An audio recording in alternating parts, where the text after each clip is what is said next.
authentic conversations about ourselves and our community, exploring topics that uplift and inspire us, from personal growth to social change. So grab your teacup and get ready to join the conversation.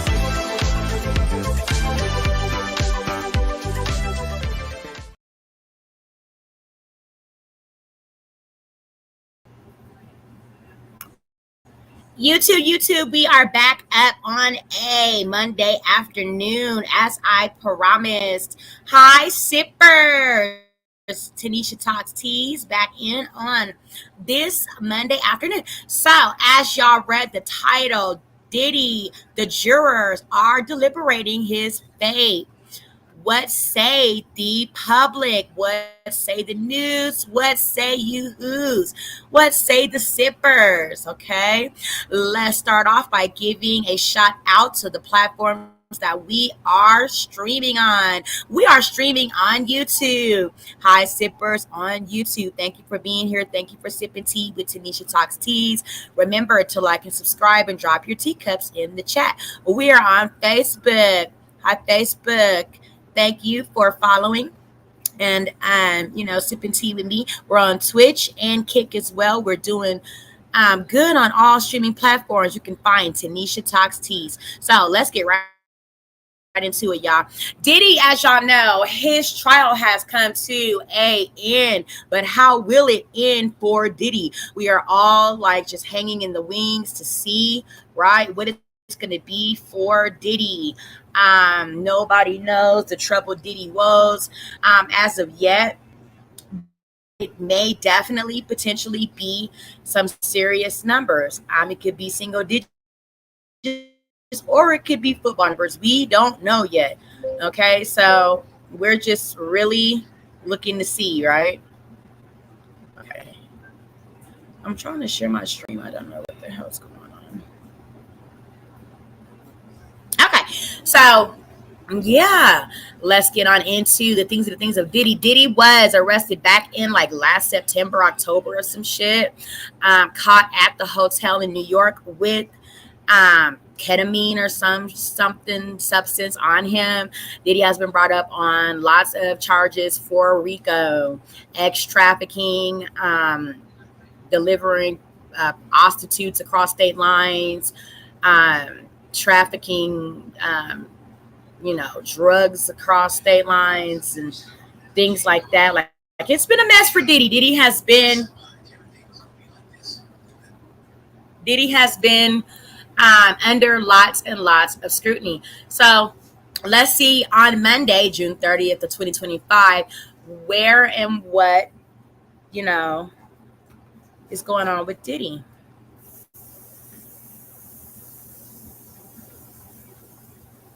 The trial against Sean Diddy Combs reconvenes today as the jury begins its deliberations. That's right. Good days, Briella Tomasetti. She has been following this story, this trial, better yet, since week one. She has the details from outside Manhattan Federal Courthouse with more. Briella, good morning. Tashani and Tina, yeah, very big day, a big week ahead for those 8 men and 4 women on that 12-member jury. Good morning again to both of you. Prosecutors presenting their closing arguments on Thursday. The defense presented theirs on Friday, and now today those deliberations begin. But let's get to the charges that Sean Diddy Combs is facing, because the federal government has charged him with 1 count of racketeering conspiracy, which carries a max sentence of life in prison, 2 counts of sex trafficking by force, fraud, or coercion, which each carry a minimum 15-year prison sentence, and 2 counts of transportation to engage in prostitution, which each carry a max sentence of 10 years in prison. Prosecutors allege Diddy used power, violence, and fear to get what he wanted, and say he believed his fame put him above the law. On Friday, defense attorney Mark Agnifilo countered their argument, telling the jury his client is not guilty of sex trafficking, but instead engaged in a consensual swingers lifestyle. He pointed out that Diddy is a self-made citizen successful entrepreneur and put a spotlight on his family's presence in the courtroom. Agnifilo acknowledged that his client could be violent, but said that does not equate to federal crimes. He also noted that some of Diddy's accusers have sued him in civil court. The rapper's ex-girlfriend, Cassie Ventura, settled her lawsuit against him for $20 million. When addressing the transportation to engage in prostitution charges, Agnifilo repeated the defense's stance that Diddy paid male escorts for their time, not sex. And in regard to the racketeering charges, he said there's a gaping lack of evidence. Legal analyst Mackenzie Joy believes the RICO charge will be the hardest one to prove because the jury must find that Diddy and his inner circle committed at least 2 crimes. It's going to be interesting to see if the jury can see the connection with the employees of Combs's business, which is obviously a vital element of that crime. You know, his assistants did testify to securing drugs and whatnot, but then they did end up having to lop off 2 of the potential predicate crimes right before going to closing statements. The judge told the jury to return to this courthouse before 9 o'clock this morning so that he can issue them instructions. Then the 12-member panel will head behind closed doors to deliberate, and they will have to sift through 7 long weeks of graphic and emotional testimony as they consider a verdict. For now, that's the latest live here in Lower Manhattan. Tina and Tashani, back to you. Briella. All right. So, like I said, they're wrapping up, right, on Diddy's trial. Diddy's trial lasted 2 months. I mean, there was so much to unpack, y'all. I'm so surprised that it only lasted 2 months. But nobody came in for Diddy. Like, Diddy did not testify, and no one came in for Diddy. Okay. It was just a lot. So.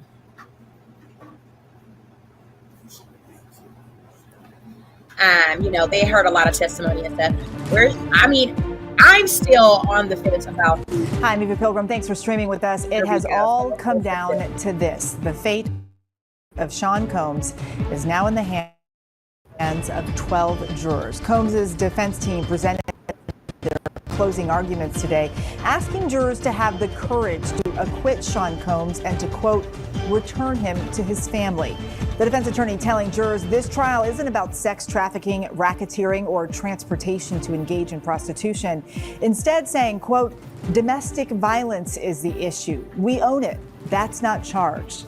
The defense also attempting to sway jurors into seeing Combs's ex-girlfriend, Cassie Ventura, as a willing participant in his swingers lifestyle, calling their relationship, quote, a great modern love story. Jury deliberations are set to begin Monday. The rap mogul has pleaded not guilty to all charges. If convicted, he could face up to life in prison. Let's get right to Chief Investigative Correspondent Aaron Kotursky, who has been inside the courtroom throughout this trial. And Aaron, the defense wrapped today. How long did their closing arguments take?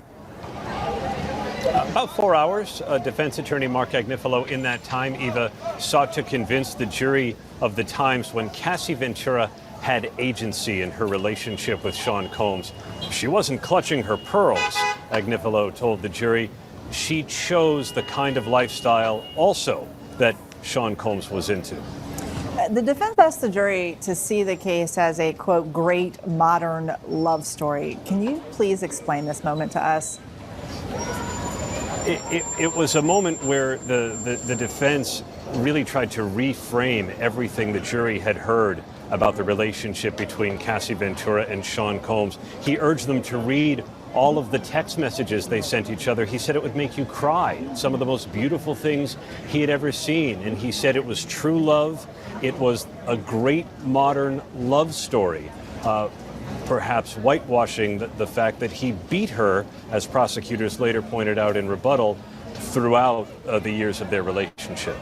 Now, Combs has been in this courtroom for over a month now, Aaron. His family and friends often attending there in support. Who was there with him today? All of the kids, they just left, as a matter of fact. His mother was there. He gestured to them on the way in, and he hugged his defense attorney, Mark Agnifilo, after he finished delivering the closing statement. This was the last chance that Combs will have to try and convince the jury to find him not guilty, and the defense asked jurors to summon the courage to acquit Sean Combs Defense attorney Agnifilo said the government targeted him with evidence that could not support the charges. So, Aaron, what's next in this case? The jury is done for the weekend. They're going to be back on Monday morning. They'll hear the judge's instructions on the law and then begin deliberating the charges that could put Sean Combs in prison for life if he's convicted, something the defense was desperately trying to avoid with their arguments today. Aaron Kotarski for us there at the courthouse. Looks very busy behind you. Thank you so much. And now ABC News legal contributor Brian Buckmeyer is joining me to discuss the impact of these closing arguments prior to deliberation. Brian, how did the defense close their arguments here? So it's very interesting. We started off with a quote from actually one of Cassie's posts on Instagram that's still on her Instagram page now, and talked about domestic violence is the issue, saying that this was about domestic violence, a theme that the defense has brought up from the beginning of this trial, and it was not about sex trafficking, trying to reframe that Sean Combs, just like Teddy Garrigo said in the opening statements, is a flawed man, an indefensible man, but the allegations in which he's being accused of are not things that he's done. Can you tell us more about the attorney who presented today's closing argument? Mark Agnifilo is the lead attorney in this case. You might have seen him in the Nexium case as well. He's well known throughout the Southern District of New York and in federal court cases. He did the closing arguments here. And if Agnifilo makes or sounds familiar to you, Karen Agnifilo, his wife, representing Luigi Mangione, but we'll kind of move on from that. He gave the arguments here to end the trial. Okay, so the federal prosecutors have argued that the video of Combs dragging Ventura is sort of the linchpin moment of this case, right? The defense had a really different spin on this today. So interestingly enough, even if you look at Jane Rosenberg, she is the sketch artist here writing about this. Sean Combs has a cell phone in his hand, and what the defense is arguing here is that this is about getting a cell phone, whether it be Cassie or Sean Combs' back, and that when he had the opportunity to get the phone, he took it and left, even reframing the idea that he didn't throw the vase at Cassie, instead throwing the contents of the vase, the flowers, still a bad thing, and the vase fell at his feet. And it wasn't that he was trying to drag her back to a freak off. In fact, when Israel Flores came up, one of the security guards, he's saying that he can see Cassie saying, get back to the room, get back to the room. Agnifilo making the argument that there was no danger back in the room, there was no freak off in the room. This was about jealousy, this was about that phone. Okay, what did the defense attorney want these jurors to take away from everything that they heard? So all of the predicate acts, right? He didn't kidnap anyone. He didn't obstruct justice. He didn't bribe anyone. Each and every time giving a piece of evidence and giving his rendition, his version of why this wasn't a racketeering conspiracy, why these were not predicate acts, ultimately walking through each and every charge and explaining about the lack of credibility of some of the witnesses, how they might have exaggerated or lied in the opinion of the defense, or that the elements of the crime were not made out because it just doesn't make sense that Sean Combs is not part of a criminal enterprise, but instead a self-made billionaire. Brian, thank you so much for being with us. With closing arguments wrapped, the case will now go to the jury on Monday. What will happen inside the closed doors of that deliberation room? Here to give us some insight into the process is Eric Rudick, a senior litigation consultant. And Eric, you're not involved in this case, but you are an expert on jury behavior. Sean Combs isn't just any defendant. He's a major celebrity. So does that typically come into play with a jury? Yes, absolutely. So regardless of the criminal case, the jury understands the gravity of their decision and that they ultimately are deciding the fate of an individual. But especially in this case, with all the media attention, all the people in the courtroom, and their familiarity with Sean Combs, they're certainly even more attuned to the importance of their decision, and they're going to weigh the evidence and I believe, to consider all the evidence and decide the case accordingly. What do you expect those first minutes of deliberation will be like for the jury? So these are the only 12 people in the world that haven't been able to watch any news about the trial or even speak to each other. And after almost 2 months of very emotional testimony, it's going to be very cathartic. They want to talk about the case, talk about moments in the trial. So before they even start to consider the verdict questions, I feel, based on my experience in talking to jurors after trials, they're going to spend the next first 1 or 2 hours just getting everything off their chest before they start to really deliberate and decide each of the charges against Sean Combs. Now, no cameras were allowed inside the courtroom during this trial, but the national media and even some high-profile people were in that courtroom. Is that something that jurors would typically be impacted by in any way? Certainly, regardless of the trial, but especially in a case like this, their familiarity with celebrities and they're liking them, and having those folks support Sean Combs can certainly impact them. But ultimately, they've heard 2 months of testimony, and I think all of that's going to be go into the background when they speak to each other, and ultimately look at the evidence that they heard in the 2 months, consider the what the prosecution and defense, how they wrapped up the case in terms of their closing arguments, and you really deliberate and decide the case. And I think all that will not be as important once they start to deliberate. The gravity of this for this jury, you mentioned that earlier, determining someone's fate. What kind of evidence typically does well with juries? What typically does not? So jurors do not like circumstantial evidence. They want to see direct proof, especially if the burden is beyond a reasonable doubt, which it is here in any criminal trial. So they want to see the physical evidence, and they also want to see evidence that corroborates other witnesses' testimony. So that's going to be very important in how they weigh the decision. The videos, all of the corroborating testimony is I believe, going to be very important for their ultimate decisions in this case. Eric, thank you so much for being with us. We really appreciate your insight. Sure. Still ahead, closing arguments in the Sean Diddy Combs trial. The defense trying to convince the jury their client is not a sex trafficker. Were they convincing? Our legal experts weigh in. That's next.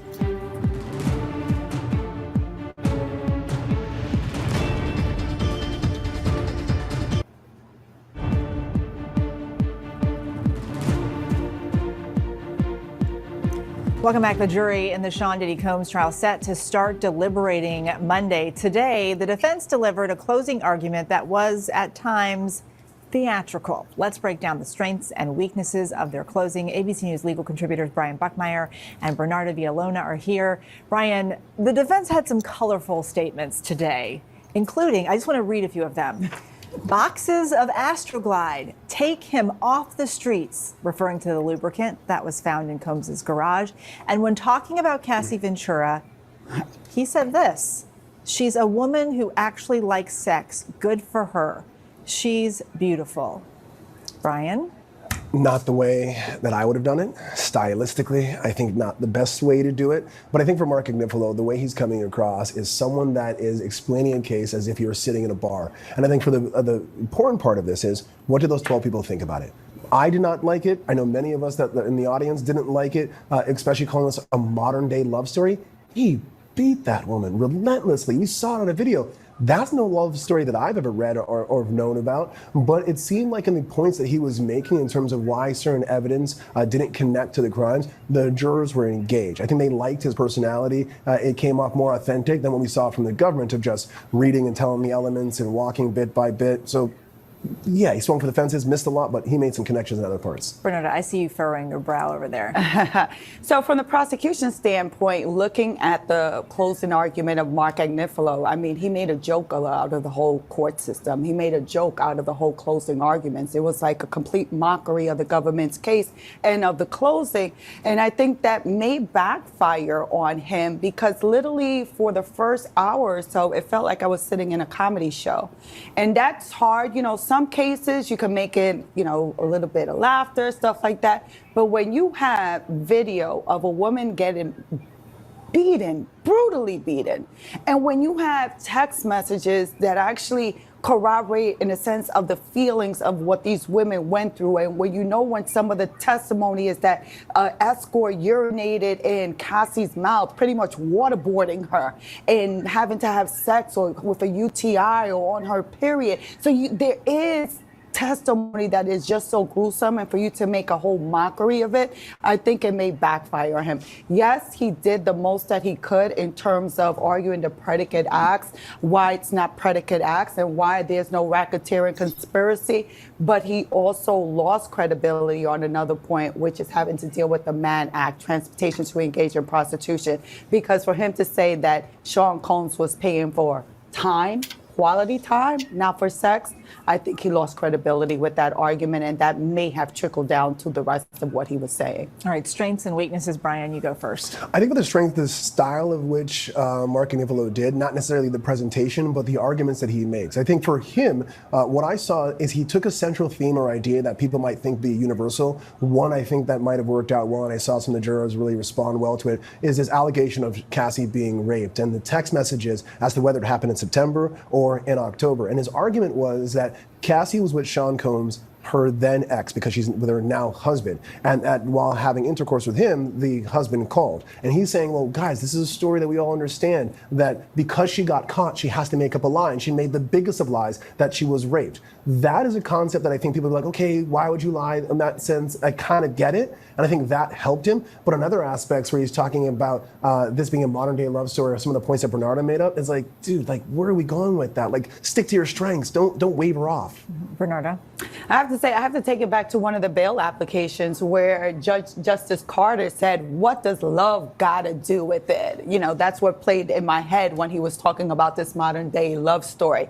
But also in terms of another, actually a strength of his, aside from doing the predicate acts, I think one having to deal with the kidnapping, where he told this jury, you come here in the morning and you're not allowed to leave until the end of the day. Do you feel like you're kidnapped? So that's number one. But two, when he blew up a picture of Sean Combs, and KK is in it, and a lot of other people, we're talking about over 20 other people that are inside of that photo, and he asked this jury, what's the one thing that comes to your mind when you see this photo? You know, is it joy? Is it happiness? Is it family? Is it business?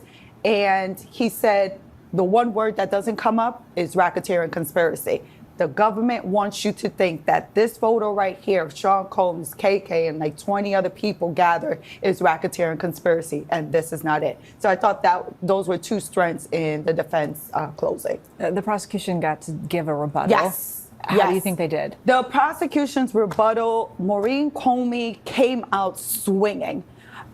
She went head on. I mean, I think it was like a head-on collision when she came out, literally because she was so aggressive and so passionate, but she needed to be, because she had to show her disgust for the mockery that Mark Agnifilo made of this entire closing argument and of the case in general. And she hit it point by point, everything that Mark Agnifilo had said, and also re-emphasized to this jury in the sense of, did these women want to have sex with a UTI, with a cold sore, being beaten, and re-emphasize in terms of what is the conspiracy, who are the people a part of this conspiracy, and how it's a mockery and defies logic, and just to have them for quality time. It's in his own messages when he was texting, Sean Combs was texting the head of Cowboy for Angels, was like, look, here's $1,000 for that bum as cowboy, like, because he couldn't perform, but yet he still paid the $1,000. And to piggyback off of that, when Mark Agnifilo was doing his closing argument, AOC Comey was chomping at the bit. Yes. You could see her just waiting, rolling her eyes. Yeah. And even behind that, you saw Sean Combs' leg puttering like this. Right, and when a defendant is acting like that, you know you're doing a good job as a prosecutor. But I also have to point out that Mark Agnifilo, because of certain statements that he made during his closing argument, the judge had to step in and give a curative instruction to the jury to be like, look, what was said, pretty much is saying, look, what was said was wrong. You are ultimately the judges of the facts. You're not to determine about this is a targeted prosecution or why specifically they were going after Sean Combs. All right, we're out of time. I know we could talk about this for a lot longer. Bernardo, Brian, thank you both for being here with us. Coming up, YouTube star Tisa Tells is here to dish about what people are talking about with this trial. And Diddy's son teaming up with Ye on a new song. What or who's it about? We'll tell you next.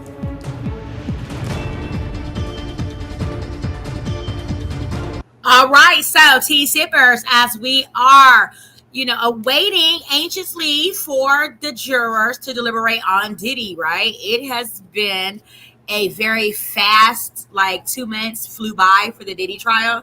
And I mean, they crammed everything into 2 months.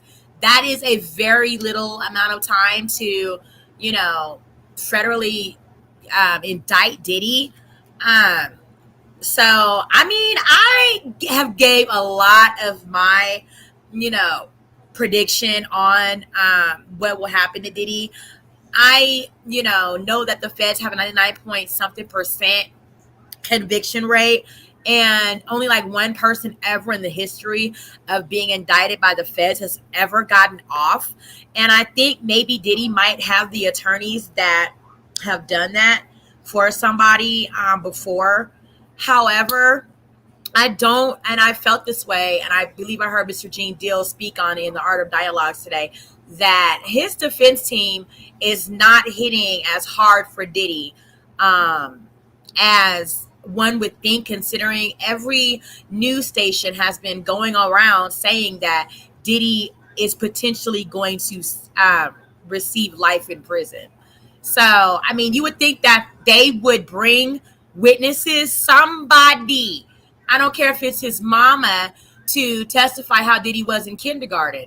Somebody to testify on the behalf for Diddy of, yes, Diddy may have these underlying, some may look at it as being a seedy underworld for Xing or whatever. However, in the city of New York and California and even Miami, a lot of seedy, X lives are going on. Like, lots of people have very seedy night lives in those particular areas of the United States. So, not for nothing, I mean, I just feel like somebody should have said something for Diddy. I could be wrong in just how, ever legally that would look, but me personally, I feel that somebody should have said something for Diddy. It just feels like Diddy's in a lake of fire by himself, drowning and burning.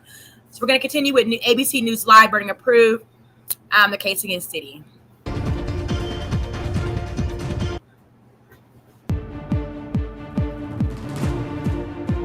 And why do you guys think another busy absolutely day? No one, absolutely nobody stepped up and delivered, like, or testified for Diddy? Like, absolutely nobody, buddy, said anything about Diddy, in good faith to try to bring some type of, good character witness look for Diddy. In a sense, none of that happened for him. Like that, I don't know. That's I don't know what that was.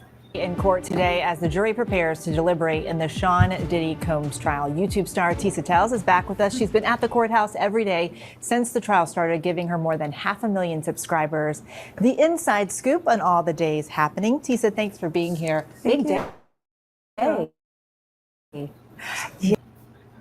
What have your followers been saying today? Everybody's been going crazy. They're super proud of the way the prosecution pulled through. Mark Agnifilo got up there, Your Honor, and he did his thing, and he was really good until he went into kind of creepy, misogynistic territory, is what a lot of people thought.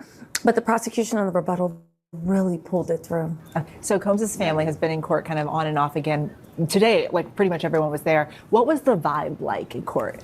The vibe was hopeful. Again, they were looking at Mark Agnifilo when he started. He came out with a bang. He is a showman. As much as I tease him, we know why Diddy spent millions on him. And when he came, they were looking at him like he was the Archangel Michael coming out with his sword of vengeance, swinging. And they were just feeling like, yes, yes, yes. And when they saw the jury nodding along, smiling, laughing with Mark Agnifilo, I think they finally saw their version of justice getting served. The jury will start deliberating on Monday. None of us know kind of how this will go or how long it will take. What is your plan as you wait? My plan is to be there every moment of the day. You know, the juries, I've heard a lot from the OGs at ABC, because you guys have done so much. The ABC people in the courtroom said that, jury notes get passed to the judge when the jury has questions, and you never really know when the jury's going to come out. So I'm going to be camped in there giving updates live, but really just hanging on, because I don't know, like anyone else, how made up are the minds of the jury? Do they have an idea, or is this going to be 12 angry men in the room? So I'm really excited to actually see how this plays out. Yeah, and they have the weekend, all of them, to think about it. Yeah. What do you think it's going to be like when this verdict comes in? I think it's going to be pandemonium. again, if anybody's ever watched my YouTube channel, you know where my mind stands, but there's a lot of people that really support Diddy, and both sides are super passionate. So I think it's going to be pandemonium, just because outside in the court every day there's pandemonium. So I'm sure when the verdict's read, it's going to be just like the first day, everybody around and everybody feeling passionately.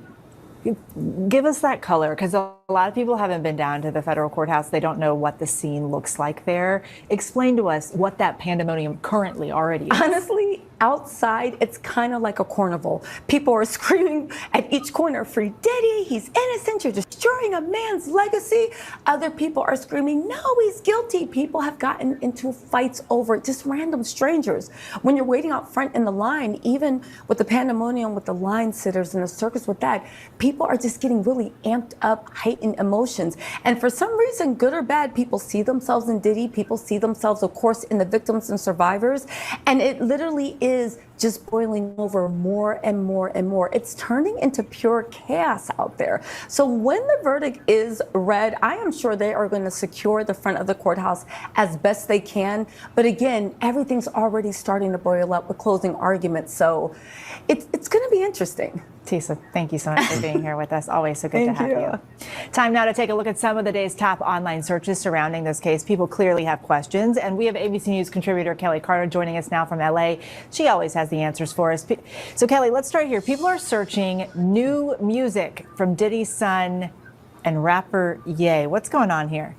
Yeah, so as we know, and we knew this a while ago, that Kanye West, formerly known as Kanye West, and King Combs, Sean Combs' son, were working on new music together. And at midnight, they dropped a 7 single EP, and one song, of course, is dedicated to his father, and he talks about how no one is going to get any sleep until his dad is free, and that's something that people are searching for and trying to find context clues, but also see what they're talking about in that song.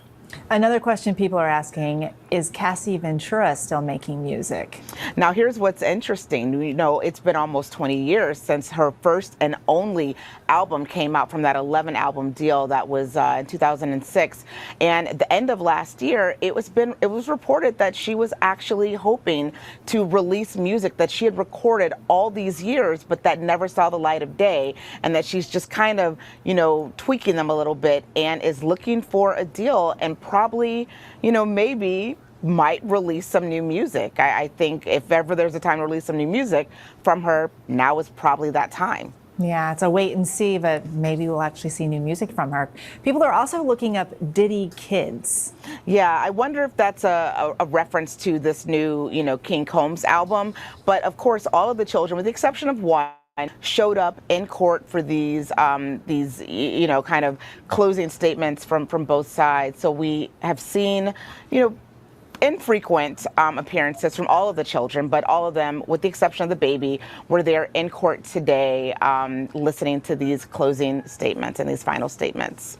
Kelly Carter, thank you so much for being with us. Thanks for having me. Thank you. All right, so that's going to conclude ABC. Thank you. We are giving some accredited notes to ABC under the Fair Use Act. I want to point out right now that if Cassie can be redeemed from what we heard all she was privy to in the Diddy case, and the world still look forward to her contribution to whatever it is that she's doing in her life, that can be considered positive and influential on the world.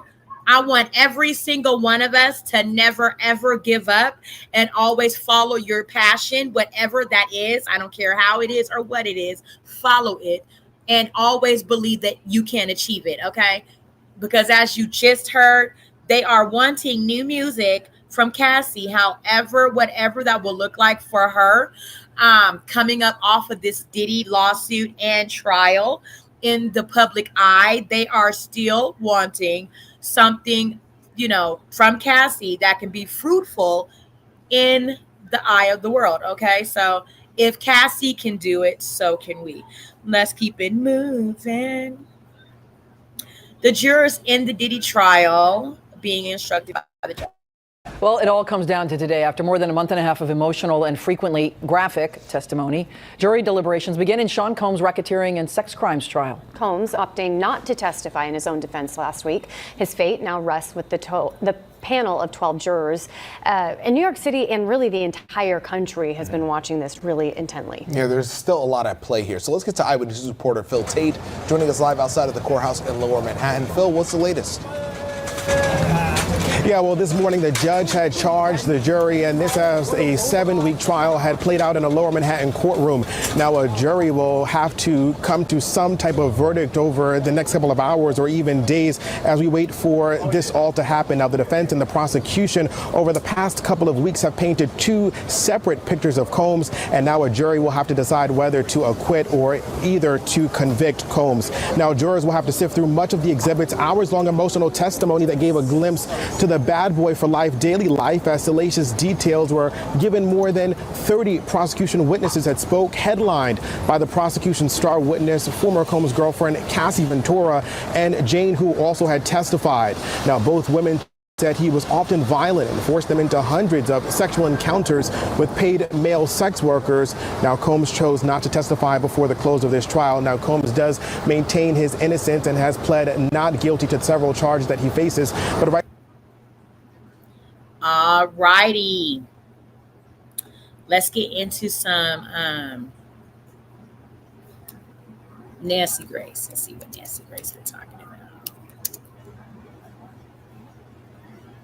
But as I was saying, y'all, remember the T's in Tanisha Talks stands for to elevate and soar. Like I said, whatever you have done in your life, as long as you haven't murdered someone, we haven't heard anything about that occurring on Cassie's watch, but we have heard a lot about what other things have happened on Cassie's willing watch. Okay. And like I said, if she is someone that is sought after to continue to bear fruit in the world, okay, also to, be fruitful in life, okay, then so are all of us. So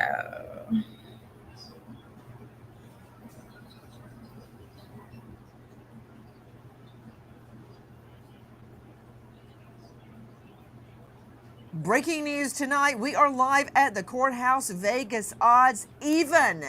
Sean Combs will spend no time behind bars, and Sean Combs will spend life behind bars. But guess what? I don't care what the bookies say. It's all down to 12 jurors. Good evening. I'm Nancy Grace. This is Crime Stories. I want to thank you for being with us.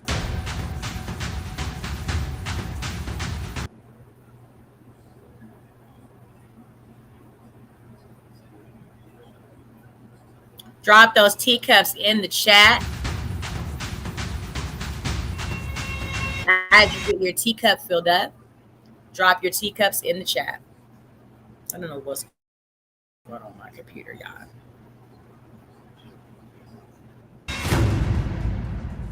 We are headed into a verdict watch.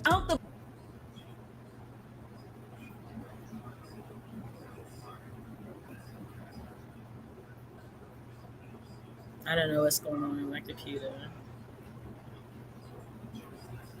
Blue, the defense says we rest our case. This isn't even a trial of did Diddy do it? It's just a trial of will he be held accountable? He's selling his freedom as if it is a fragrance. He is out there promoting it, and I predict, Nancy, it's going to work. Let's go straight to the courthouse. Standing by is Tisa Tales, star of Tisa Tales on YouTube.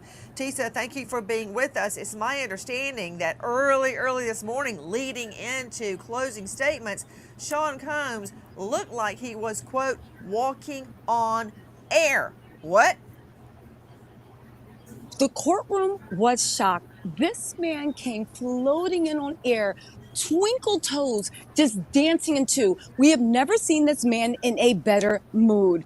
Everything that's happened, the attempted charges that have been dropped from the jury verdict, they have him in the best of spirits. This is a man that thinks he's going to walk away. This is a man that thinks his $20 million law team did their job. This is a man that thinks he has avoided justice. Tisa Tales, Tell me what else happened in the courtroom today. What happened in court today literally shocked everyone. The prosecution came in strong. They made a clear, concise case. Diddy, who seemed to be walking on air, walking in, you saw his body language slump. They made such an excellent case to actually map out and hold our hands like we were 3-year-olds that needed help across the street. What the Combs enterprise was, how he commanded and controlled everything and everybody, and how they were nothing but an apparatus made to fulfill every sexual deviant desire he had. It really came together today in court. At the beginning, they refer to Sean Combs, well, it's Slavic. Slavic refers to Sean Combs as the head of a criminal enterprise and someone who, quote, doesn't take no for an answer. Describe what she was telling the jury and how the jury responded. That's what Slavic said straight out of the gate. She said he doesn't take no for an answer and he wants what he wants. When she said that, she went into a list of all the predicate crimes. She said kidnapping, arson, forced labor with sexual assault, bribery, sex trafficking that was forced and manipulated these women. And when that happened, she went in like a battering ram and the jury was up. The jury was paying attention. They had their notepads out. They were leaned in. They were so locked in. The prosecution woke the jury up and they couldn't get enough. Tisa tells Slavic did something I think was brilliant. She almost immediately took the jury to two of the most violent attacks on women in order to force them to perform sexually. Of course, one has to be Cassie Ventura's attack at the Intercontinental Hotel. That's the single strongest one because there's video evidence. You don't have to just take her word for it. You can see it on the closed circuit TV there at the Intercontinental. But she also took to the jury to the moment that Jane, not her real name, was brutally attacked and covered in welts all over her body, a beating by Sean Combs, after which he told her to get back in the ring and perform oral sex on a male escort despite her protests. What did she say exactly, and how did the jury respond? What were they doing? She showed a screenshot of the moment we saw Cassie be brutally beat. And she said, I want to take you to 2 moments, 8 years apart, but with the same pattern done by the same man. The jury was leaned in. They described how Cassie was brutally beaten and stomped. She used the word stomped. And then they tied it in with Jane. Now, of course, they didn't let us see the pictures of Jane, but they put those beaten pictures of Jane on their screens, and they showed us a screenshot of Jane's testimony where they had her saying, I was beaten, I was dragged, I was kicked. It was an incredibly powerful moment. Tisa tells, how is Sean Combs reacting to this? What does he say as the prosecutor is regurgitating all of these horrific facts about him and he's sitting right there? I honestly think that the jury's reaction showed us the clearest of how well the prosecution was going. When she first started talking, he almost had a smug look on his face. There was still a faint smile. He was looking over in the prosecutor's direction, in the jury's direction, looking like he did not care. However, once they put a screenshot of Cassie's that beating on, and she went through boom, boom, boom, rapid fire of everything he's being charged with, leaving no doubt, he all of a sudden just looked straight. He looked down. Then I believe he got nudged. He looked straight again. And after that, he rarely looked at jury the whole time. But what do you do when somebody is literally outlining how you are the devil incarnate? You know, another thing that Christy Slavic did that I thought was also brilliant. I hate when lawyers simply vomit up the letter of the law and use Latin phrases that nobody knows what they're talking about unless you went to Harvard Law School, for Pete's sake. She really broke down what RICO means. a conspiracy. And I'm going to quote what she said. The concept is simple. When someone commits a crime as part of a group, the law calls it an enterprise. And that makes them, Sean Combs, more powerful and dangerous. You know, over and over, Tisa tells, we heard the same thread going through all of the victims' testimony. When Cassie Ventura was being beaten, she looked up at all of Combs's minions and said, "Can't you see what's happening?"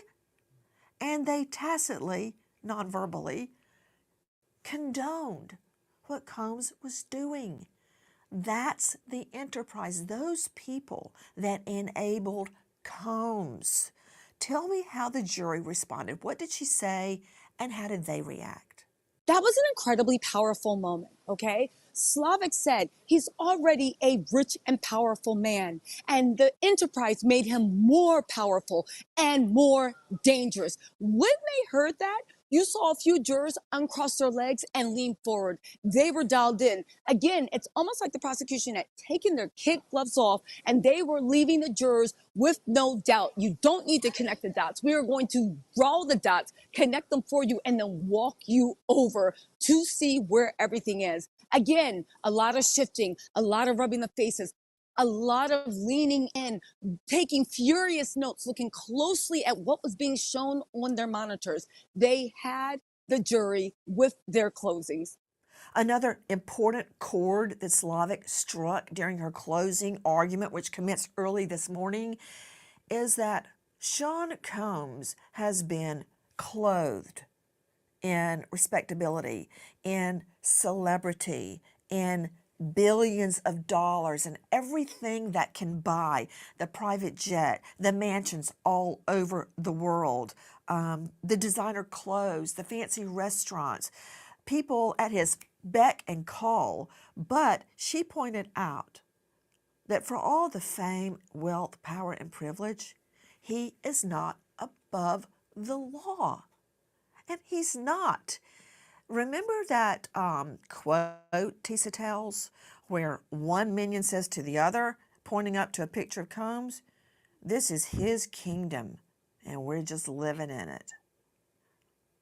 Explain to me how the jury responded to her argument. His enterprise, and the way she said the word enterprise, it was dripping with disdain.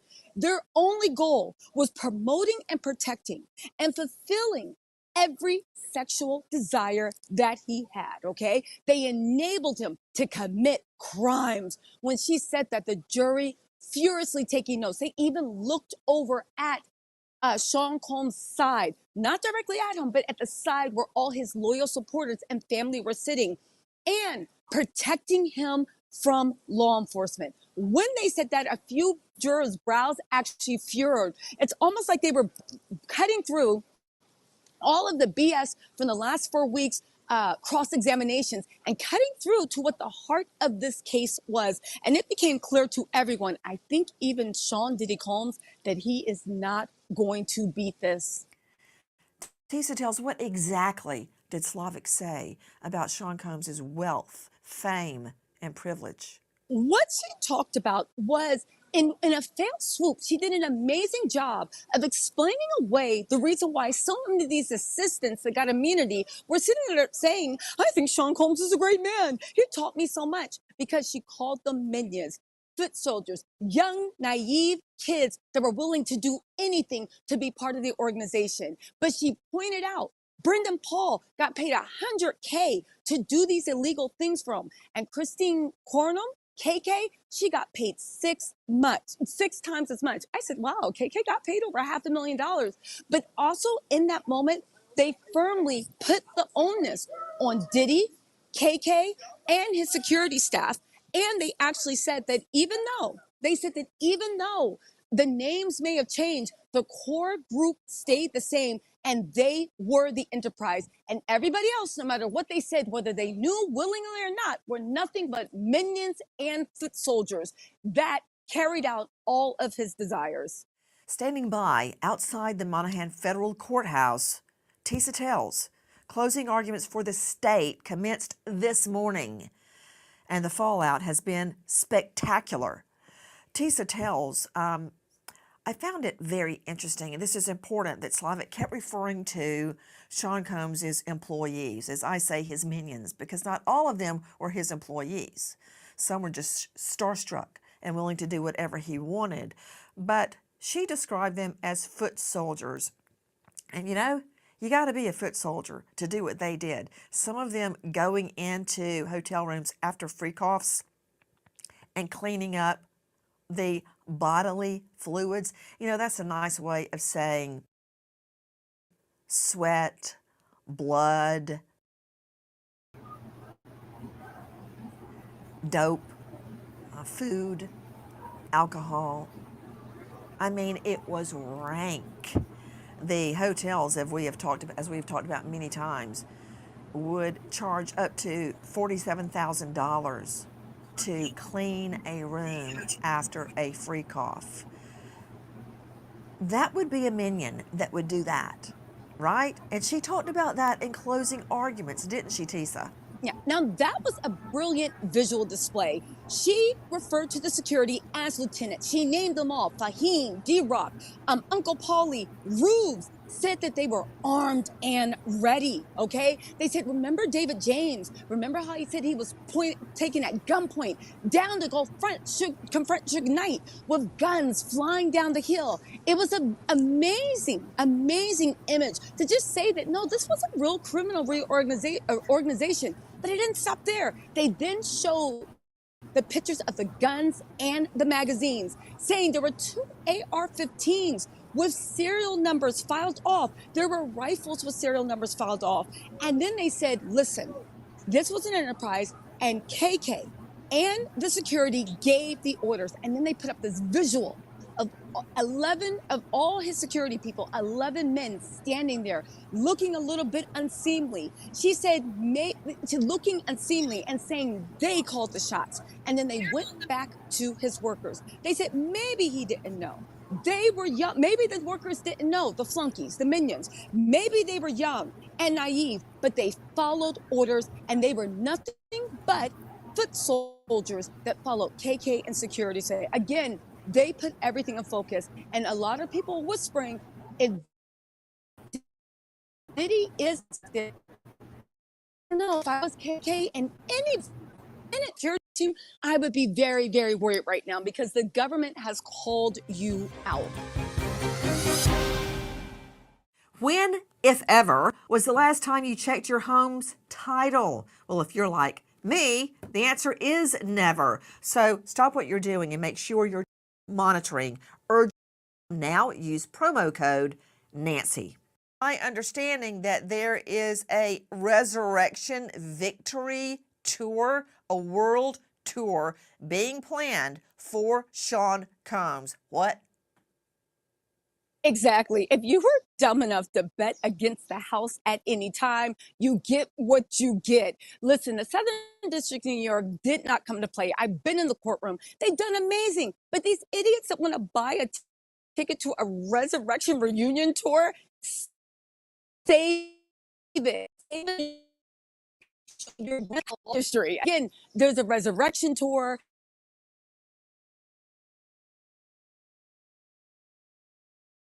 Madman who really thought he got away with everything. Joining me, Joshua Ritter, criminal defense attorney, former prosecutor, star of Courtroom Confidential on YouTube. Joshua Ritter, I never count my chickens before they hatch. I go into every closing argument as if I'm going to lose, and I argue like HELL. That's pretty bold, to be going into closing statements as if you're going to win. Listen, you got to have confidence, right? If you don't have confidence, what else are you left with? I think you have to at least applaud that. There's, you know, whether or not the jury agrees with all of that is to be seen, I suppose. But you're certainly not going to limp into these closing arguments feeling like the case is already settled. Okay, in addition to a so-called Victory Resurrection tour, to Tisa Tells joining us outside the courthouse. Everybody, those of you just joining us, closing arguments going down throughout the day today in the Sean Combs sex trafficking trial. I understand there's a big July the 4th party planned, and I'm not talking about behind the walls of MDC.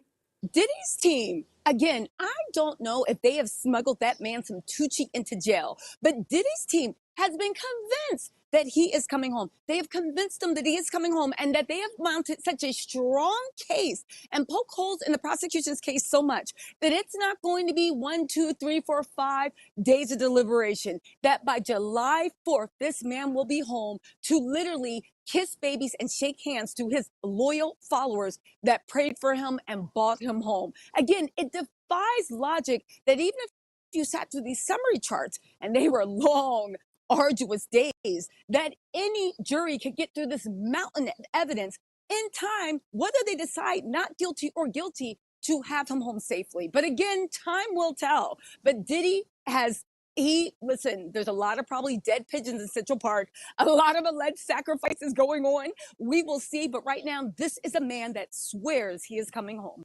Let's talk about closing arguments as they are going down in the Monahan Federal Courthouse throughout today. Tisa tells who is in charge of closing arguments for the defense. Agnifilo is in charge of closing for the defense. He has perfected oh shucks, Your Honor, this is my first day in federal court. However, it might be effective. The male jurors around Mark's age seem to be very receptive to him. And even when he's made his arguments in court, they always respond very well. I think it was very strategic. Looking at the way the jury sees the reflection in Mark to a certain point, it's going to be interesting to see how much actually carries over. But for right now, Mark seems to be their secret weapon. Okay, to Josh Ritter joining us, criminal defense attorney. It's not like you can pass it off like in a football game. You can just throw it to your favorite player in the middle of a run. It doesn't work like that. One attorney is in charge of closing statements. You can't pass it off like one argues for an hour and then the next argues for another hour. That's not how it works. Only one lawyer from the defense team can be chosen to give closing statements. Explain. No, you're absolutely right. And it's not a surprise that it's Agnifilo. He's the more experienced, he's the more seasoned attorney.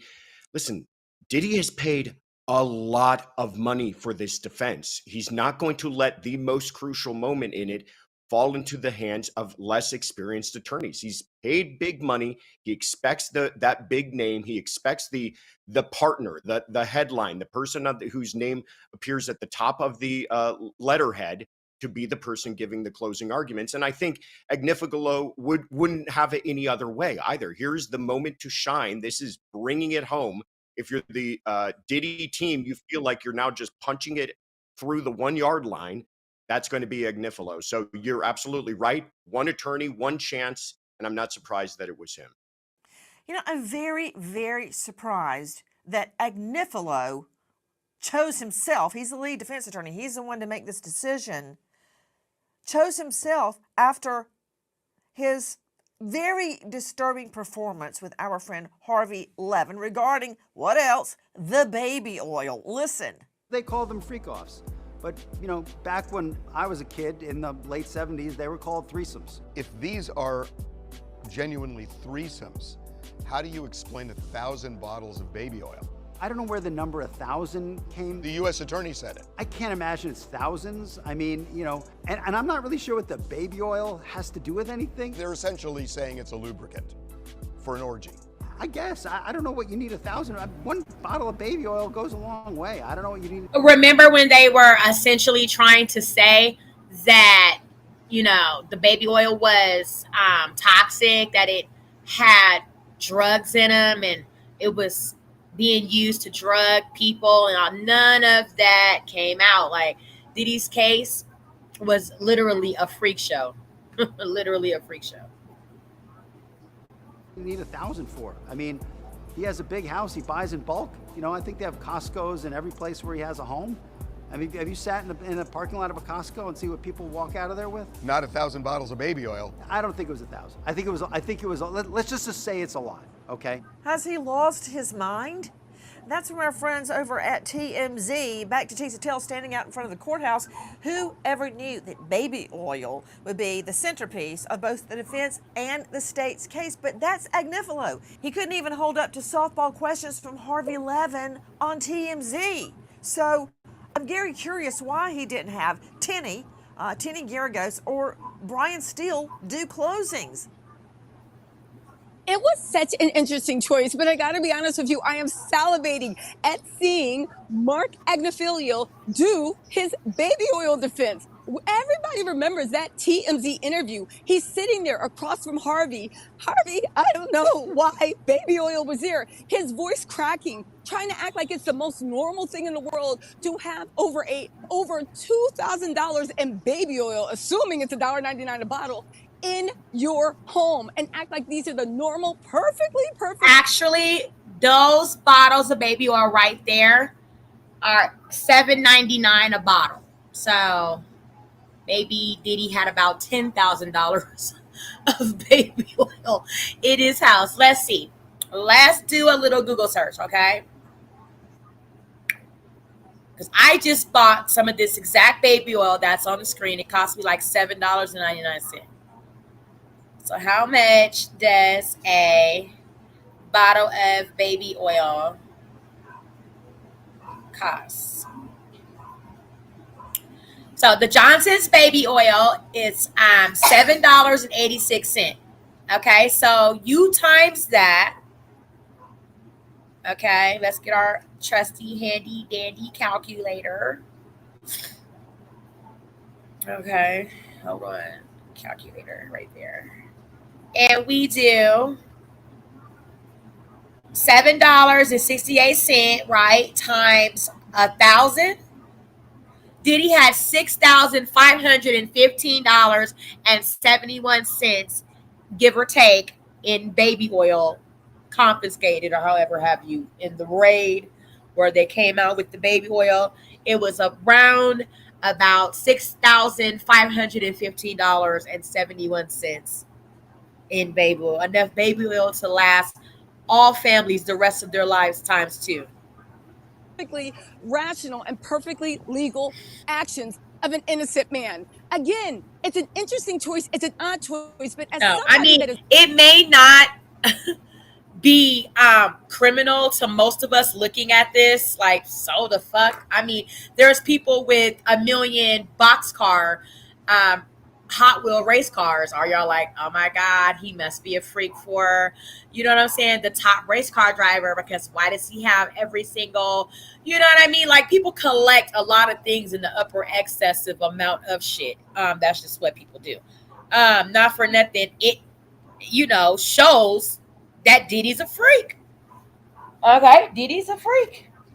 is waiting for Diddy to get justice, I welcome this. Bravo, Mark. Bravo. I hope he does another TMZ level performance.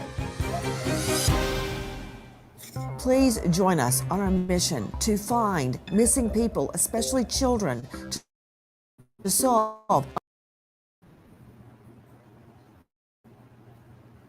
I'm not going to be playing these games with you at all, at all.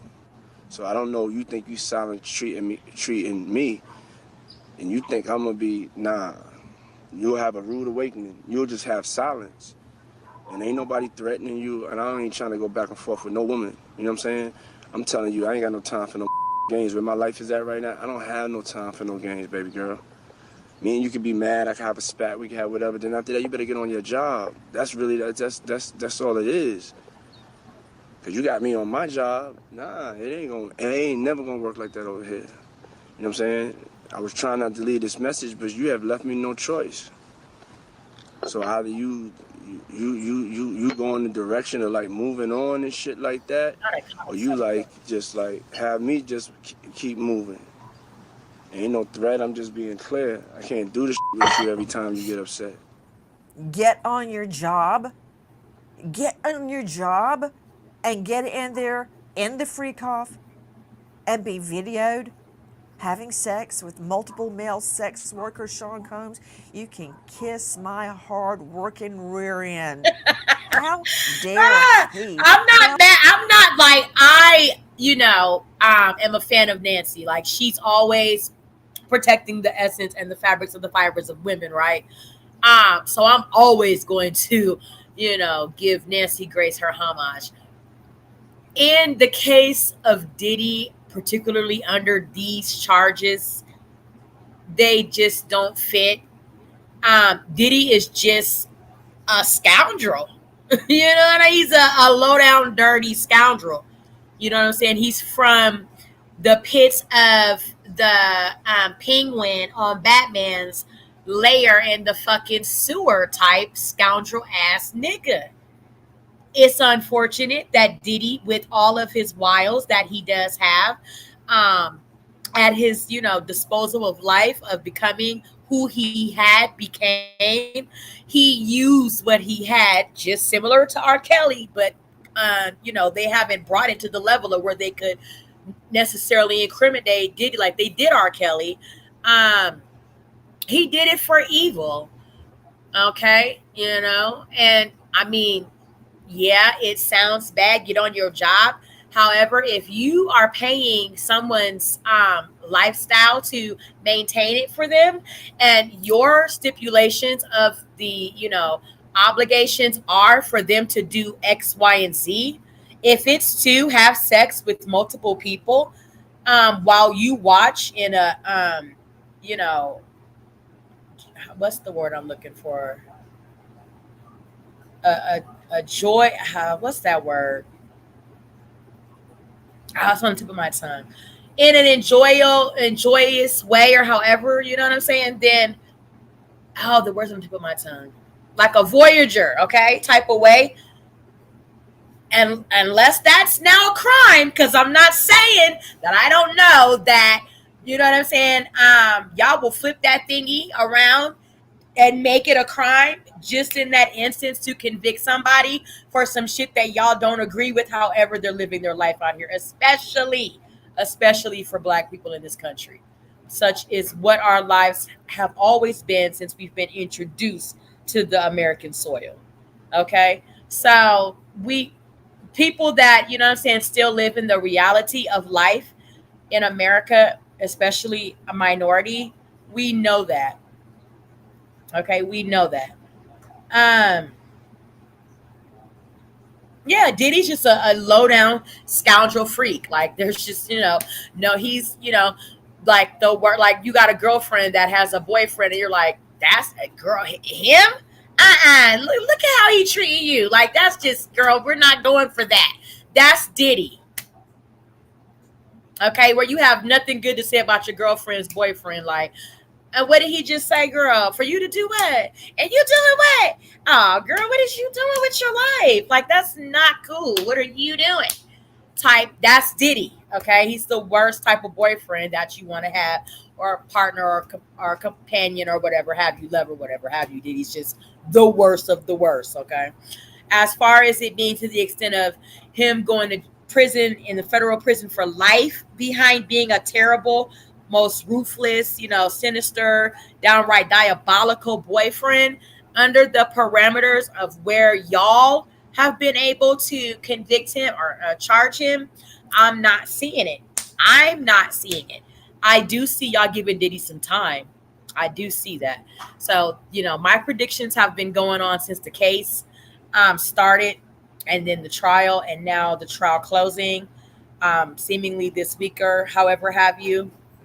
I don't see it that Diddy's gonna just ice skate backwards out of here. But I do see him not spending the rest of his life in prison. But we'll see what y'all do with him. We'll see. Y'all got him. Y'all wanted him, and we're gonna see what y'all do with him. Tell this woman, get on your job. Lynn Shaw, it makes me so mad. I think I could chew a nail in half. It brings tears to my eyes as well, because I have represented women, as have you, that have been beaten and coerced into up to 20 tricks a day, 20, 30 different sex partners a day, or they would be beaten. Their money would be taken away, their driver's license, their cell phone, all sorts, all manners of coercion. I get the pimp Romeo tactic, but I don't know if the jury is going to get it. Explain it. Yeah, Nancy, that's the problem. The public as a whole don't really understand this pimp Romeo, as well as the justice system, I'm convinced. They don't even really totally understand it. But here's the thing. It is, let me break it down very simply. A vulnerable young woman, girl, thinks she has a new boyfriend. He showers her with love and gifts, and it may be good for a day or two, or even a month or two. And then it turns into, oh, baby girl, you love me. You'll do this for me. I'm a little short on the rent. I need a car payment. I need a new Gucci belt. If you love me, you'll do it just this once. This is what we hear a lot. And they do it the once because they think they're in this love relationship, right? And again, I want to remind everybody, mostly very vulnerable girls and women. Okay. Fast forward, then it becomes a little more hardcore and they're forced into full blown sex trafficking. This is sexual servitude. Everybody has to understand what the dirty Diddy case, and the public has to understand. And I'm praying that this jury, if they understand nothing about a pimp Romeo, they will keep thinking about that Cassie video of being knocked down, dragged, barefoot, running to the elevator. That will remain in their minds, as well as get on your job. That says to me sex trafficking. So we have to do a better job as a society in educating the public to intervene and prevent any new victims, and to hold this dirty Diddy once and for all accountable to some form of sex trafficking, sex labor trafficking, again, force, fraud, coercion. I'm seeing it all over the place. He's guilty, in my opinion. Well, it's exactly as you just said. I want you to take a listen to what Jane, not her real name, said, speaking of the pimp Romeo tactic of coercion. Listen. Jane agreed to have sex with Don, believing she was fulfilling a fantasy for her boyfriend and it would not be regular, but compares her first yes to opening Pandora's box she could not close. Every meeting after involved sex with another man. Jane protested to hotel nights, verbally and in writing, but each time Combs threatened to break up with her and withdraw his financial support. And even though Sean Combs, correct me if I'm wrong, Sydney Sumner, joining us, Crime Stories investigative reporter, also on the trial, Sean Combs' lawyers tried to pretend he didn't know that these women repeatedly said, I don't want to do this. I don't want to do this. To the point where Cassie Ventura was actually... That's where they're going to get Diddy and have Diddy, hanging over a balcony in a sense of the federal prison, is because Diddy has something to hold over them, like a lot of ex-traffickers do. How we hear shit, go down in the ex-trafficking world is, I will hurt your family. You know what I'm saying? It's not necessarily like I'll send video to your family. It's more so like I'll hurt them. If you don't do what I want you to do, I will hurt your mother. I'll kill your kids. Something of the nature to that. But however, Diddy was holding something over his ex workers, you know what I'm saying, in a sense where he was holding their careers over their head, or their apartments over their head, or their trips over their head, or their Gucci bags over their heads. And okay, you don't, want to freak off, then you don't get a new Gucci purse. I'm going to go over here and give it to young Miami and, make you jealous of it. I mean, I don't see elements of extreme. I don't know. Maybe this is low level ex trafficking now. I don't know. I live a very simple, mother, wife, career woman at home with my family. I don't know if this is something that is being introduced into ex trafficking now, where, what I'm saying, Diddy has set a margin or however have you for this to be introduced into potentially, something that a person can be sent to the federal penitentiary for doing. But we're going to find out. We are sipping tea on Diddy. Diddy, the jurors are deliberating on his verdict. Will he be acquitted or will he be convicted? The Diddy trial. Let's continue to review the predictions of it. Right now, we're up with Nancy Grace, paying homage to her YouTube channel, Nancy Grace Crime Stories, and she is all over Diddy like a bad suit, y'all. Dragged back physically to a freak off by a bodyguard. Is that not coercion? Have I lost my mind? But they tried to pretend that Combs didn't know the women were unwilling, Sydney Sumner.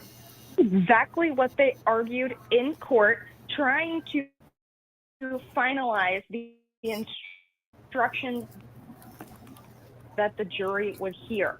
They said that they have not proved that Combs had the mens rea for all of this to have been a crime. They said that the women never told Combs in person or in writing that they did not want to participate in these freak-offs.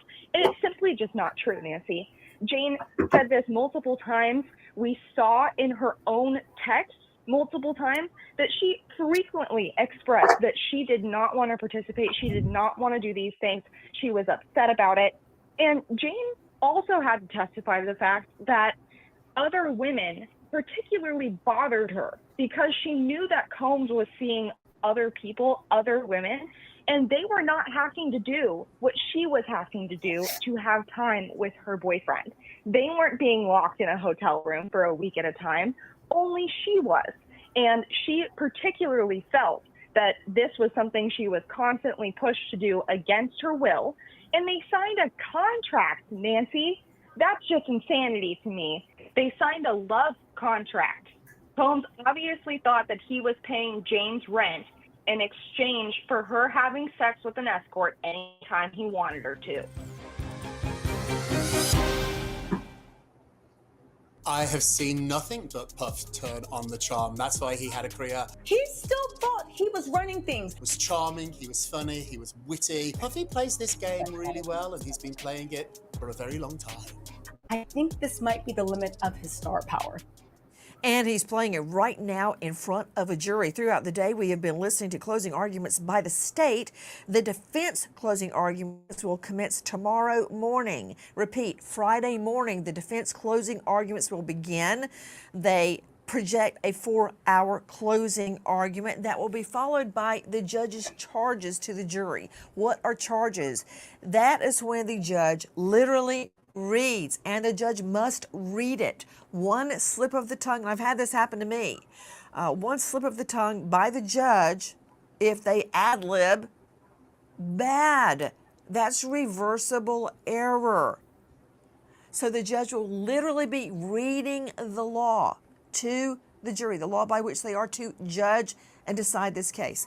What does that mean? They will hear a charge about what is reasonable doubt. What is the burden of proof? What is a reasonable doubt? It is not proving the case to a mathematical certainty such as 2 and 2 equals 4. It is a reasonable doubt. And I don't mean a doubt like, hey, maybe little green men from Mars flew in and conducted the freak-offs. Could that happen? Yes. Did it happen? Probably no. It probably did not happen. So all of these legal theories must be explained to the jury. And yes, they zone out during that. Imagine sitting in a warm courtroom while the judge literally reads about 30 pages of the law. It's really hard. Think about after you have lunch and you want to take a nap, but you can't, and then they're in the courtroom, everything gets all warm and cozy, there's no distraction, the judge is droning on and on. Outside. Yeah, they're going to zone out. This is why I believe the jury charges are important. Sydney Sumner, I need you on this because the state got a very important charge. During closing arguments, both lawyers, Agnifilo for the defense, Slavic for the state, will say, you will hear the judge state the law on X. Yesterday, the state argued and got a charge that the sex act did not have to be completed for coercion into sex to be shown. They are putting all their money, back to Vegas odds, Sydney Sumner, on Cassie Ventura. And this is why, Sid, in that video, if the state can prove that in that one video, the Intercontinental Hotel beatdown, in this one video, she was dragged back to a freak-off, which we know she was, because when security got there, there was another man there. He was a sex worker, and her testimony is that this was a freak-off, right? and he didn't take the stand to rebut it. She was dragged back to the room, but at that time, Sydney, she got her bags and left. So the state got the charge. The jury is going to be told, Sydney, that the sex act did not have to be completed. So, Sydney, what I'm trying to explain is that if the jury believes she was beaten and dragged back to a freak off, that shows coercion, and coercion shows sex trafficking. So if this one... Why? Okay, I have to stop it there, Sippers. Why wasn't Cassie made to tell what the video of her and Diddy at the Intercontinental Hotel was all surrounding? From the very second the thought of being at the Intercontinental Hotel came about until the very second. The only thing we heard was a little bit about, however we saw what we saw on the video. And then we heard text messages, right? About her telling him she didn't want another night of what happened at the Intercontinental. And then she laughed out loud. Abbreviated LOL. Her and Diddy were kind of laughing about the beating the day of the Intercontinental fight. So it's like, it's a lot, y'all. Instance is proven. The state has met its burden. Bam! Explain the jury charge, Sydney Sumner, that the state got yesterday. Well, Nancy, in addition to what you mentioned, they also got in that previous consent does not mean that a victim was not later trafficked. So I think both of those go hand in hand and are very important in showing that just because the actual sex act didn't happen, and just because they may have said yes to this the first time, doesn't mean that later on Combs did not traffic them. And I think they really have met their burden of proof, Nancy. We've seen all of these text messages, all of these protests, all of these gentle rebuttals. So even before Cassie was dragged back into this hotel room because Combs... Jermaine!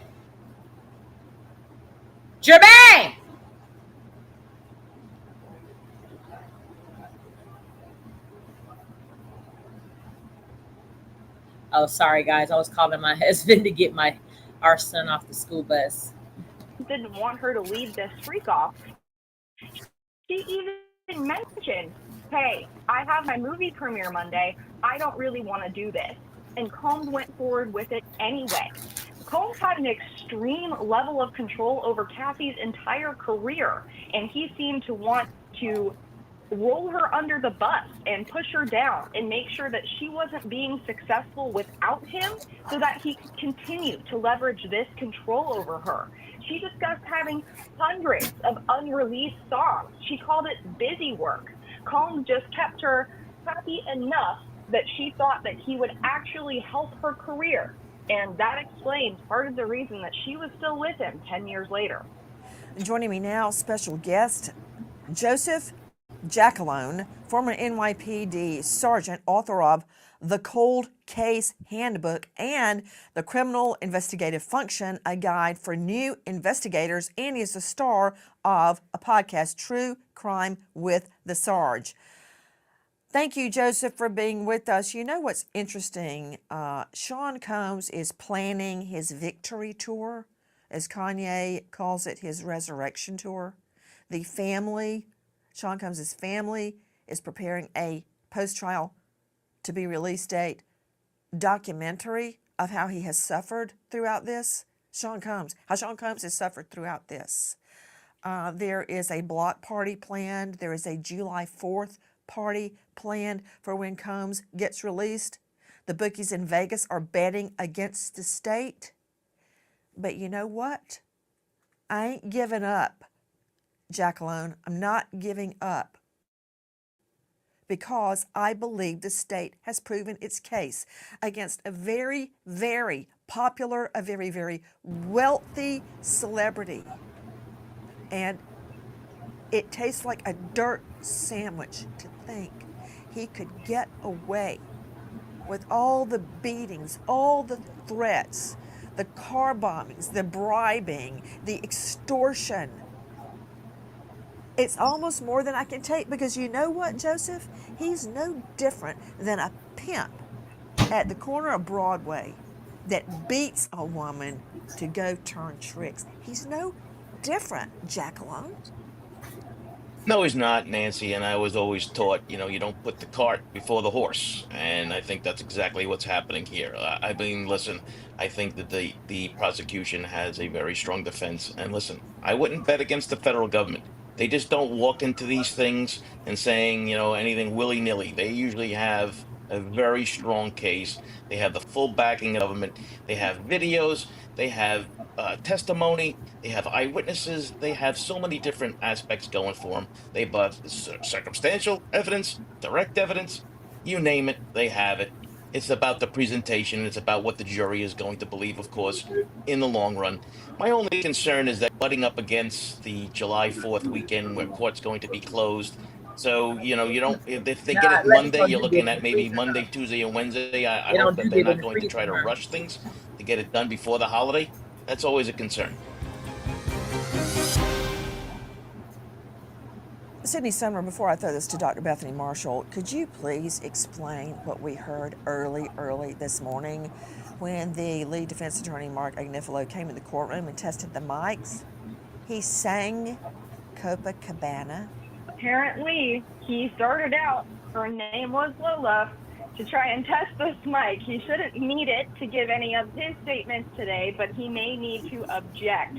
So I don't know if that is a sign, if that means something, that they're feeling extremely confident going into closing arguments, but that seems a pretty relaxed way to test that mic. You know what, Dr. Bethany? Even people here on my studio. It's open in there on the side of the door. I have a completely different reaction. I want to cry because it's all just a big joke. It's just a big joke. And you know what? For all of you producers sitting here that actually laughed when you heard Agnifilo tested the mic by singing her name was Lola, it's just a big joke to them because they have never been a sex assault victim. And I'm glad they haven't. They've never had to deal with one witness I had. In the middle of her direct testimony, she couldn't take it, Bethany. She put her head down on the desk in front of her at the witness stand by the mic and went into some kind of catatonic state. In my rape case. Okay, forget my case. Forget what I was trying to do. What about her?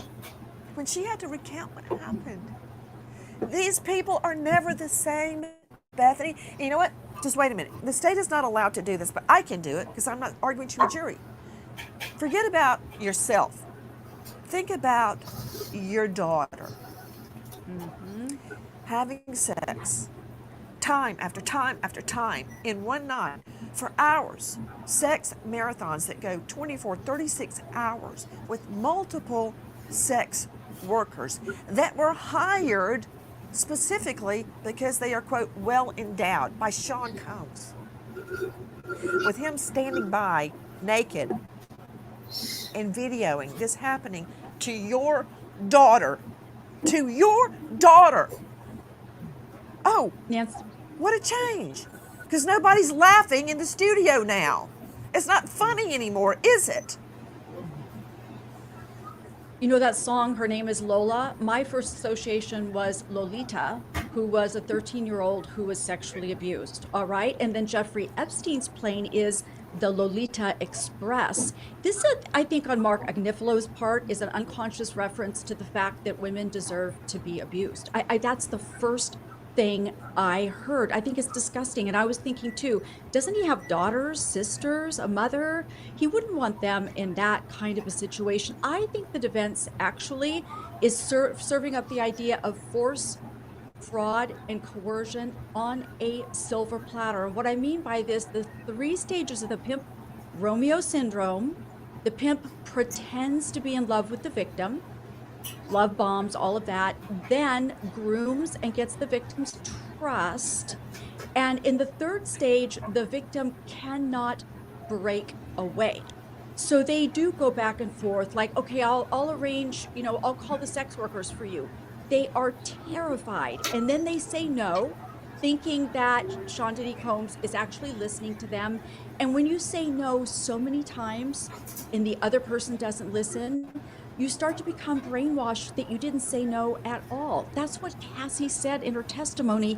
It wasn't until she looked back at her texts that she realized she had been saying no for years. She had dissociated from that. And one more thing, Nancy, this Mark Agnifilo singing the Lola song reminds me of all the rich, wealthy, powerful men who went on the Lolita Express, knowing exactly what they were going to do, getting to that island, participating, and thinking it was all one big party.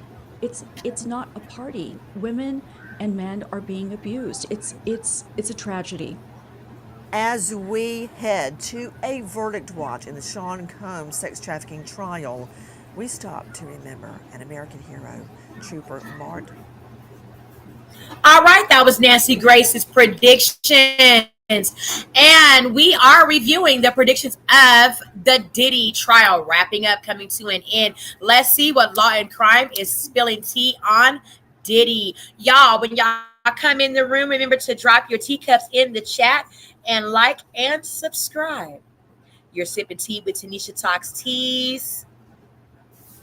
And we are on the week of the deliberation of the jury for the Diddy trial that only lasted 2 minutes.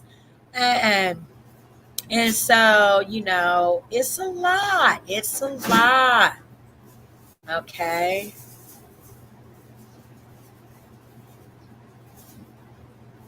So Law and Crime seems to have wrapped up 8 hours of watching the courthouse and giving some tea. So I got to find the tea. So hold on a second.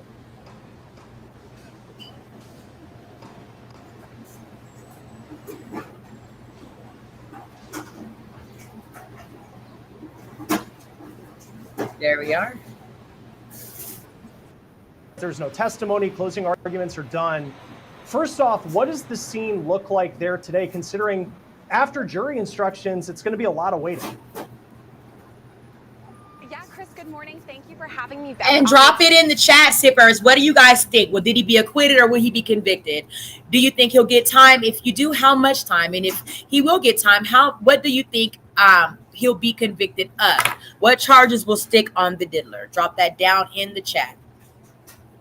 So fun to bring you guys updates, and I'm really excited to see what's going to happen today. As you said, we could get a verdict, and that's kind of why when I was walking over to the courthouse this morning, I expected something kind of wild, because at any moment we could have a verdict once those deliberations begin. Of course, jury instructions ahead of that.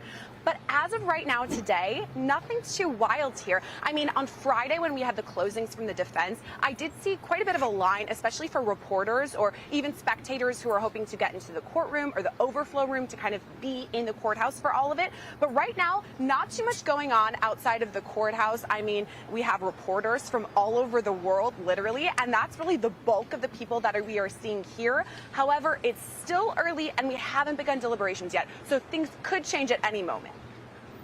Yeah, it's going to be really interesting. I mean, we had some emotional closing testimony, closing arguments over the end of last week. And something to think about this week is that it's a short week because you have the 4th of July on Friday. So once the jurors start deliberations, they'll be thinking about whether or not they could put all of this to rest by the end of the week. Sierra Gillespie is going to be with us throughout the morning, throughout this hour, especially here on Law and Crime. Thank you for joining us on YouTube. We're starting to get some really good questions into the chat. So I'm going to bring in our panel of experts who will be with us for this hour. We have Dr. Dwayne Hendricks, who is the former associate warden at the Metro Detention Center in New York, where Sean Combs has been living for the last several months since he was arrested in September of last year, and Joe Richardson, civil rights attorney, also joining us to help break down what we can expect today. First off, they'll be going over jury instructions. The judge will be laying out how jurors can go about their deliberations. Joe, I'm going to begin with you because we are already getting probably the biggest question everybody has at this point is, when are we going to get a verdict? More specifically, let me ask you, what would you consider a long deliberation in this case? I would consider a long deliberation more than 3 or 4 days. I think they have some things to consider. There's 5 charges. There's 34 witnesses by the prosecution, even though the defense didn't do any.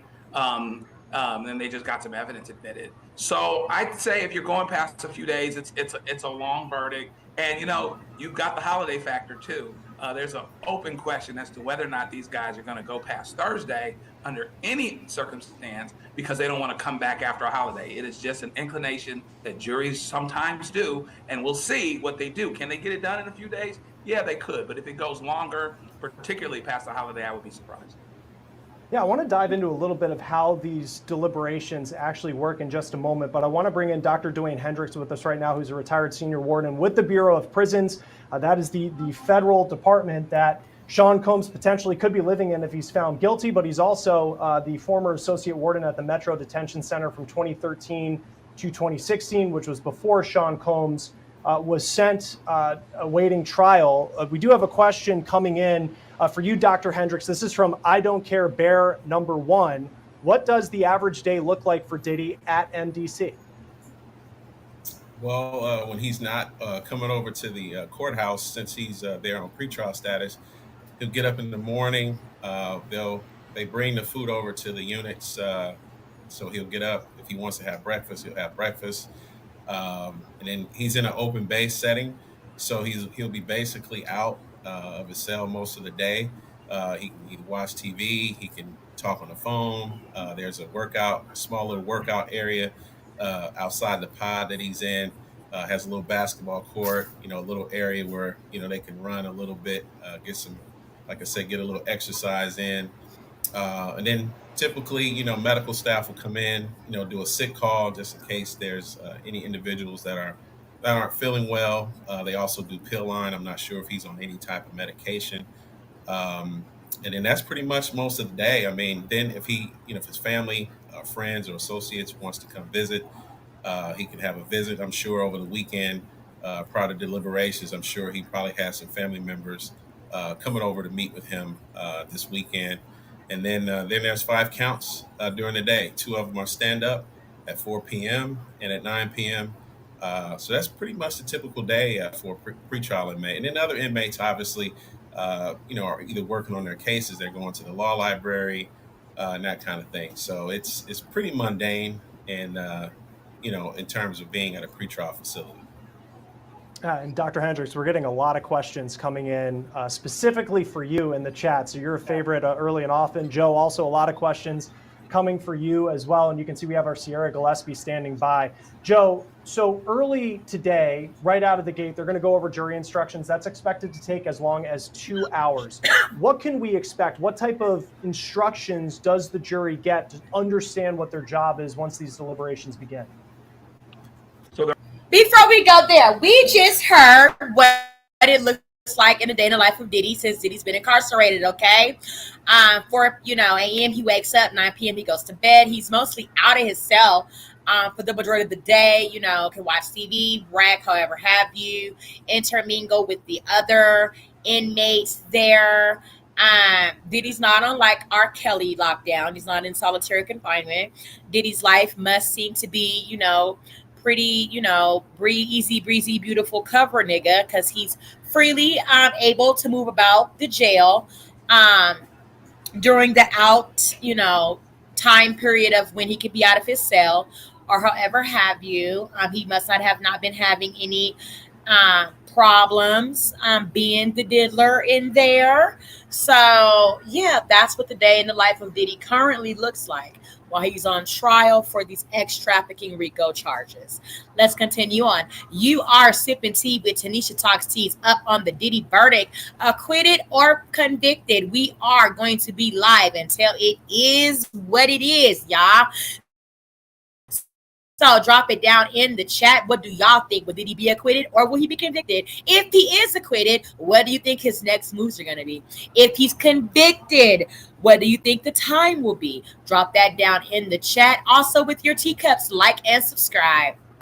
Let's get it. There are always general instructions, a series of general instructions having to do with their obligations as a jury, including, but not limited to, things related to evidence as a general standpoint. Here's how you're supposed to weigh evidence. Here's where common sense weighs in. I'm not quoting, from exact jury instructions, but they do cover what their conduct is supposed to be as jurors, how they're supposed to weigh evidence, and then the specific causes of action themselves. Okay, as it pertains to racketeering, this is what needs to be shown, and then there's some supplemental instructions or some instructions that go into a bit more detail about each of the causes of action. So there'll be general instructions about their conduct, the things that they're supposed to do, and how to weigh evidence, as well as things that are specific to the causes of action themselves.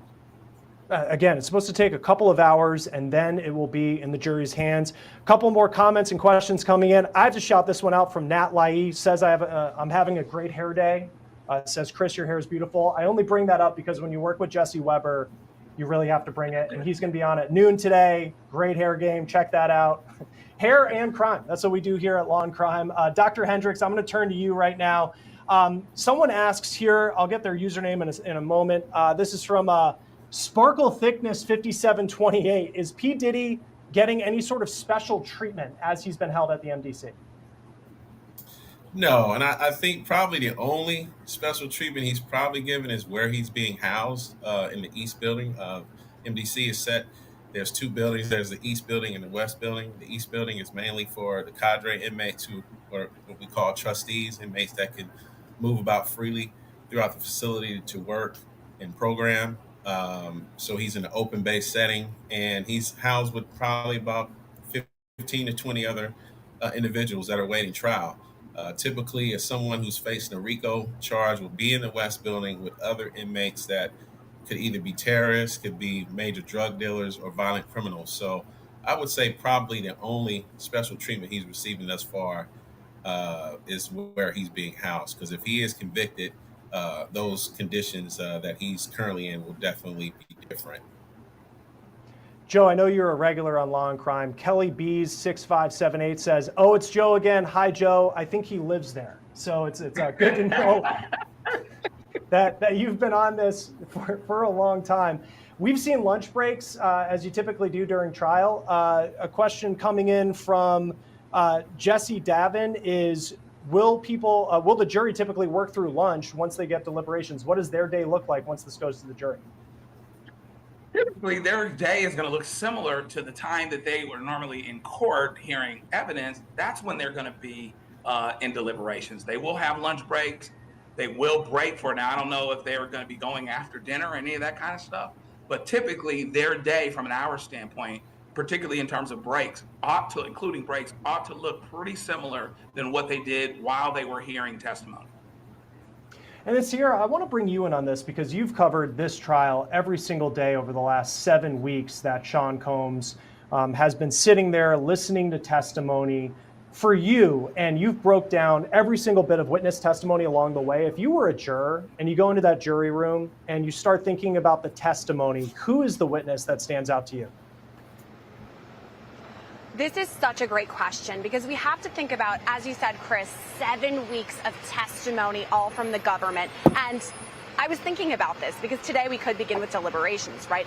But to me, there's no way that these jurors went home over the weekend and didn't think about the closings, right? There's just no way. I know they're not talking about it, but before they go to bed, when your head hits the pillow, you're kind of going through and thinking, what am I thinking in all of this, kind of preparing for deliberations? So to your question, the person who I would say, number one, is Cassie. And I don't think that's any sort of spoiler alert at all. Before we even started covering the trial, back even before the indictment, we knew that Cassie was working with the feds. We knew that she had powerful statements, and she was up on the stand for multiple days of both direct and cross. And I think she did a really good job of laying out so many facets of her relationship with P. Diddy, especially the fact that she started, meeting with him when she was 19 years old in the entertainment industry, that she signed this 10-album deal and only produced one because she alleges that Diddy stifled her career. And then, of course, to see the Intercontinental video and then hear Cassie's testimony in regards to all of it. She said she left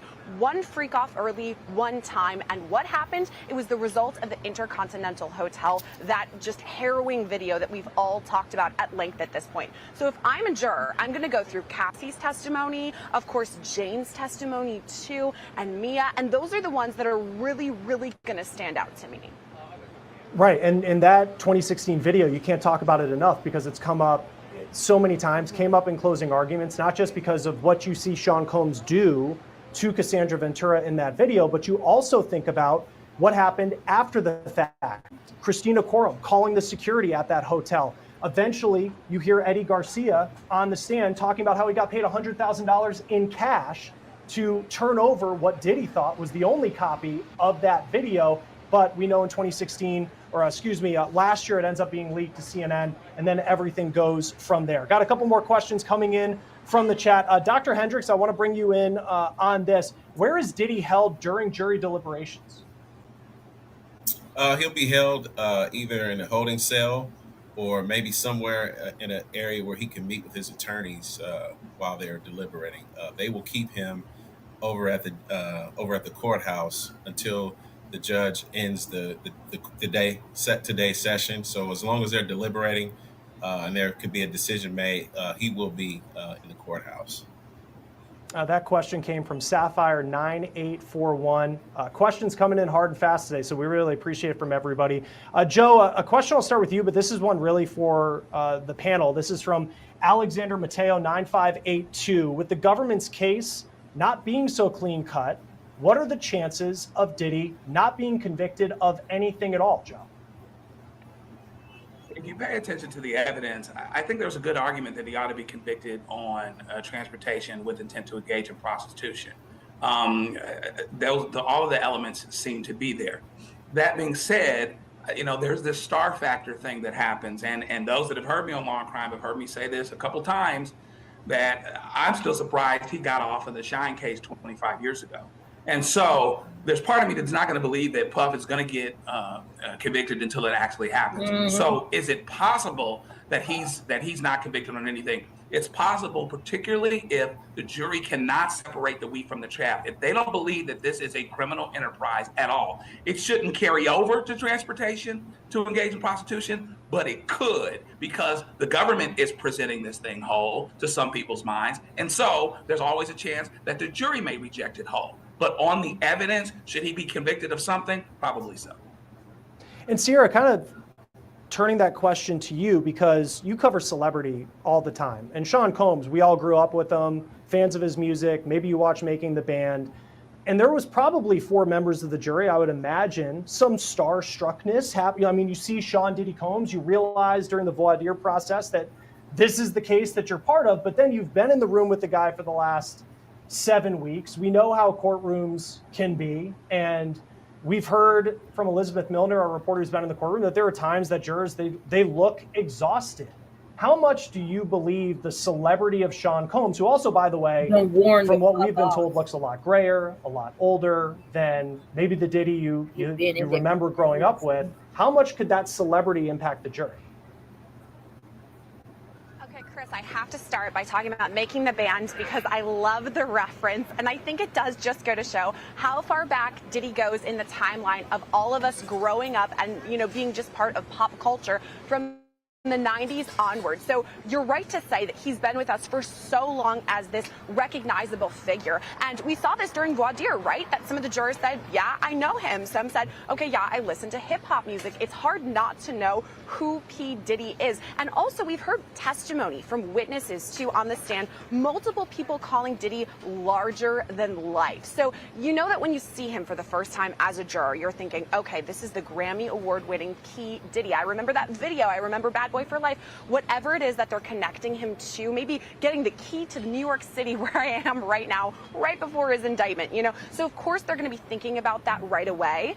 However, as it goes on, perhaps Diddy becomes more and more humanized to them, right? Hearing some of the things that maybe aren't as glamorous as celebrity, perhaps cleaning up lube or baby oil from the Beverly Hills Hotel, for example. That's not something I generally think of when I think of celebrities, which, by the way, Chris, you did say this, and thank you for introducing me as the host of Scandal, which if you guys like what we're talking about with celebrities, make sure to subscribe to my channel because that's where we talk all things celeb, including Diddy. But to your main question here, Chris, is this something that the jurors are going to take into the deliberation room?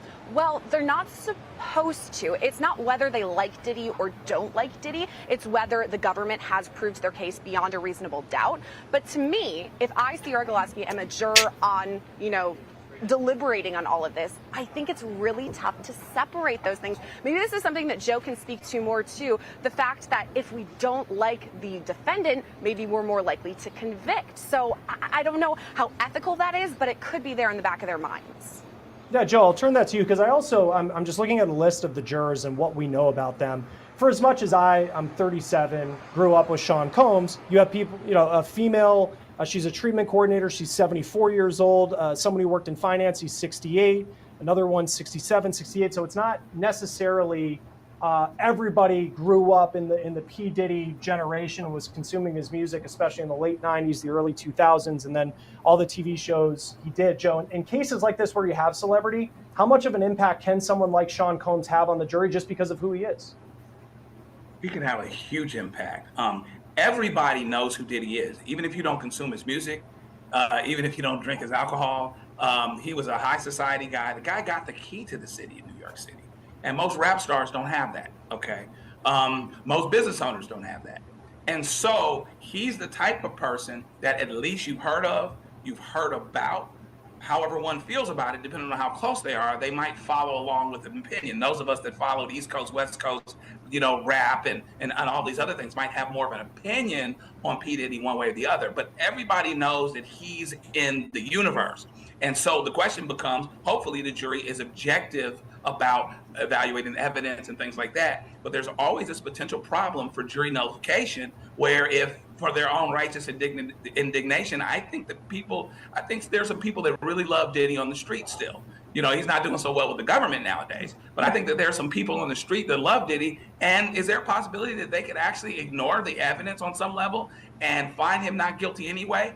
There could be jury nullification, and it's more likely to happen, even though it's not likely to happen statistically, it's more likely to happen with somebody like this. Right. I mean, how many people on the jury? I mean, he's one of the most recognizable people on the planet. His music is consumed by communities across the board. I mean, he's someone who just kind of transcends in a way that few celebrities do. Do have an update coming in from the courtroom. The judge is on the bench. The judge says, in the case there is anything, we'll bring the jury in for the charge, which is laying out the jury rules. Combs' attorney says the laptop is ready. There are a few things we'll finalize during the charge, and then they'll just email it over. So they're getting together all the resources that the jury will need for deliberations. Dr. Hendricks, I have an interesting question coming in here from Kelly B's 6578. But before I ask it, I do want to play a clip. And this is of Sean Combs' kids. He has 7 kids who sang him happy birthday while he was held in the MDC. This was on November 4th of last year. Let's play that video. All right, sing happy birthday to Daddy. To Daddy, happy birthday to Daddy, happy birthday. Keep going. Happy birthday to Daddy. Keep going, Go. Happy birthday to Daddy. Yay!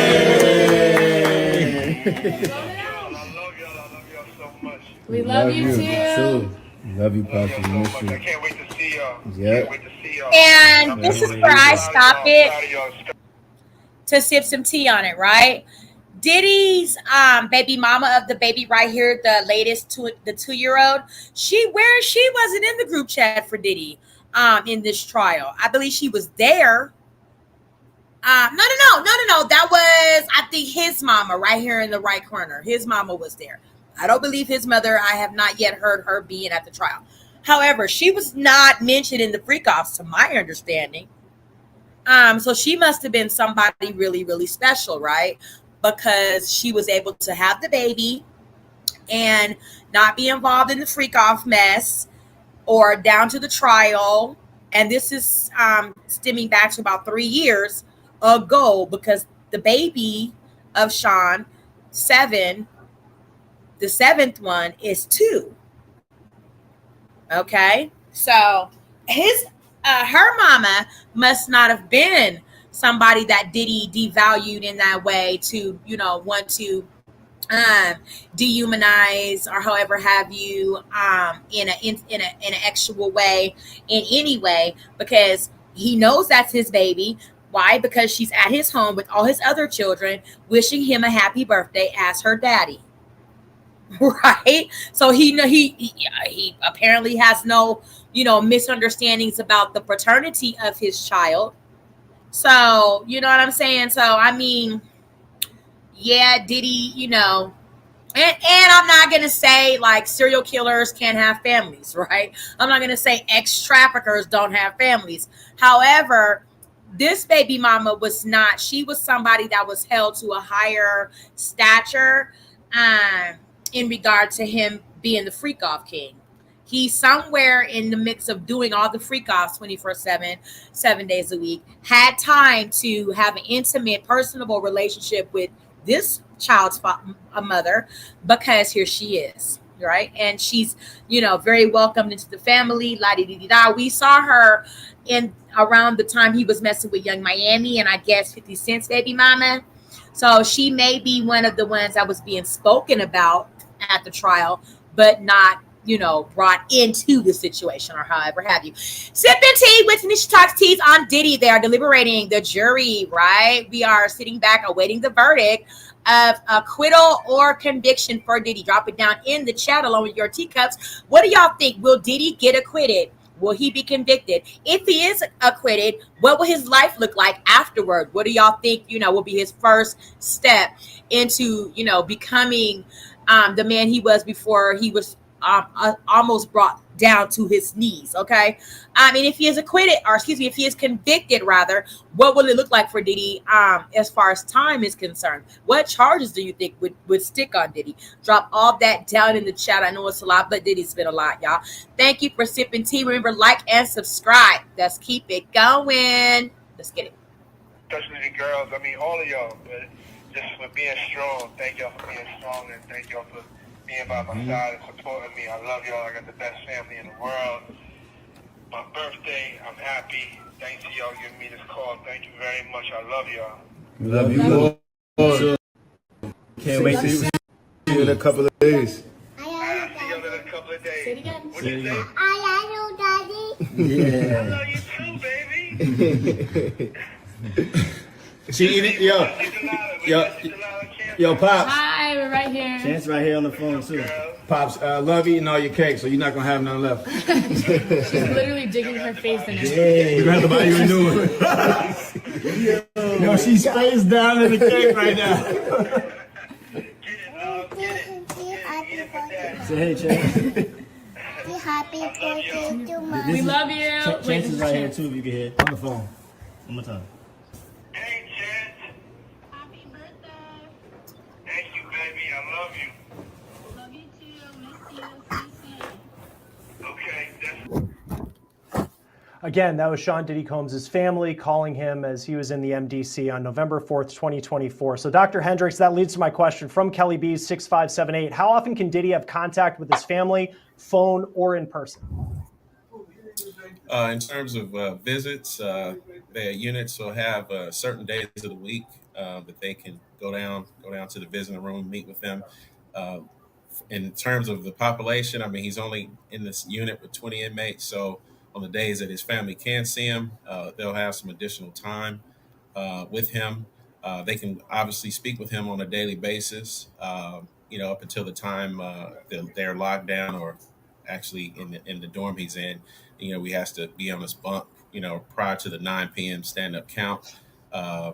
And then obviously he sees him every day in court. Seeing that video, it just goes to show you, other than the alleged victims in this case, the biggest losers in all of this is his family, especially his children. Being a father, of 4 small children. I'm sorry, 3 small children, 1 in college. It's a tough thing to see, and it's being a warden and being in corrections for over 30 years. One of my professional priorities is always family reunification, and making sure that they maintain those bonds with their families. So he's obviously at a critical moment. Either he's probably going to be with them this weekend, or maybe sometime next week, depending on how long the jury deliberates, or he could be away from them for a long amount of time. So I'm sure they were with him this weekend, spending some time with him, bonding with him, obviously before.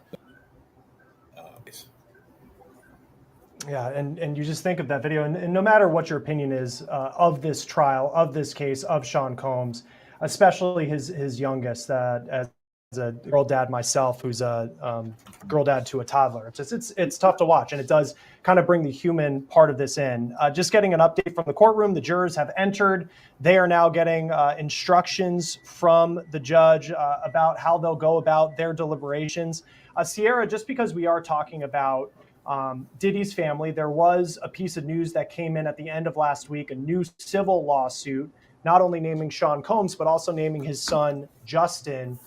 Some very tough allegations from a woman being brought forth by Tony Busby's law firm, who's brought several civil suits against Diddy. That is separate from the trial that we're talking about here. But what have you learned? What updates do you have about how that is proceeding? Yeah, Chris, I'm happy to break it down because one of our lights just had an issue, but we're good.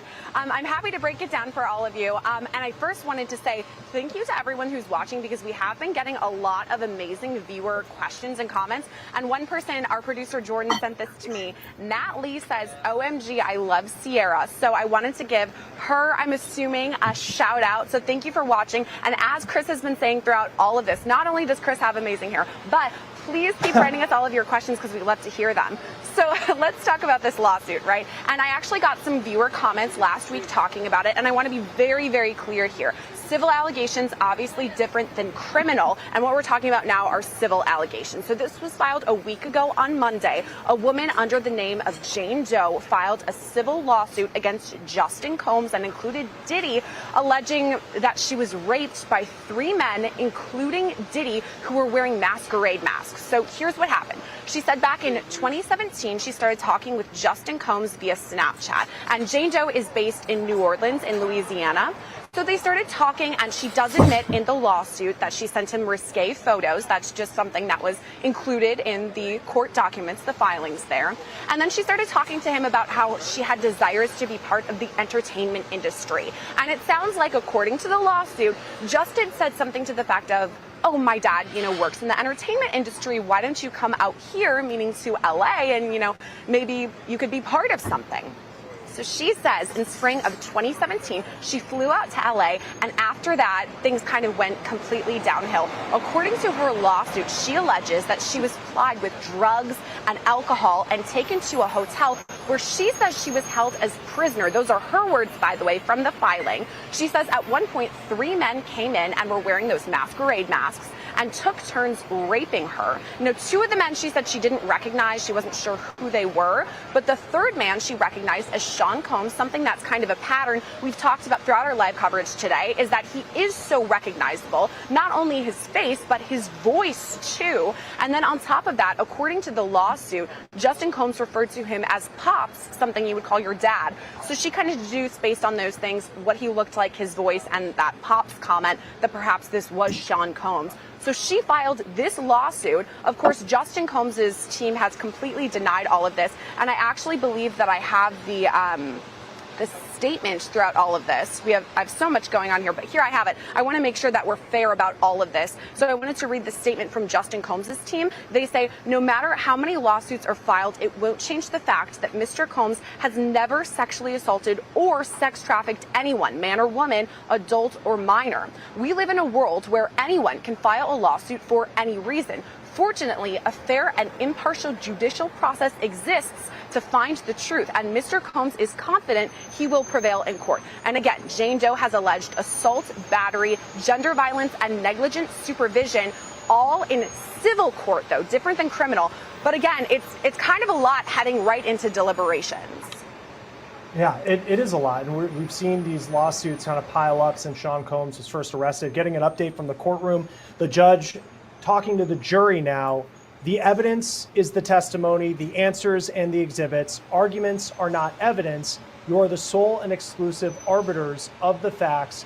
What is a reasonable doubt? It's based on your common sense after carefully weighing all the evidence. So the judge now speaking to jurors, beginning to lay out these jury instructions. That's expected to take more than an hour, we've learned. And then after that, it will be in the jury's hands. Joe, I have a question for you. This is from Coco Chanel 353. How will it proceed with the Tony Busby suits?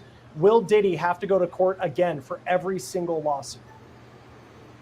Once something is filed in civil court, statistically speaking, 90% of them never make it to trial. And that's for one reason or another, either because they settle, which typically is favorable or at least something that's satisfactory to a plaintiff, or because the defendant was able to get rid of the case with an early dispositive motion. Dispositive, the case, the key word in that being disposed, like a motion for summary judgment. I don't know how much that's going to happen here because he basically, most of these guys, including Mr. Busby, have lawsuits that allege fact issues. So the question is whether it's more likely than not that these things actually occurred, creating the cause of action that in turn creates the cause for recovery. But that being said, there's 80 of them. And I don't know what allows one or other to stick out more than the others to bring them to the front of the line, so to speak. The second they filed these cases, they probably ensured that they would be in litigation for 2 to 3 years. And so nothing's going to happen right away, particularly if Diddy is dealing with appeals, dealing with things related to the criminal case. And there's a question is, you're going to try to outlast these guys, see how much they have in the way of resources, seeing whose cases actually make the most sense to potentially resolve and to get off their plate. And so there are so many going on right now. Nothing may happen right away.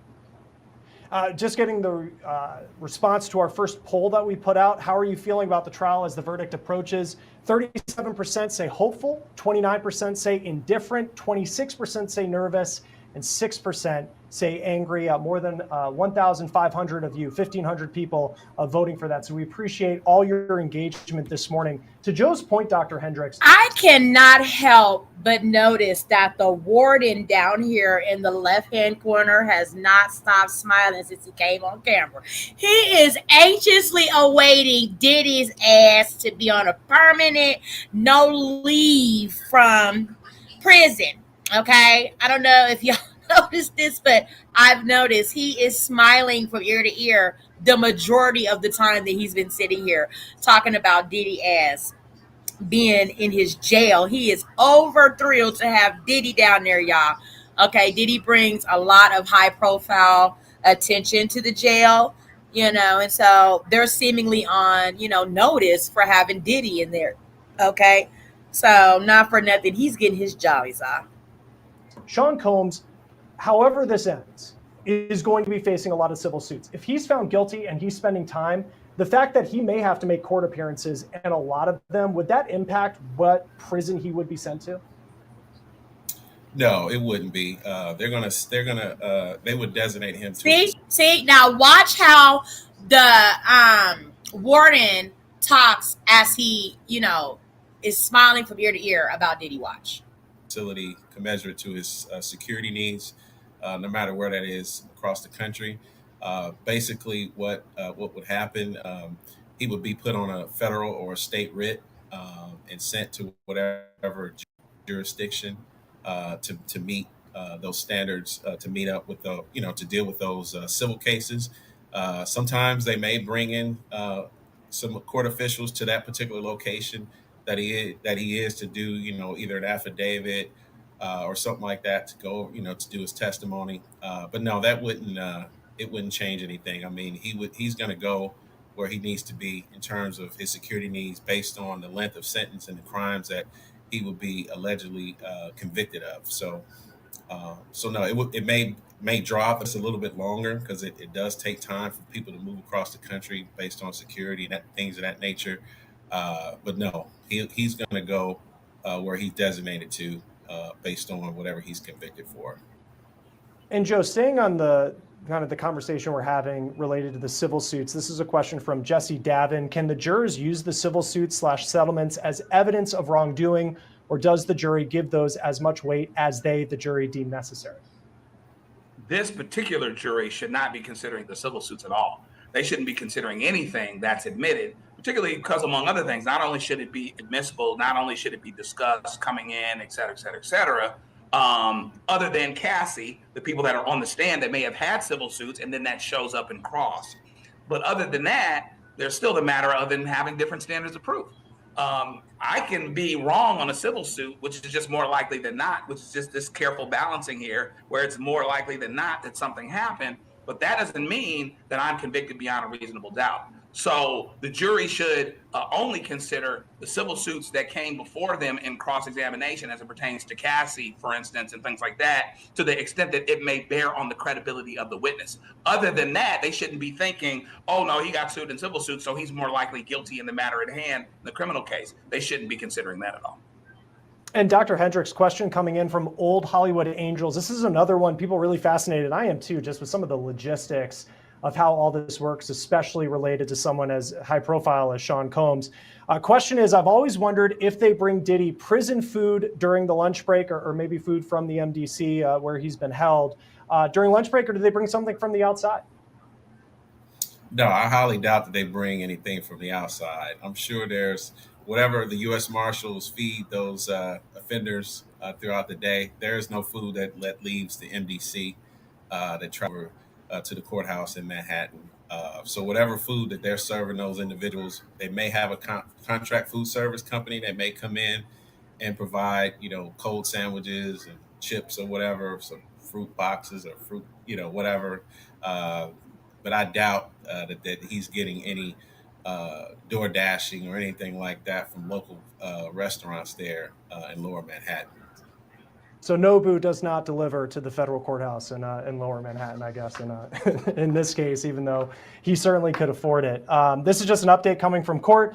Judge, you must weigh, the judge says you must weigh to the jury, speaking to the jury, you must weigh each witness's credibility, the truth and importance of their testimony, size him or her up. You must decide. Sean Combs has been formally charged in an indictment. An indictment is not evidence. Joe, just from a couple of the lines that we've been speaking about in between some of the questions from our chat, what do you make of how the judge is going about instructing this jury about what their job is going to be when they begin deliberations? He's doing what he's supposed to do in terms of letting them know, separate the wheat from the chaff. He was indicted. You have to make a decision based on the evidence. You can decide you heard someone testify for days or hours or whatever else, and you don't believe it. You can throw out the baby with the bathwater. You can figure out what you believe versus what you don't believe. He's really letting the jury know the parameters of what it is that they're supposed to decide, because theoretically, what's supposed to happen is they go into the deliberation room and then they start applying those rules while they're looking at the evidence. Now, they'll have opportunity to ask questions and things like that to get further clarification. But the judge is doing exactly what he's going to do, starting off by letting them know what their obligations actually are, how they're supposed to weigh evidence, what they're supposed to consider, what they're not supposed to consider, and going from there. And Dr. Hendricks, a question I have, just as far as if he's found guilty, he's going to go to prison. When I think of the Federal Bureau of Prisons, you have, for example, the Supermax that's holding people like El Chapo. You might have some lower security facilities. Where does Sean Combs go? How is it determined what type of federal facility he would go to if he's found guilty? Well, let's talk about the seriousness of the charges. If he's convicted of RICO and all these sex offenses across the board, more than likely he'll probably end up at one of the high security facilities that has a sex offender management program. And the one that I can think of off the top of my head is the United States Penitentiary in Tucson, Arizona.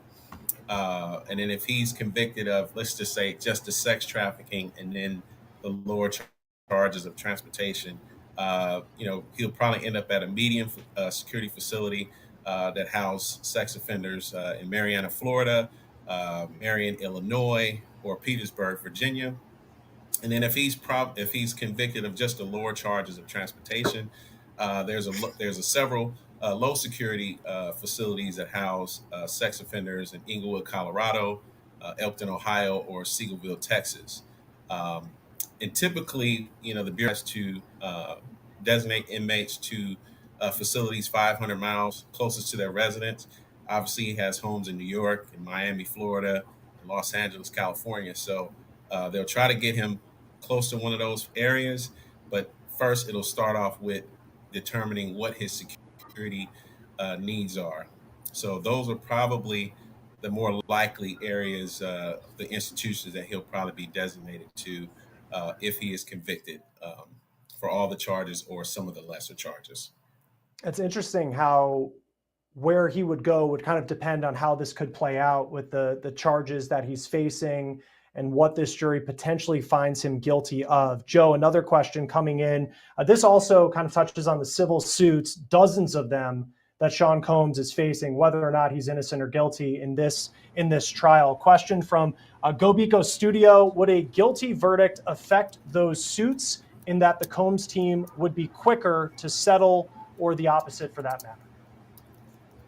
To my mind, I don't know how much it would affect, because if he's convicted on the criminal side of things, he's got bigger fish to fry than what may happen with these civil cases, because on other things, depending on what he's convicted of, he might be facing asset seizure. And so he's going to have bigger fish to fry if he's convicted. Now, that being said, does it come a little bit further to the forefront on his plate if he actually gets off?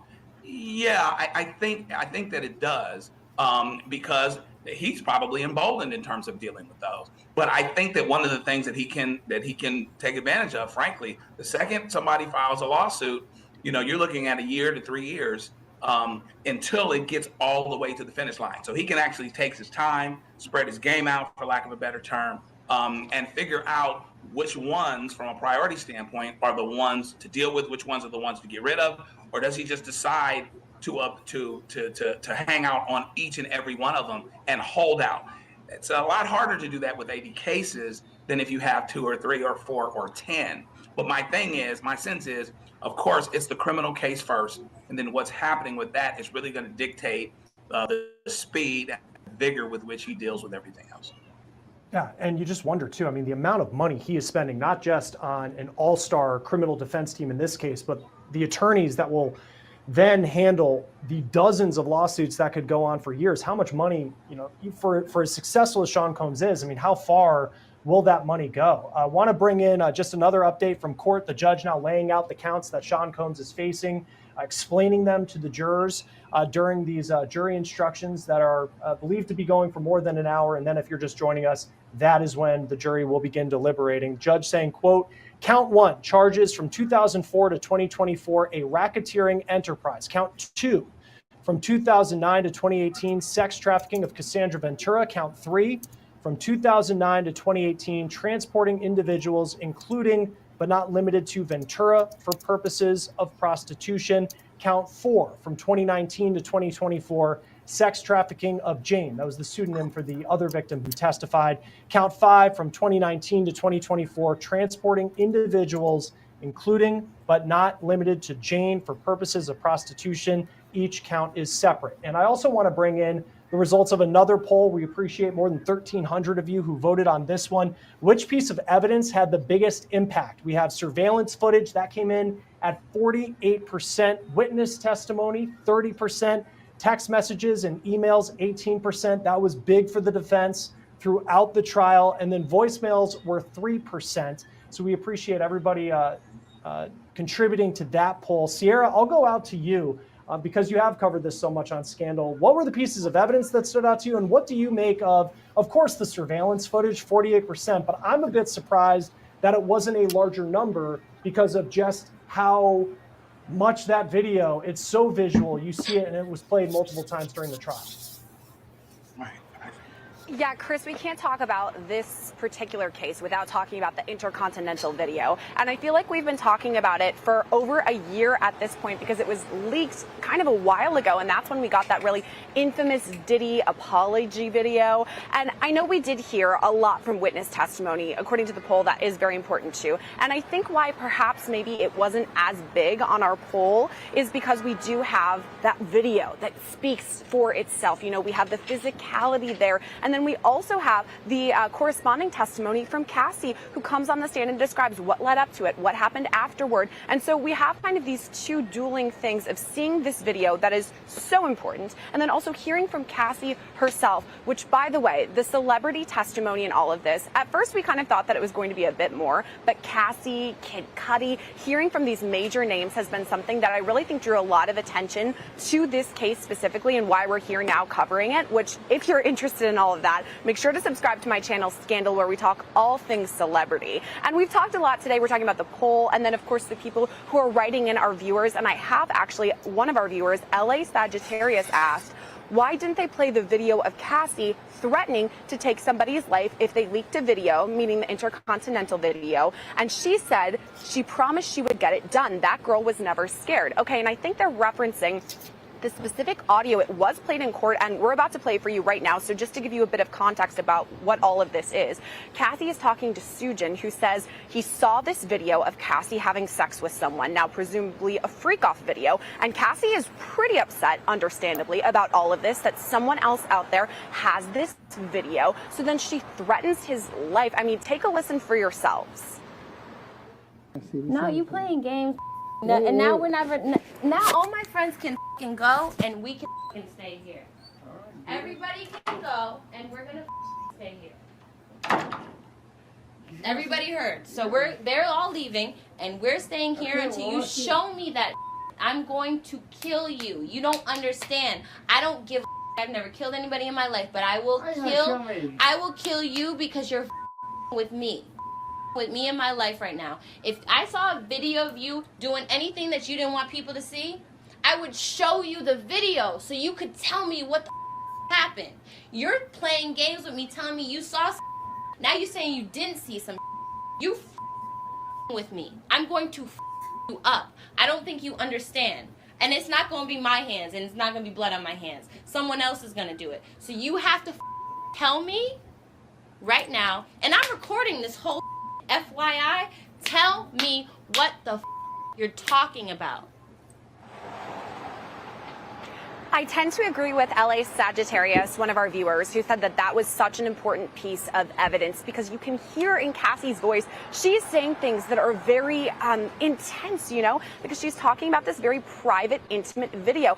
And I think that kind of brings everything full circle, right? Because in the defense's closings, Mark Agnifilo kind of pointed the finger, at least according to rebuttal, he pointed the finger at Cassie and Jane and said, what is their motive here? Is it money? Is that their motive? You know, that's why they're participating and working with the government. But on rebuttal, Maureen Comey pointed out money isn't a motive. The money was already paid off way before all of this, back when Cassie filed her civil suit. Cassie did not want to testify. She had to. And I think it kind of goes to show how Cassie on the stand said, I never wanted to talk about this. I didn't want to bring it up. I wanted to do everything in my power to keep these videos secret. Her mom even took out a $20,000 loan to kind of prevent all of this from being released to the public, which it unfortunately eventually was. But I think it's such important evidence in all of this. We've got evidence like the audio, the video, and the witness testimony. So there's so much for these jurors to weigh. You know, this point in particular puts you kind of in the shoes of one of these jurors right now, because you had the testimony, and I remember Elizabeth Milner, when Cassie testified, just talked about how emotional it was in the courtroom. I mean, she was the star witness right out of the gate. But then the defense comes back with the text messages in these cases, trying to show that she was complicit in this, trying to say that the relationship was consensual. And now as a juror, you have to take both of them. And then you ultimately decide these 12 people who will sit in this room. And these are pictures from the AP of what the jury room looks like. There are a few times that a room so bland, a picture like this, so boring, is actually super compelling to look at, because this is where the fate of Sean Combs is going to be decided. I want to bring Joe in on this point. Take us into what happens in the jury room. We know they're going to decide. We know they're going to go through evidence, but specifically, what is going to take place in that room? Well, it could go a lot of different ways, but my sense is that they're going to pick someone that's going to be the foreperson, and they're going to probably, that foreperson, if they're objective, they're going to say, well, we could maybe approach this a couple different ways. Maybe we should start off based on the charges, figuring out where everyone is. Or maybe we should start having general discussions about what people's thoughts are and let that lead us into the cause of action. So it can be done. There's more than one way to skin a cat. It can be done several different ways. But what I'm really particularly interested in is who emerges as an advocate one way or the other, right? Who emerges as someone that says, guys, there's reasonable doubt here everywhere. We all know that he's a bad guy, but does this make him, the criminal enterprise thing has always been a square peg in a round hole for me. Who are going to be the sides? Who are going to be the folks? And is it a situation where it's going to be very, very close to being guilty or very, very close to being not guilty? And then you just have a couple people or less to actually convince, right? So hopefully somebody comes in an organized fashion and says, here's the way we can do this without anyone feeling negative or feeling attacked, etc. Because we need to have a conversation because we're all doing our jury service. Give people the opportunity to speak, to say what needs to be said, and then hopefully they can go charge by charge so that by the time they're done, they can say that it was thorough and they got where they needed to be and that they served the people the best way they can in their obligation as jurors. And you just think of the personalities in that jury room as well. I mean, I just keep looking at this list of, it ranges from a female deli clerk. She's 30 years old. There's a man who is retired in finance. He's 8 years old, physician's assistant, 43. I mean, this is, as you look at this jury, it really kind of runs across the board of different backgrounds, ages, professions. Who is the person, to your point, Joe, who is the one, when we look back on this, that stood up and said, this is what I believe, and then people ended up following them. Got a different new court update, coming in. The judge saying, quote, for attempt, the U.S. must show intent and a substantial step taken. Mere intention does not amount to an attempt. Aiding and abetting means knowingly doing some act to aid or encourage a crime to be committed. Judge also says, for RICO, that's the racketeering charge, the U.S. must prove that from 2004 to 2024, there was an agreement between two or more individuals for a racketeer enterprise that impacted interstate commerce, that the defendants, joined and committed at least two predicate acts. The U.S. must prove a mutual understanding to cooperate. You may infer its existence from the circumstances of this case. Actions may speak louder than words. You may consider the acts of all of those you find to be participants. So you're seeing the judge continue to lay out the jury what their job is going to be. I just want to say we have more than 10,000 people watching with us right now on YouTube. We really appreciate you being there. RSS9965 says, I have to say the law and crime guests have been spectacular. I absolutely agree. The coverage has also been amazing. I'm really glad we had lawyers and professionals to guide the general public through this trial. I totally agree. Joe, Dr. Hendricks, both of you are just incredible, giving us kind of just the insight of not only what's playing out in the courtroom, but how things could proceed after. And with that, Dr. Hendricks, Old Hollywood Angels asks another one here saying, will P. Diddy move away from MDC? And if yes, will he end up in general population? Yes, if he is convicted on any of these charges, now I do believe they will keep him in the cell. I mean the unit that he's in the East Building throughout the remainder of his time there. If he's convicted before he's sentenced, and even after, I don't think they'll move him over to the West Building just based on his celebrity, and probably want to just keep him safe and secure over there in that unit over in the East Building. I'm sorry. But he will be in general population, just like anyone else once he gets to his designated facility, if he is convicted of any of these crimes. And, I'm kind of interested to see if he's only convicted of the transportation charges. Since he's been in jail almost a year, I'd be interested to see, what type of sentence that he would receive. I know that he could be sentenced up to maybe 10 years, I believe, on those charges. But I'm wondering if he's acquitted on all the other charges that that they're trying to convict him on, will he be actually sentenced up to 10 years for just the transportation?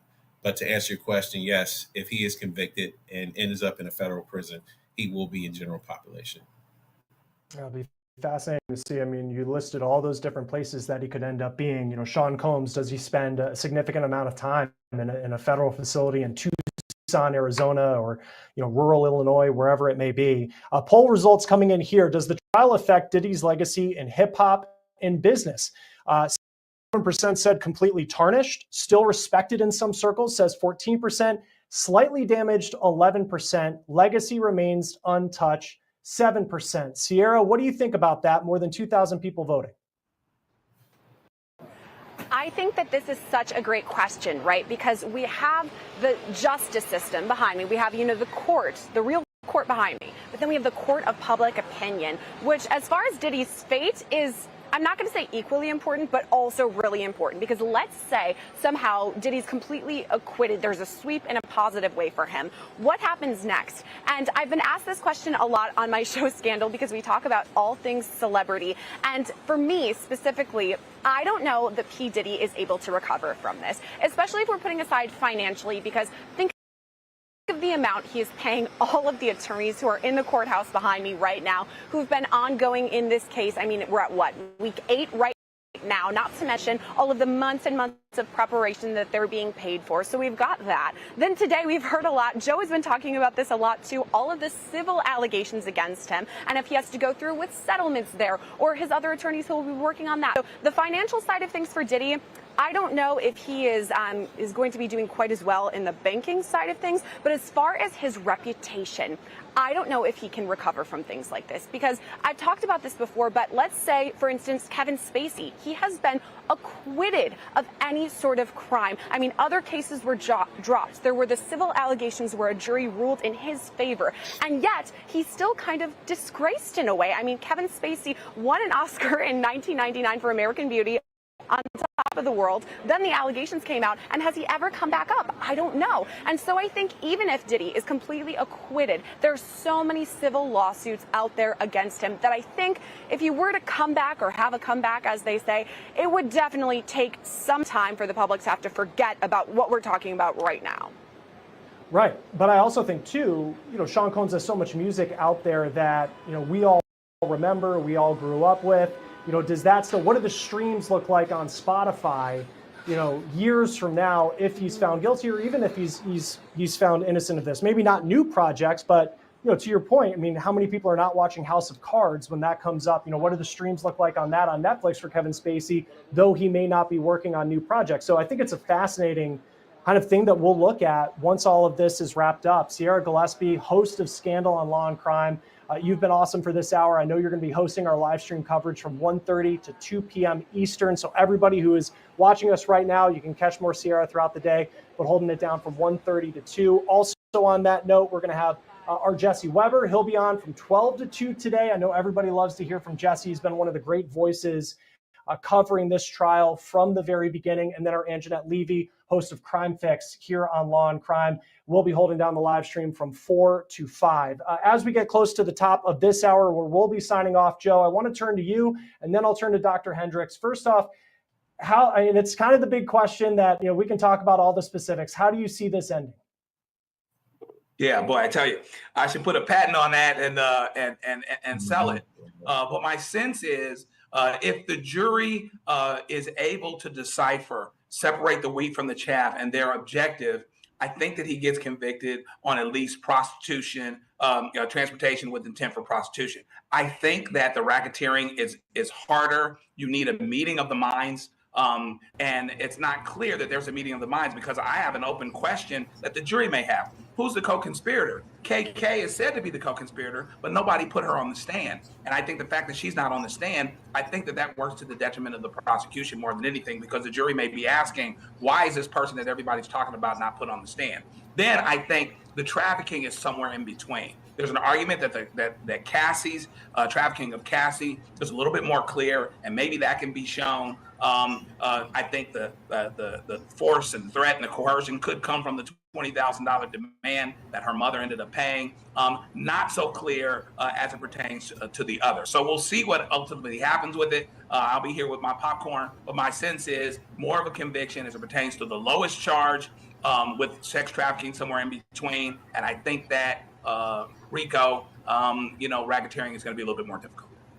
No, it's definitely a complicated charge to read through, figuring out the underlying crimes, and then it's 2 within 10 years. But exactly what does that look like? We'll see. Final update from court for this hour. If you find that the Combs enterprise existed, the judge, you must find whether it continued in a substantially similar form from 2004 to 2024. The people can change.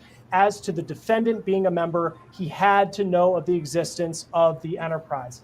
Dr. Hendricks, you know the system that Sean Combs could end up living in for the rest of his life. Do have a fun question in a way for you at the end of this. But first off, because I've heard criticisms of some of the federal facilities. I was watching the Chrisley documentary last night, which very different situation of Todd and Julie Chrisley, but they were talking about they felt their health was suffering because they were in a federal facility. What does life for Sean Combs look like if he is found guilty and he heads to one of the federal facilities that you listed? Well, I mean, he's going to be just like any other individual housed in a federal prison. He'll get a job assignment. Once he gets a physical done within 14 days of his arrival, if he's healthy, more than likely he'll be working in food service. That's typically where they put inmates when they first get to federal prison. He'll get it, like he'll be working, and he'll more than likely try to get his visiting list going, getting his family and his associates, those that are still close to him, to try to get to see him as quickly as possible. Because if he is convicted, and once he leaves MDC and heads to whatever facility that he's designated to, it'll probably be a month and a half before he has any visits once he arrives at his new facility. And yeah, I mean, there has been significant challenges throughout the years here recently, more recently in terms of healthcare in federal facilities, and a lot of it has to do with staff shortages. But it also that burden has to be put on those individuals that are incarcerated as well. They're responsible for their health, and not buying a bunch of junk food, sodas, and things of that nature in the commissary. And trying to live a healthier lifestyle even prior to coming to these facilities. Now, again, Bureau of Prisons there's been a lot of criticism, and then there's a lot of work to be done. They do have a new director and a new deputy director, and I'm hopeful that there'll be some significant changes made to rebuild the reputation of the Federal Bureau of Prisons. But in terms of, I do agree with what Joe was saying in terms of more than likely he will be convicted of the lower charges. And I'm hearing that his family is preparing like a big party when he's released this week, maybe next week if he's acquitted. But I'm hoping, while I know he has attorneys watching the trial for any appellate issues, but I'm also hoping that they're preparing for him if he does have to go to prison. What is his life going to look like once he gets there, and especially if he doesn't get life or he isn't there a long time. What his life is going to be like once he is released from prison. Because at the end of the day, like I said earlier, the biggest losers of this is the alleged victims and his children.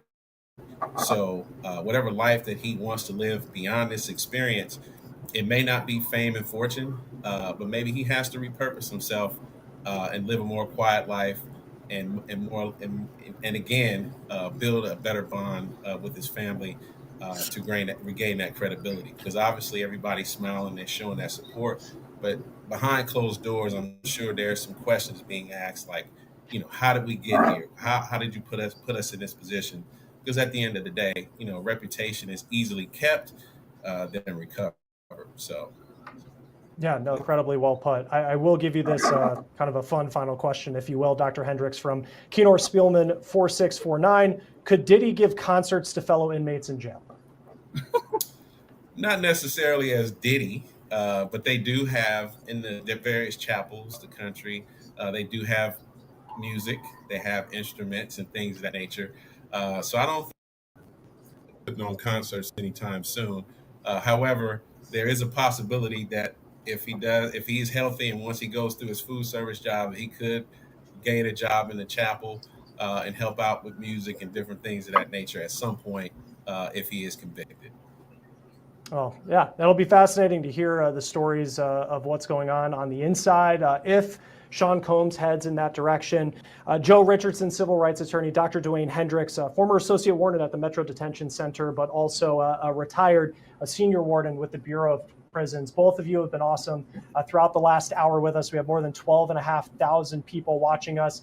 As soon we'll be on verdict watch. The judge is giving updates from the courtroom to jurors, laying out what the rules are going to be, and then they'll be in deliberations, and we will bring you the verdict live. When we hear it and bring you live coverage on this stream, we will also be signing a contract doing. All right, we are tuning in to the deliberations and the predictions of Diddy. We are reviewing everything, right? We're down to the wire for Diddy's verdict, acquitted or convicted. We just heard a lot, right, from a lawyer, an ex retired warden, a YouTuber, and another lawyer for law and crime, right? So what do you guys think? This is a lot to unpack. As y'all can see, I was able to get my background up, and my background's going to more so be like whenever I go, with my face on camera, it will more so be of whatever topic I'm talking about. Whatever the tea is, I'm going to try to like get the background to, mirror whatever we're talking about, sipping tea up. So it's Diddy, right? I got the Diddy courtroom up or whatever. So that will be my background so that whenever I do go live and not be faceless, then you guys can, have a cool little, something to play off on as we sip tea on whatever topic we're talking about. Okay. So we are everything Diddy today until the trial wraps up. And then we're also going to follow, after whatever, if he's acquitted or convicted, what that will look like for Diddy and so on and so forth. So remember to put your notifications on, like and subscribe. And thank you, everybody that's doing so. We're going to jump now to the afternoon tea on Diddy. Okay. Engage in or agree to engage in criminal activity. Was there an inferred agreement? And this was really interesting. Talking about the 8 underlying predicate crimes that the government has to prove at least 2 within a 10-year time frame. So there's bribery, arson, forced labor, kidnapping, drug offenses. And I thought this was interesting. I want to call this out. The judge said that witnesses who were given immunity in this case, they should be examined with greater care than ordinary witnesses. We know that there were. And I apologize if it's a little low on the law and crime side of the game, y'all. However, please turn the computers up as loud as you can so that you can also hear what is being said, okay? Thank you. Under immunity. That witnesses who are permitted to testify under pseudonyms, for example, Mia, for example, Jane, that bears on your evaluation of their credibility. That the defendant had no responsibility to testify. You can't attach any significance to that. In other words, because Sean Combs chose not to testify, you can't use that against him. This was interesting as well. Voluntary intoxication may actually negate the intent requirement of the RICO predicates. We'll talk about what that means. Uncalled witnesses. For example, Christina Coram, whose name came up, I don't know, every single day with almost every single witness. These people who were mentioned but never called as witnesses, each side could have called them. That's what the judge said. Don't speculate or consider this. And then finally, when they were sent back to deliberate, the judge said, schedule is your own. You're going to be provided meals. They've begun their deliberations. And if they want to continue past 5 p.m., they may be able to do so. We're going to keep a very careful eye out and ear out if we get any juror questions or what's going to happen. But right now, I want to take your questions. So I am joined right now by celebrity criminal defense attorney from McMonigle, Perry, McHugh, Meshach, and Davis. Brian McMonigle is with us. We're also joined by criminal defense attorney Mauricio Padilla and Law and Crime's very own host of Scandal outside of the federal courthouse right now, Sierra Gillespie. It's great to have you all here. I said all-star panel. I wasn't lying. Sierra, I'm going to start with you because we got a super chat question from Diana YX3GU. Thank you so much for the super chat question.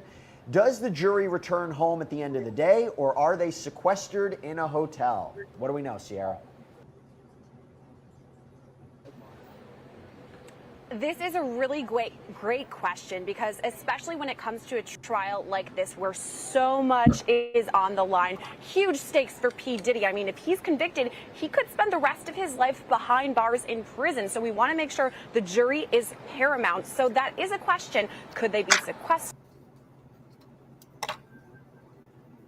Will they, won't they? And the answer is they will not be. They were not. So every night after, the whatever happened in the courthouse behind me, they listened to all the testimony, went through the evidence, wrote in their notebooks, and then got on the subway, took a train or an Uber, walked home wherever they went, and that was their night. So over the weekend, this is something I've been thinking a lot about, Jesse. Over the weekend, after we heard closings from both sides and the rebuttal, they went back home to wherever they're going. So to me, I'm thinking it's got to be going through their minds, right? They're going to be thinking about what they heard on Friday, and really throughout the entire case so far, I'm sure it's kind of been in their minds as they're leading into deliberation. And as it continues, by the way, they'll still go home tonight once everything's finished. If we're still deliberating tomorrow, or they're still deliberating tomorrow, I should say, they'll go home. No need to stay in a hotel or be sequestered. Yeah, if I had to take a guess, unless they were close to a verdict today, I think they're going to want to go home by 5 o'clock. I don't believe that we're coming back with a verdict today. I think there's just, this case is so complicated. They have so much material to go through. I think this is going to take several days. Maybe we'll put up a poll. Maybe we have a poll up about how long we think the jury deliberation process is going to take. Let me bring back in Brian. I mean, Mauricio. say, Brian, for instance, I'm trying this? out this new lipstick, y'all, that I got from Bath & Body Works called Emily in Paris Rouge Romance. I don't know. It's a little bright for me. I'm more of a brown girl, a lipstick wearer, but I decided to try to give it like a little once over or however have you. I'm not going to play around with it too much longer. But not for nothing, I think that if Diddy, the jurors come back really quickly on Diddy, his lawyers may have a problem with that. They may be they didn't even give it any time to really go. How could they have possibly gone through every crook and cranny for Diddy? This is Diddy's life on the line here. We understand the nature of it or whatever, and it's severe and it's serious. And that's why we don't think it took enough time to come back with the guilty verdict on Diddy's ass. So, yeah. Leon the Special One. I don't blame Leon the Special One asking this, but what's RICO? What's RICO, Brian? Well, it's a statute that's existed for decades, and it was created to shut down organized crime, but it requires precisely that, racketeering. Dry lip. I can do a matte lip, though, but not a conspiracy to commit racketeering. And you need, as is reflected in the statute itself, a criminal enterprise. So the first thing the government has to prove that there was a criminal enterprise. The second thing they have to prove that criminal enterprise engaged in at least 2 predicate acts that have been highlighted in the indictment of the many that were highlighted. And they've got to prove those acts beyond a reasonable doubt in furtherance of the conspiracy, which is the racketeering. And if the government's able to do that, then this gentleman's going to spend a long time in prison. And if they're not, as I suspect they might not, no, Diddy, he could be acquitted of these charges. But does anybody feel a little? Does anybody feel a little dirty when they put on their white fingernail polish? Like, oh my God! Remember in the case with Diddy? Now they're saying that Diddy used to make all his girls wear white fingernails because it was such like his turn on thing. I've always liked all colors of nails for the most part. So it's like, ew, now Diddy kind of makes us feel icky whenever we do little certain stuff that can remind us of the things that were ever in the Diddy trial, like baby oil and shit like that, white fingernail polish. Ugh, Diddy Steve. Was created to deter organized criminal activity, and now we're seeing it in cases like this with wealthy individuals who have the money and the means by which to get together with other people and sometimes commit criminal acts. So it'll be interesting. To me, it's a very significant test case for the racketeering statute. I agree with you. Look, the prosecution's narrative is he had these assistants, he had these bodyguards. They knew exactly what was going on. They knew exactly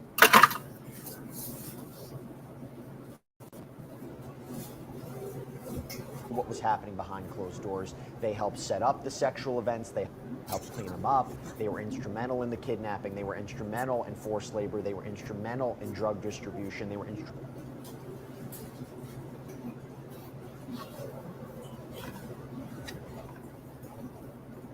So now I got instrumental in bribery. He couldn't have done it alone. Defense's perspective, and we heard it from the defense's closing argument with Mark Agnifilo, who did he conspire with? You didn't hear one person talk about a criminal enterprise, say they were part of a criminal enterprise. Christina Coram, that's the co-conspirator. She's not a co-conspirator. And I think it was interesting because Mark Agnifilo had said, you know,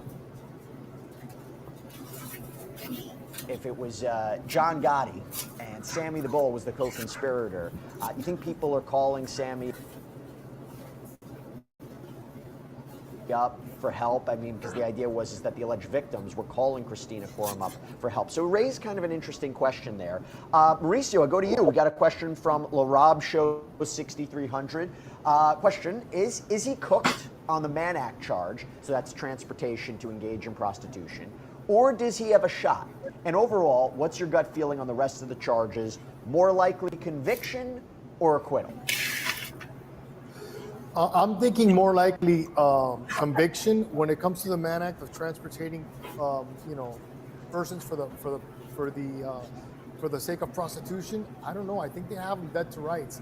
I've heard a lot of testimony about a lot of people that were directly engaged in it. And I mean, that's a lot for me to unpack with Diddy, right? It's like, okay, I understand that, people are saying that Diddy was, ex trafficking them. I understand that. However, let me bring my microphone down just a little bit. It's their word against Diddy's. That's why it kind of really shocks me that nobody testified for Diddy.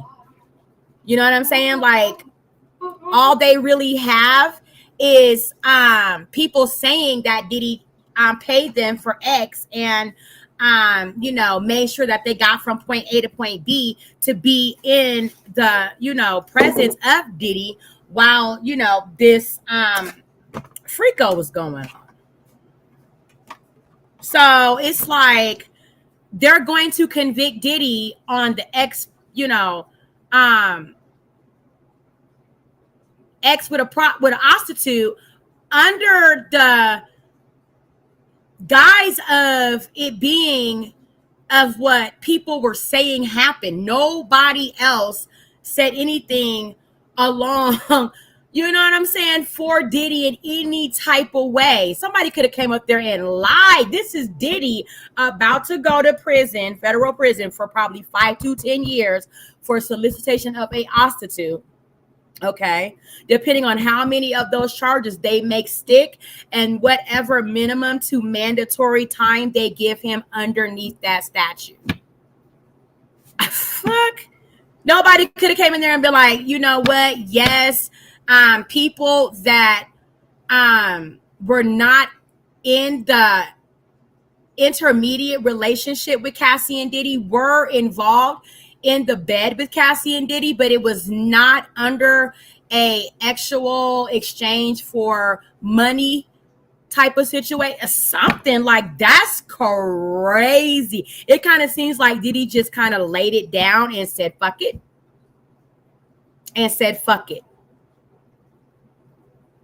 because I would not want to spend if I had the type of resource and reach that motherfucking Diddy does. They don't have Diddy on camera. They don't have Diddy in a traffic stop. They don't have Diddy in any other way but people alleging that these things had happened. I didn't see any actual like proof of like exchanges. You know what I'm saying? Or hear about it because we're not allowed in the Fed courtroom for Diddy or whatever. You see what I'm saying? Like, I did not see that for him where it was like, okay, here's a paper trail, right? Of Diddy having these transactions for X paid for a prostitute. I did not see that shit. I didn't hear it. All I heard was people alluding to the fact that it may have or have not had happened. So it's like you're gonna, send Diddy to prison. His defense team that he's paid all this money for, allow him to go to prison, and those things were not disputed in any way, shape, form, or fashion to like the highest defense that could have possibly been played. I don't give a fuck if we get somebody here and lie and be like, yeah, I don't know, whatever everybody else got going on or whatever, but they were paid for time and attention. And if X was something that was introduced into the companion time that they came together to just spend time with these people, you see what I'm saying? Then maybe that's what had happened. But for the most part, it didn't start off intentionally being an actual encounter paid for with money. This is fucking crazy. But we're sipping tea with Tanisha Talks Teas, and we're up on the Diddy trial. So it's coming to an end, y'all. And everybody's like, well, what are you guys going to do? I have a whole content book that I have where I have idea on top of idea on top of tea on top of tea that's going to keep me busy for the next rest of my endeavor on social media. Every time I want to come live, I have a topic to talk about. Y'all celebrities and the news is stay popping, so I'm going to stay dropping some tea. Okay, so I'm a BI, and I pray to God that my sippers are as well. So just continue to keep your notification bell on, and y'all gonna see me more because I got my background figured out. Like, I am a one girl show. So like everything that I have to do with my content, I do it on my own. And so it's a lot, you know what I'm saying? Just to get everything configured and set up in a interactive, you know what I'm saying, very well put together way for my set to look for y'all. And I think I got it looking pretty decent now. So let me know what y'all think. And we're gonna continue to drop some tea on Diddy. That came out through multiple witnesses, and I think it was something that he wasn't really worried about, because I don't think, and I've said this on various occasions, I don't think P. Diddy was as conscious as he should have been about the fact. And I think it was something that he wasn't really worried about, that a lot of the things that he was doing were illegal. So I know that there was a lot of testimony regarding airplane tickets, credit card charges, different assistants that paid for these prostitutes to fly in from other states. So I think when it comes to that particular count, and I think it's a good question, I think they got him dead to rights on that one. Yeah, and this is not to blame the defense, because I thought they did a really good job. They don't really have much of a I don't. I think they did a horror. I think they sucked dick when it came to Diddy's defense. I honestly really do. Why didn't somebody, even if it wasn't Diddy, get up? You have to remember, these are people that keep flip-flopping back and forth on whether or not with the facts that we've heard come out in the case for Diddy. They've been back and forthers. You see what I'm saying? They haven't really stuck to listening to the facts and saying, okay, let's tie this in. Jesse Weber, he's been back and forth with Diddy's going to prison. Maybe Diddy's not. Maybe he is. Maybe he's not. Maybe. Okay. So I don't see that the defense did such a great job representing Diddy. Diddy should have had somebody. Being Diddy, he could have had anybody celebrity or not.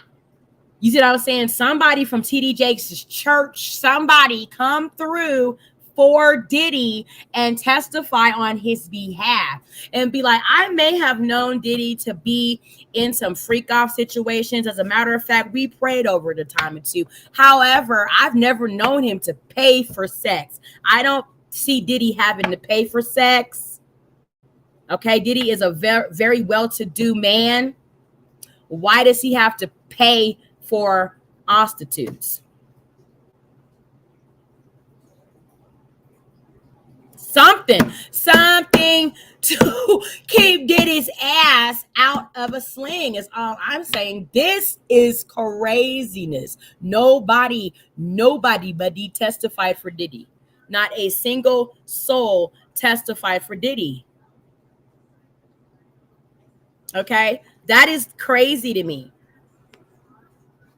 Anybody, his mailman, his trash man, somebody could have testified for Diddy. Nobody did.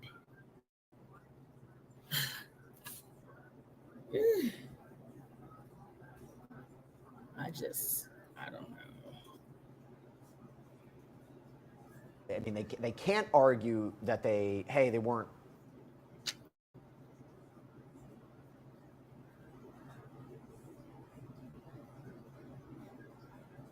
prostitutes. That was abandoned, okay? And no, let me rephrase. That was excluded during jury instructions. It only matters if men were transported and there was a completed commercial sex act. So they can't argue that. And the idea, well, how is he supposed to know?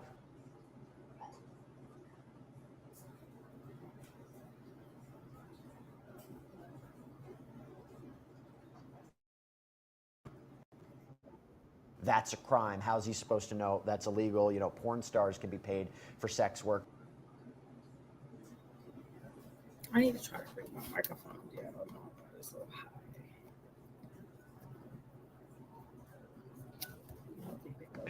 Feels a little bit of a stretch. Anyway, put that to the side because, again, you have the text messages, you have phone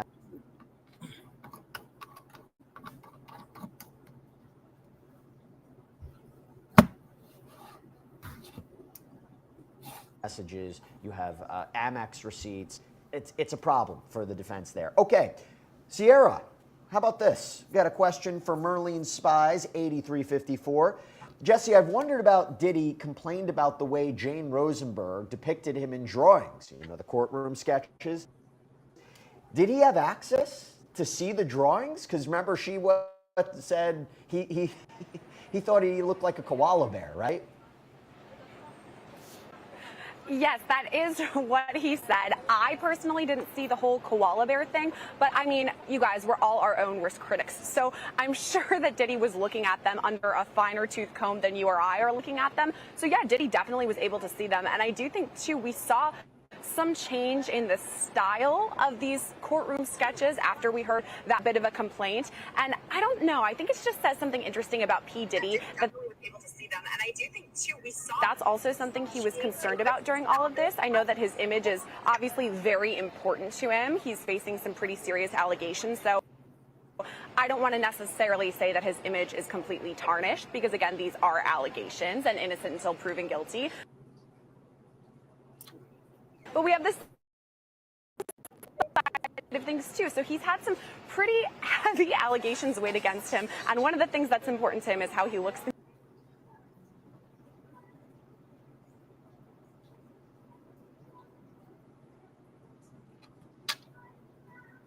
these courtroom sketches. I think it's interesting, but hey, I go back and look at these live streams and say, oh, my hair looks terrible, or, you know, my outfit was terrible, or, you know, whatever. So I don't know why we've been having. I can understand it in a way that he was upset about it, but yeah, he does have access, and he did see some of the courtroom sketches. Yeah, somebody once took my teeth and put it on an animated orange. That was frightening to say the least. We all have been, yeah, it was that was pretty scary. I tried not to think about that, but unfortunately, I was just remembered of it. Sierra, stand by. Got another question. We got all these questions coming in. Let me go to. I don't know why. Let me think about who I want to. Yeah, Brian, I'll throw you this one, and then I got a good follow-up for you, Mauricio. Brian, we got this question from Antoinette Gregory from 7311. Jesse, you're fabulous, and we're going to miss you, Queen Lizzie. So kind. Everybody's been calling Elizabeth Milner Queen Elizabeth. I'll make sure to tell her that. But Brian, what is the likelihood that the government will go after Christina Coram next? As I mentioned, she's been brought up almost every single day by almost every single witness. Sean Combs, purported chief of staff, the main co-conspirator. And why was she never brought to the forefront to testify? That's not brought as a witness crazy. here, not charged. Is there a chance they will go after her? I think there's a chance. I would be stunned. I mean, if they were going to make that move, they should have made that move a long time ago. And I think a lot is going to depend on this verdict. If they swing and miss on RICO and they swing and miss on sex trafficking here, the last thing in the world they're going to do is bring another prosecution. So I would doubt it for sure. And I would be surprised if they did bring such a prosecution. But clearly, any decisions along those lines are going to be predicated on how they do here. And I think this is going to be a challenge for them to get this RICO conviction. Let me just follow up, Brian. I mentioned in the jury instructions how they said, the judge said to the jurors, if there were uncalled witnesses, each side could have called them. Don't take anything from them. Don't use that in your deliberation process. You think they're actually going to follow that? Well, they do that for a reason, so nobody can curry favor with the jury in saying, well, they didn't call so-and-so, and they have the burden of proof, and they didn't call so-and-so. I don't know that that's really going to matter at the end of the day to this jury. This case is going to rise and fall on the issue of coercion. As we talked about in the very beginning in this case, this is a sex trafficking case that involves adults, not minors. A RICO case that involves a celebrity instead of a mafia boss. This jury is going to focus on whether or not these young women were coerced into criminal activity. They're going to look at their text messages. They're going to look at the many things the defense has exploited during the course of this trial and come to a decision as to whether or not we're really dealing with coercion in the true sense of sex trafficking. And the problem with Diddy, on the flip side, is some of these predicate acts are easy knockoffs for him, including the prostitution charge, including some of the intimidation charges. So it's going to be an interesting jury watch. Yeah, I wonder, when you look at transportation to engage in prostitution, you look at bribery, you look at maybe arson, kidnapping, you could make the argument that some of these feel stronger than the others. It is an interesting question, and they really have to go through each one of those, which is why I don't think you're getting a verdict in an hour, unless, of course, these jurors have already come up their mind and they're not really looking at the facts and the evidence, considering what was in front of them for 7 weeks. I hope that's not the case. There should be a significant deliberation process to really get at the heart of what's happening here. Mauricio, let me go to you. Let's go talk about it. This is from Heather Stein, 4575. How long do you think deliberations will take? Hours, days? And remember, we got the July 4th weekend coming up. I think in almost every high-profile case that I've done, I think that the jury knows that everybody's watching. So even if they have made up their mind, I think that they make it a point to show the world that they're giving it the importance that it deserves. So I would, I'm saying minimum a couple of days, because there's been so much evidence that they're just not going to want to go in there, take a vote, and then say, okay, we're going to convict them. I would be shocked if they do that.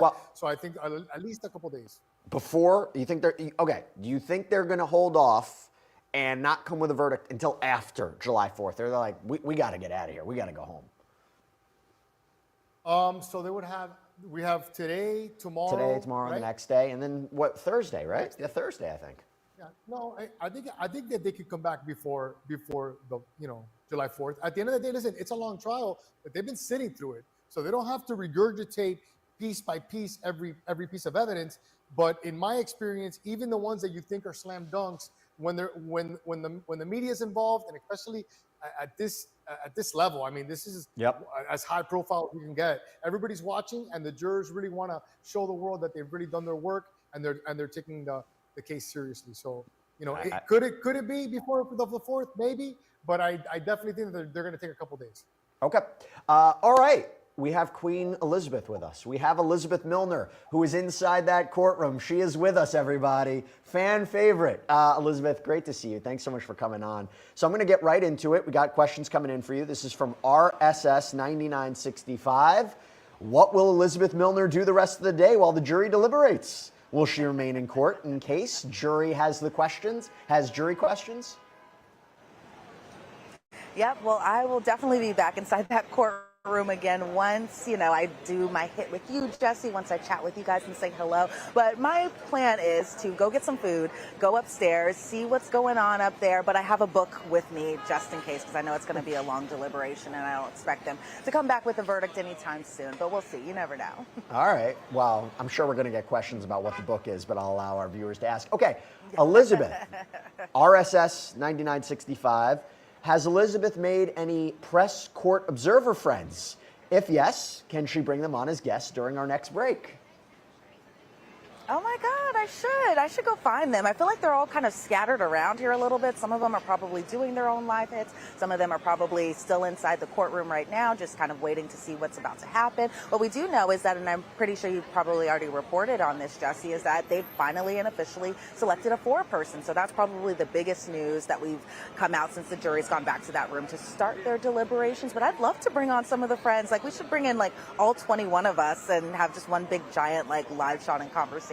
But if I can find someone, I might bring them on. Who knows? Just stick around and stay tuned. If you try to get 21 people onto this live shot, our control room's going to have a heart attack. So I'm going to probably advise against. Yeah, they're going to have a heart attack. So I'm going to advise against that. Let me ask you this. Jury instructions can be rather bland. I think they are so important in this kind of case.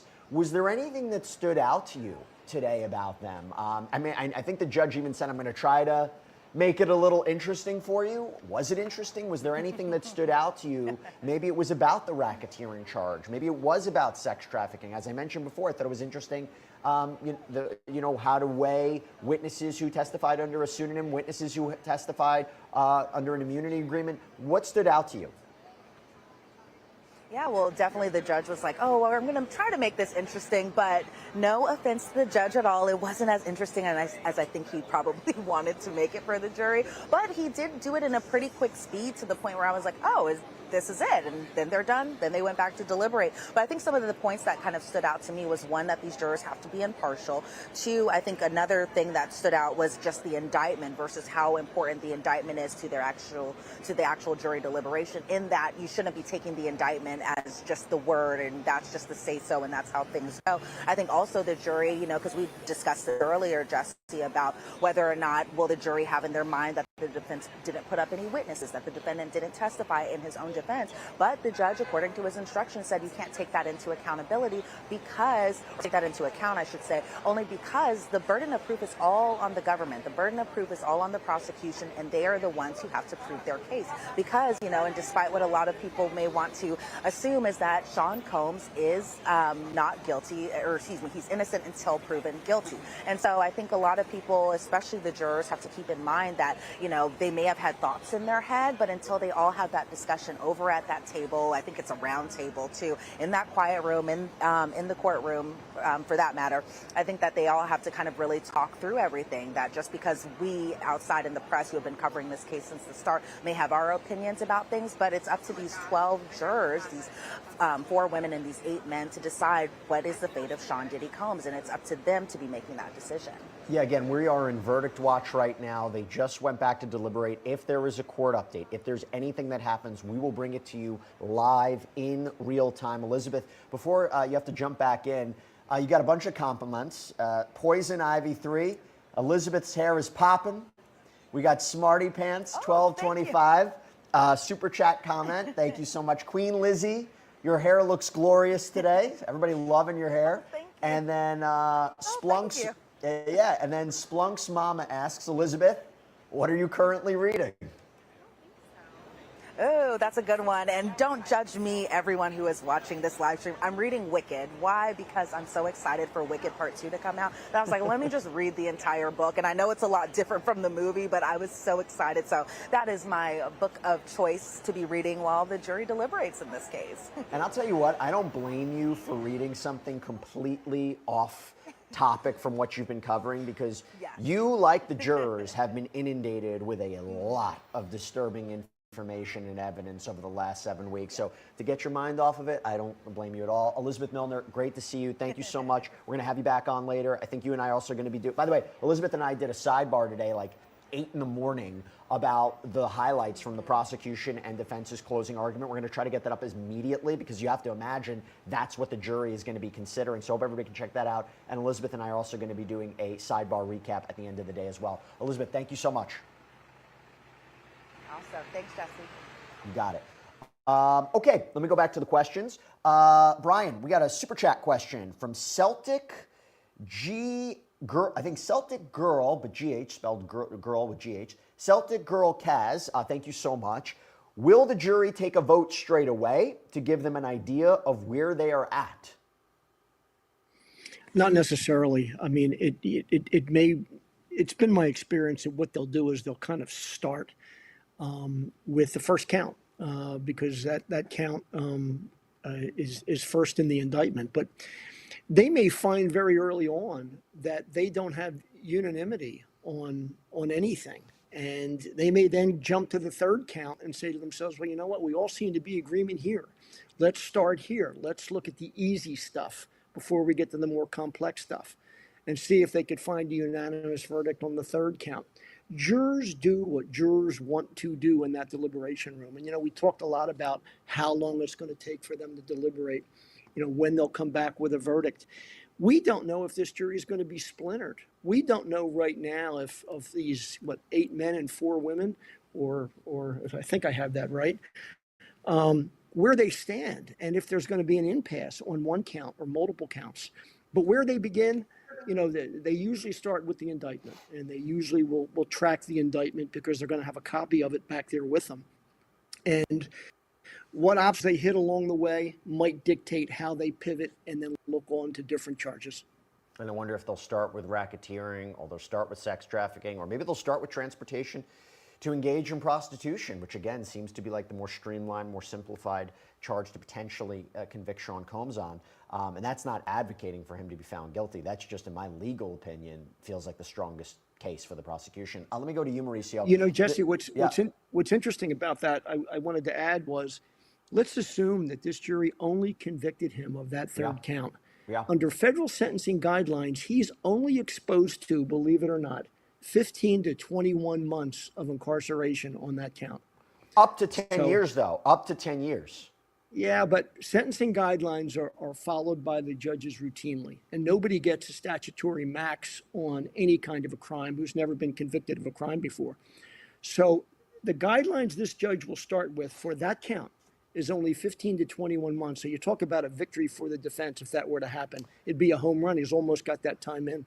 Yeah, because think about it like this. He's looking at potentially life in prison for racketeering conspiracy. He's looking up to minimum 15 years in prison on sex trafficking. So yeah, 100% that would be a win. Okay, Mauricio, we go to you at Stella K80 or K80. How much does a lawyer's charisma, likability, and skill with the razzle-dazzle influence the outcome of a big trial such as this? Great reporting, and hi from the UK. Thank you so much for the great question, and thank you for watching abroad. So I guess, how much does a lawyer's charisma, likability, skill, razzle-dazzle, how much does it affect the jury? I think it's everything. I think it's everything. You have to keep them entertained. You have to keep them paying attention. They have to, at some level, like you, and they have to, at some level, like your client. If you expect for all of them to acquit your client, I've said this previously. I mean, when I first started doing trial work, I would look at other attorneys, and sometimes I would say, that guy's too dramatic. And after doing this for 23 years, I can tell you that you can never be too dramatic. You got to use props. You got to speak loud. You got to connect one-on-one with jurors. Eye contact. They have to really believe in you, and they have to believe in their client if you expect for them to acquit your client. So yeah, it really is everything. And in this, in this particular case, they had some of the best in his defense.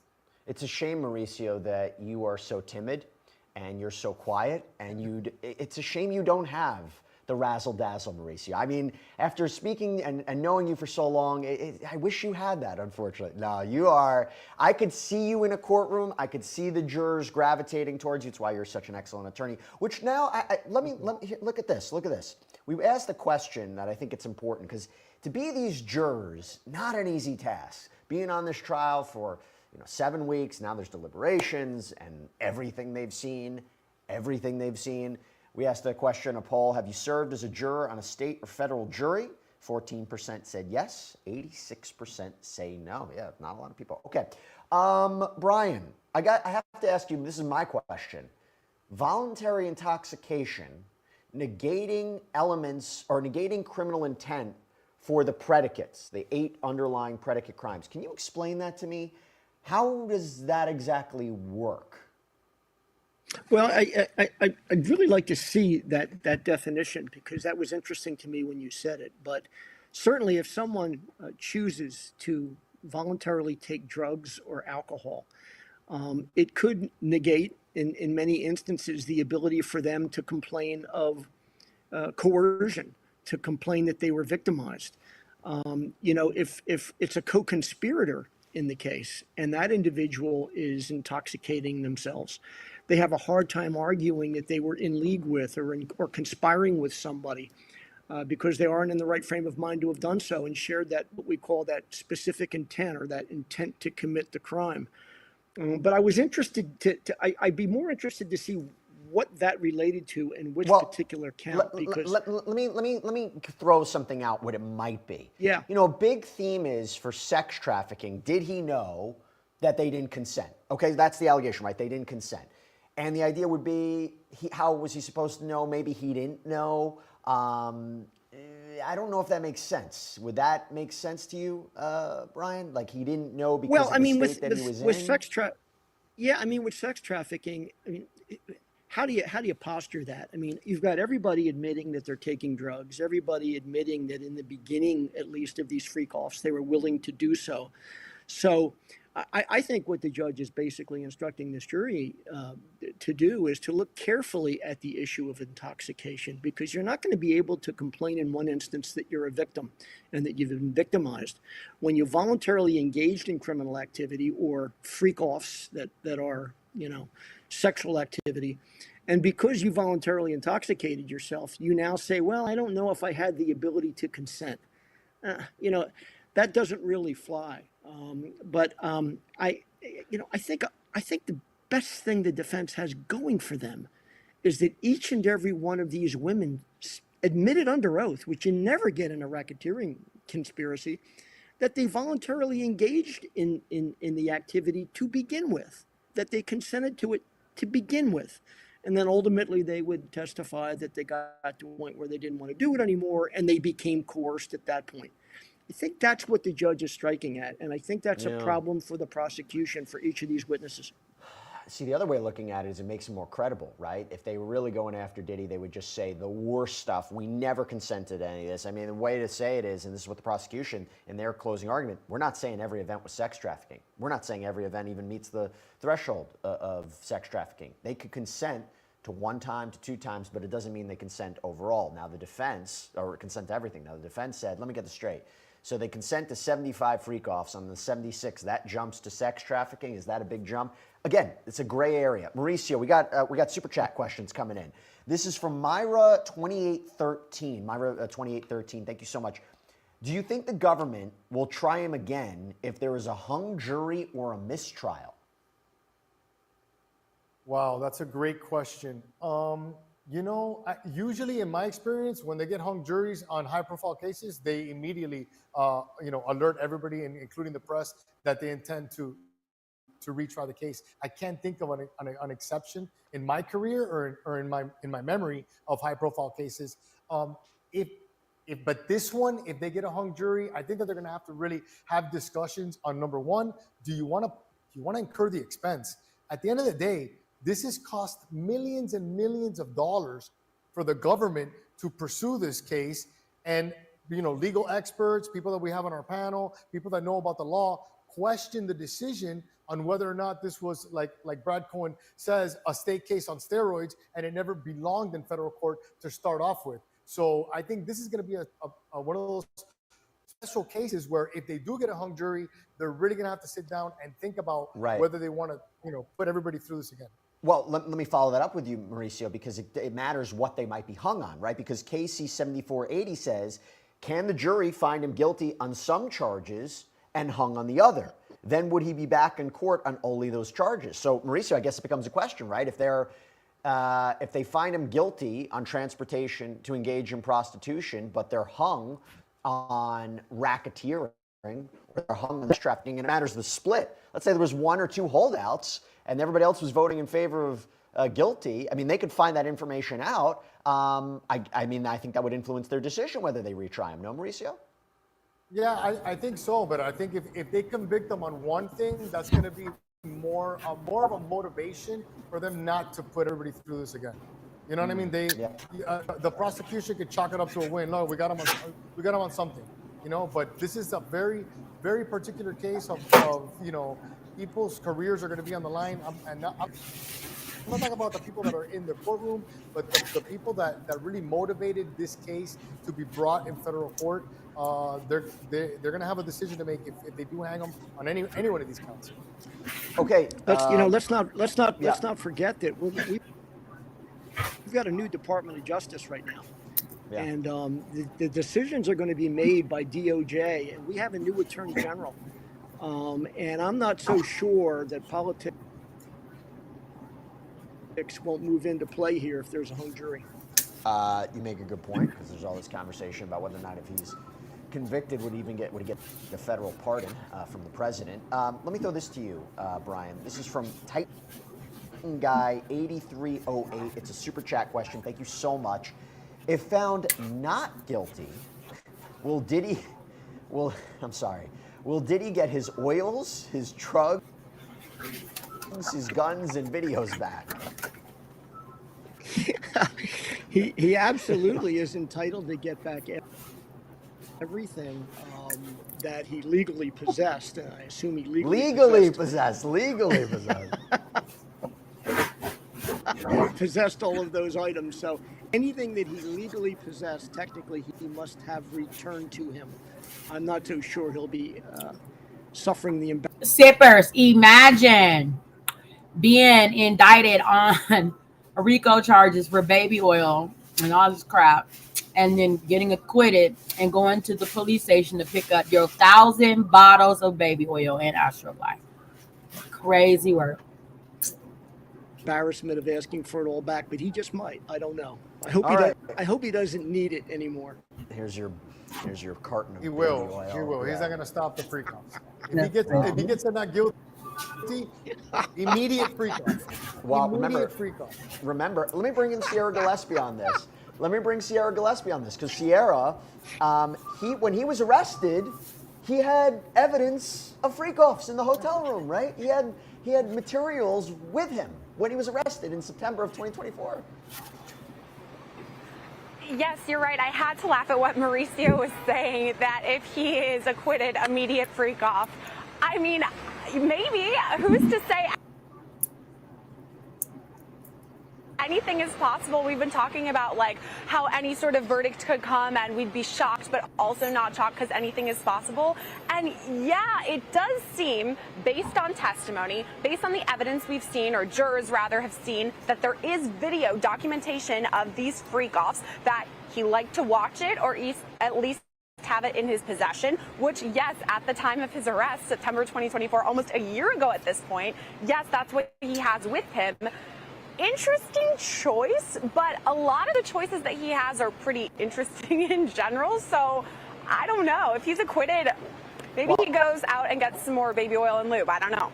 I don't think he's becoming a sponsor for Johnson & Johnson anytime soon, but I'll tell you this much, Sierra. We don't know. Look, the time frame matters, right? When you're talking about these crimes, they have to say it went past 2019. They have to say it continued basically up until his arrest. That helps their case. So the fact that when he was arrested, he has evidence purportedly of these, and if we're treating freak-offs or Wild King nights as crimes, that helps the prosecution. Okay, we got this question from LaRob Show 6300, Sierra. What time did the jurors wrap up today? Is there a chance the judge lets them deliberate into the evening if they want, or is there a strict cutoff for the day? This is a really good question because it varies depending on case, right? I know a lot of our viewers here have probably watched many a trial here on Law and Crime, and it varies depending on the judge or the state. Now we're in federal court, and the answer is, I don't know when we're going to be done for today, okay? So it's really going to be up to the jurors. If they, are really close to something and they feel like they want to wrap it up at 5, okay, they can, or rather if they want to keep going, it's up to them and their discretion. So it's kind of TBD right now how long we're going to be here today. I mean, I'll tell you, we're going to be here. Elizabeth is in the courtroom now. I'm going to be outside until we get the okay, they're done for the night. But it's really up to the jurors at this point. It's in their hands in so many ways. Oh, absolutely. And let me throw a super chat to you because we're hogging all the super chats. Sierra gets a super chat too. Don't think we're leaving you out of super chats. Got a super chat from Melanie Fox, 4314. Thank you so much. Sierra, what's your prediction for the verdict? I mean, this is difficult. I wish I had a magic 8-ball for nostalgia reasons and because I would like to know. Although, to be fair, would a magic 8-ball tell me the answer? I'm not entirely sure. My guess is a mixed verdict. I think that that's most likely. I do think that there is enough evidence for a conviction in some way. Again, we've talked about this. I wouldn't be surprised whatever happens, but I think overall the strongest one has got to be transportation to engage in prostitution. That's what I would have said prior to closings. I do still think it's pretty strong. However, after closings, I think RICO might have been clinched too. So it might be all of them, but I'm going to say mixed just to be safe. I've said it time and time and again, the closing arguments in this case, I think the whole trial is built around them. I think this was a complicated case. Both sides needed to lay out in a very digestible way whether or not this was RICO, whether or not it wasn't, whether or not they met the elements or they didn't. And I think both sides did a really strong job. The transportation to engage in prostitution, I mean, if I had to side, I think the prosecution nailed it there. But you got up in the bag with sex trafficking and racketeering. By the way, I want to let everybody know something. We have incredible viewers. We have incredible questions. And I want to let you know that right now, we're announcing this. We have the #1 live stream on YouTube right now for the Diddy Verdict Watch. That's right. So this is amazing. This is all due to you guys. Please stay with us for the remainder of the day as we continue our coverage. We're going to do this all day. We're going to do this through the verdict. We're going to do this for the rest of the week as we are in Verdict Watch. We really make this show. We produce all of this content for you guys. This is all for you. Thank you so much. And this is one of the rare platforms where we can engage with you, get your feedback, figure out what the questions are, try to analyze the law, try to analyze what's happening in real time, because sometimes it gets complicated and we don't talk about it in a 5-minute bite. We have the opportunity in a 2-hour show in blocks. We're going to be doing it all day to really get into this and really get into the law. So thank you so much for your continued watching, your continued support. We're going to keep it going. Okay, let me bring it back in, Mauricio and Brian. We have a question here, a super chat question for Mauricio, Professor Elm 13. Thank you so much. Could the evidence in this case be used to indict other freak-off participants who don't have immunity, i.e. other celebrities? What could the charges be? Now, to be clear, I didn't hear anything about other celebrities being a part of freak-offs or Wild King nights, but you talk about the potential sex workers or the purported sex workers. You tell me, could the evidence in this case be used to indict other people? The answer is yes. The fact that they used the evidence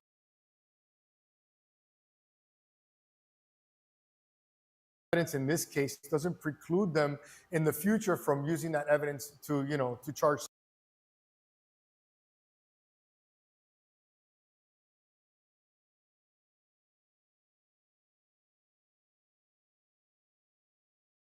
somebody else. I don't think that that's going to happen. I think that they've really put themselves out there and even charging this case that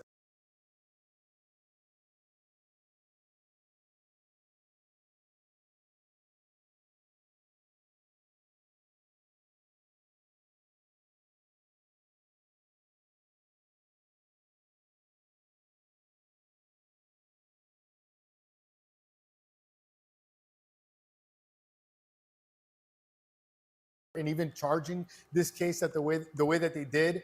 And I don't think that, whatever happens in this case, whether they convict them or not, I don't think that the prosecutor's office there in New York is going to want to continue with this. I don't see them charging, no matter who the celebrity is.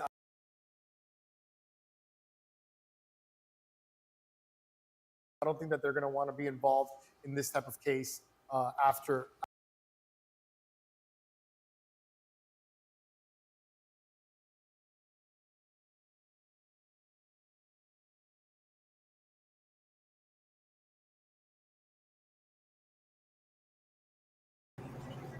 After this trial, so I don't see that happening. But legally, yeah, they can. The fact that you use evidence in a trial does not preclude the prosecution from using it in future cases against different people.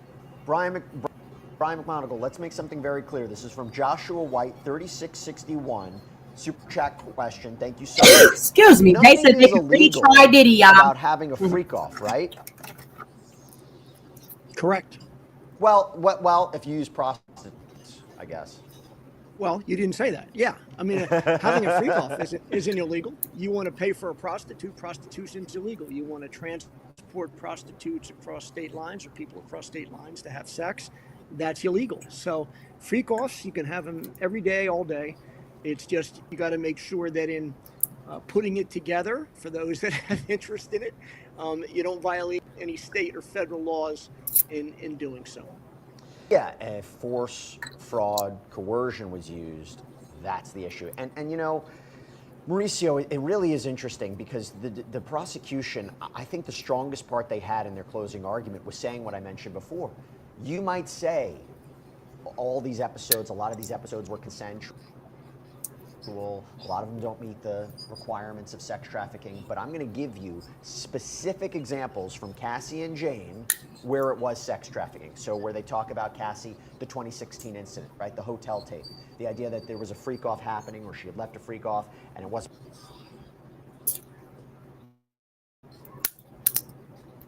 maybe completed, but she was leaving. She's beaten by Sean Combs, dragged in the back in the direction of that room where there was a sex worker, checks off a number of the requirements of sex trafficking. Another example, she's sitting next to him on a plane. He purportedly shows her these sex tapes, threatens to release them. So you have a travel component, you have a threat component. They land, he demands a freak off, he gets a freak off. Those are two concrete examples. With Jane,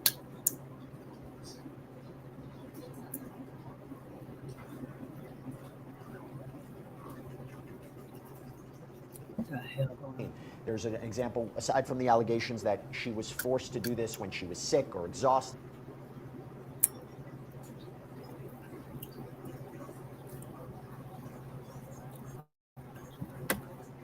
There was a violent episode she talked about, June 2024, beaten. He said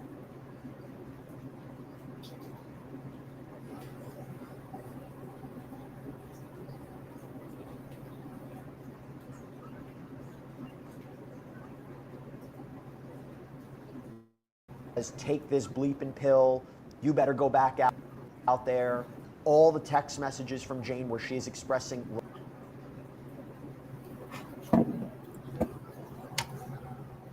Y'all, I don't know what's going on with my computer or why it's moving like it's moving.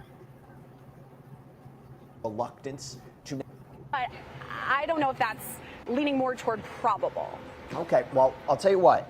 Right now, what we're going to do is we're going to wait till we get an update in court as soon as Judge Jeroen Subramanian comes in and reads the note. We'll let you know in real time. Sierra's going to let us know in real time. Want to bring back in Mauricio Padilla. Want to bring back in Brian. Importance for the jury and this jury issue for it to get solved, which, by the way, we're going to stay on, hopefully, until we have some sort of resolution in all of this. So don't go away, you guys. We're going to take a quick break right now and then come back, hopefully, with some updates very soon. So stick with us.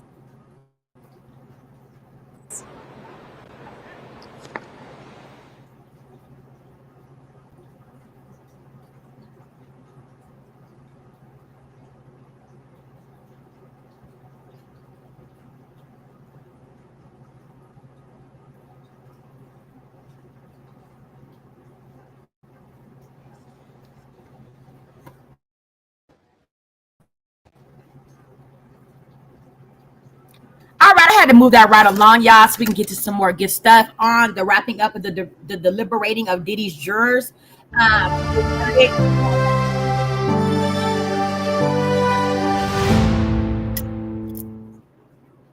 Good afternoon. I'm Anjanette Levy, and you're watching Law and Crime live on YouTube. And it's official. We are in verdict watch in the racketeering, conspiracy, and sex trafficking trial of Sean Diddy Combs. The jury has been deliberating now for over 4 hours. It's about 4 hours and 25 minutes. And guess what? We've already had major drama in the deliberation process. We want to get right to it and get out to Elizabeth Milner. She's been in the courtroom for the entire trial to get a breakdown on what has been going on with juror number 25. So Elizabeth, she is there at the courthouse in Lower Manhattan. Tell me, what exactly happened? This all started when the foreperson sent a note to the judge saying, hey, we have a problem. Well, this happened around 1:30 Eastern time, I should say, where the judge did read aloud this particular note, and it was in part from the foreperson, which we know to be juror number 5. But in terms of juror number 5's concern, I guess it was a concern that all of them had, where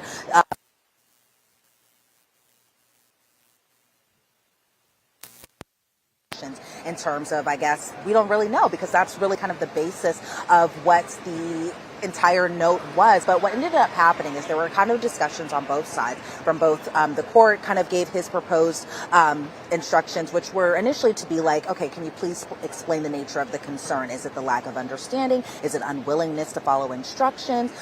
The judge just kind of offered that up as a potential idea. And then the government kind of had their proposal. The defense had their proposal. And it seemed like the defense was kind of adamant on their proposal, and they couldn't even come to a decision on that. But what the judge ended up saying is he decided kind of a happy medium between both parties, where he said the proposed instruction was, I received your note. I remind every juror of their duty to deliberate and their obligation to follow my instruction on the law. With that instruction in mind, please continue deliberating. And so the judge wanted to use this particular message mainly because it was pretty neutral. It wasn't kind of pointing out this particular juror or to kind of take any type of course of action in terms of even potentially, possibly like dismissing it. That was not the case at all. Pretty much this note came back pretty quickly, because first note that we got was that juror number 5 was going to be the foreperson, and then this note comes around 1:30 p.m. So if you think about it in context, they weren't even deliberating for that long for potentially somebody to already kind of not be following the instructions. And so far there hasn't been a note sent. So right now the jury is still continuing their deliberations. Now we're into hour 4 of the deliberation process. So it's getting towards the end of the day a little bit, Anjanette. So we'll see what the jury has to say about coming back around 5 p.m. on whether or not they'll call it an end of the day or whether they'll continue on past 5 p.m. today. It'll be interesting to see what happens, Elizabeth, when it comes to around that time, around 5 o'clock, which we're getting closer to that time. What was your reaction? You know, as somebody who's been sitting in the courtroom the entire trial, you've been watching the judge, the jury, you've been watching both sides present this case. I mean, were you surprised when this note came out? Because you've been watching all of these people the entire time. So you're right. This is pretty early for somebody to send out a note saying, hey, we're having an issue, Judge. So what was your kind of reaction, and what was the general feel in the courtroom when this happened? Yeah, I think the general feel in the courtroom was what happens now, like what is going to be the action that's taken. Obviously, no action has been taken. Again, the juror is still continuing their deliberations, but also what instructions was this person not following? But I will say this, Anjanette, what we do know about this particular juror, just going back to the voir dire process, is that he's a 51-year-old man. He's a scientist, and I think I know which juror they're actually talking about. And I was kind of surprised that the issue was with that particular juror. So I don't know what's kind of going on in the jury room. I don't know what's going on in their minds, but I think a lot of us are kind of wondering, okay, well, what was the issue? What was the, this person's not following or according to the foreperson, not following the instructions. What does that really mean? And so, as you know, we probably all wanted just more details as to why this was happening. But since they've continued their deliberations, I think a lot of us are just waiting to see what the next note might possibly be. And then obviously, whenever they officially come to a decision, we just don't know when that'll be yet. Did you see any reaction specifically from the defense about this? Because I'm wondering if the defense was like, wow, this is interesting. Like, we've got somebody who may be kind of leaning our way in there. Yeah, so the defense did kind of have a little bit of a reaction to it, and this was Mark Agnifilo making these arguments, that the defense was kind of hesitant about laying out just the different possibilities on what to kind of do next, and their initial reaction was just for these jurors to work through it. I think their big thing was that the jurors were in such an early stage of their deliberations that how could they have a note saying that there's already a problem at this point? And so I think from the defense's perspective, they just wanted the jurors to work out their issue, and if there's more of an issue, to bring it back to the judge's attention later on, but to really just kind of hammer out those issues initially, because again, they were so early in the process. Now, if it was maybe day 7 or day 8, 9, 10 or something like that, maybe I could understand a little bit, but in terms of just it being day 1 and so early into the deliberation, I was surprised that they came back with a note quickly saying that one of the jurors can't follow instructions, but we don't know the full extent of what that necessarily meant either. Right, exactly. I'm wondering, when the judge was charging the jury this morning, how did Sean Combs seem this morning? I'm really interested to hear what his demeanor was like. I know he walks into the courtroom usually and he seems really happy greeting his team. You know, we've talked about the heart hands and all of that stuff. So what was his, what was the vibe that he was giving off this morning?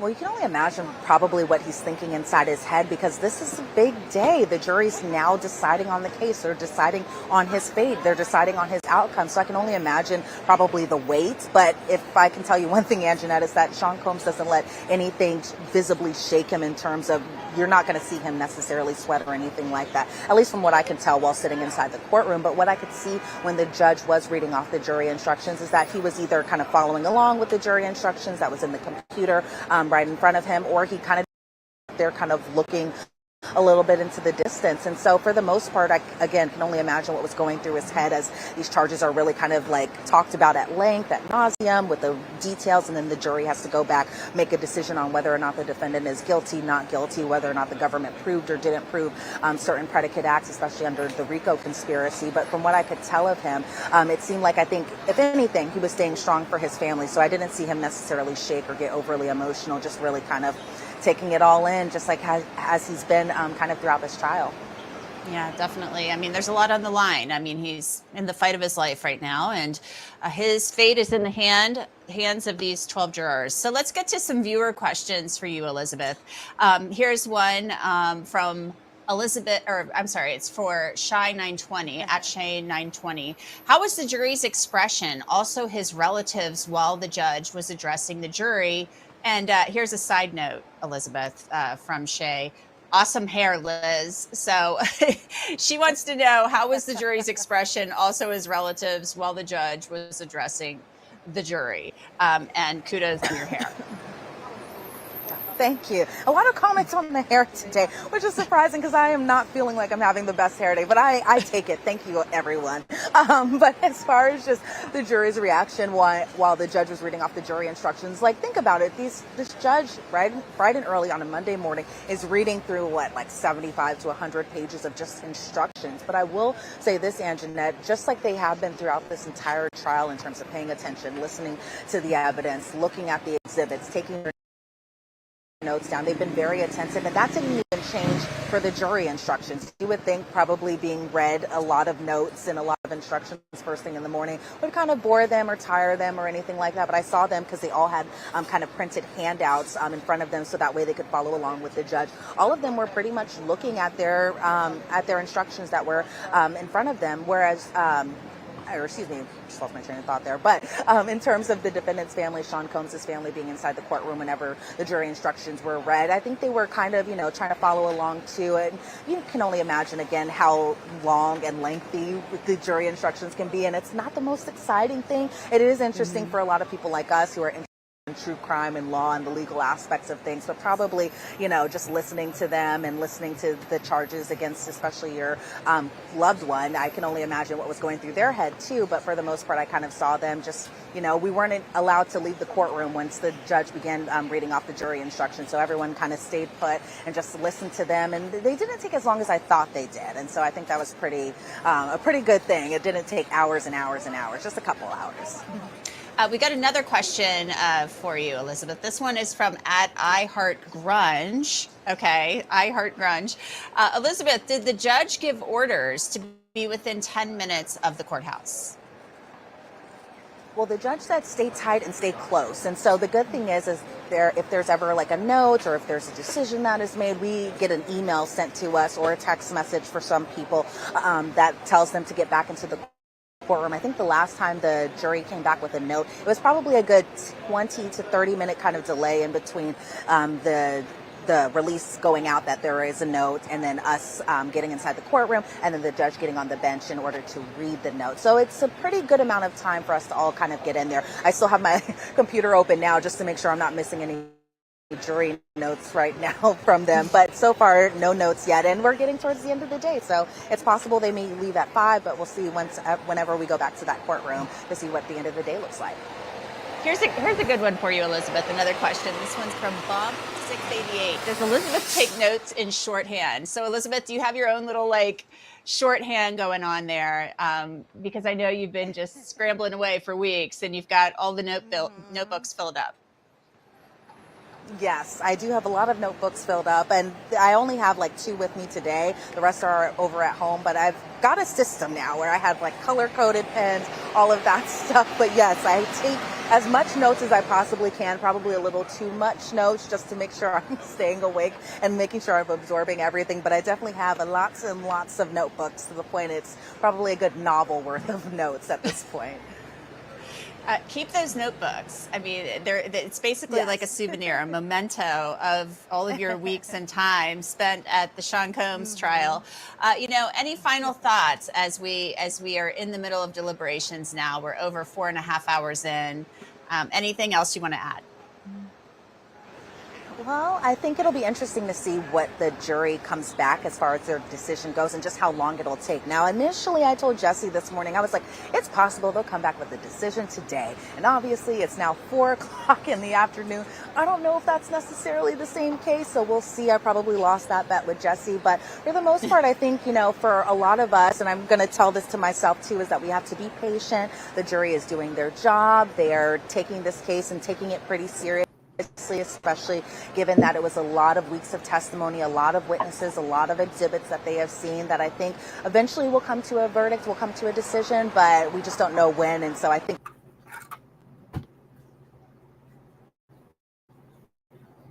patience is key for this. Definitely patience is key.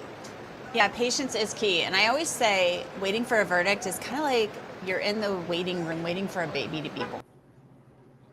It could happen at any time. You don't really know what's going on in there. Something's happening, but you're just waiting for word. So that's kind of how it is. It could happen at any time. We could have a verdict at any moment, or it could be tomorrow or the next day. We just don't know. But Elizabeth Milner, we're going to let you go. Thank you for your great reporting. We'll let you get back into the courthouse to cover this trial and cover the rest of the deliberations. Come back out and join us if you hear anything breaking. Thanks so much. So we're going to stop it right there, sippers. We're going to do our best to try to come for 4 hours at least every day on Tea Talks, okay? What are the topics of the teas? We're going to at least do our damnness to get 4 hours in.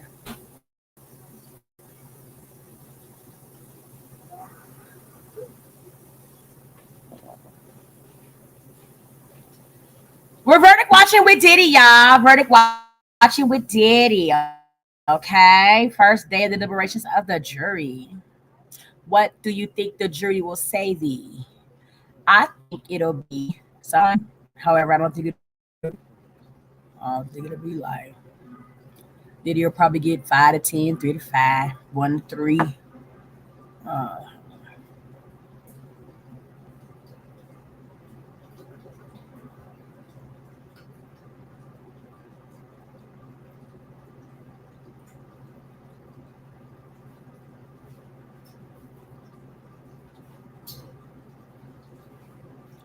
So, Fox 29 Philly says the jury is dismissed after 5.5 hours of deliberation. Court will resume at 9 a.m. tomorrow. The jury asked the following question about one of the charges If a recipient asks for a controlled substance and another person hands it over to them, are they distributing? So why don't we also ask Siri and see what they tell us, right?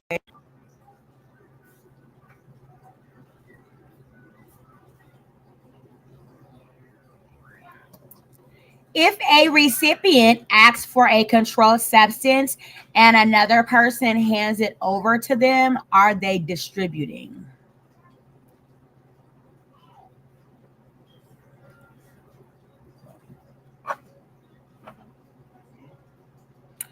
Yes. Siri says yes. AI overview.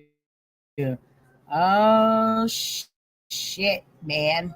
So it says, yes, if someone hands a controlled substance to another person, even if the recipient asks for it, this action can be considered distribution under the law. Right? Oh, yeah, well, of course. Here's why. Legal definition of distribution typically refers to the delivery or transfer of possession of a controlled substance to another person. No requirement for financial transaction. The act of distributing can occur regardless of whether any money or other compensation is sharing prescriptions, even sharing legally prescription drugs without someone not named on the prescription is illegal and cannot be considered unlawful distribution. In essence, any act of giving or transferring a controlled substance to another person can fall under the legal definition of distribution, even if it's a simple act of sharing among friends or family. Now, does that place Diddy under RICO for the amount of whatever they had going on in these freak offs? We'll see. We will see. Let's see what TMZ is dropping some teas on Diddy today. And then we're going to retire till tomorrow on Diddy. Let me know what you guys think. Acquit or convict on Diddy. How much time? If he does get any type of convictions for any charges. Okay.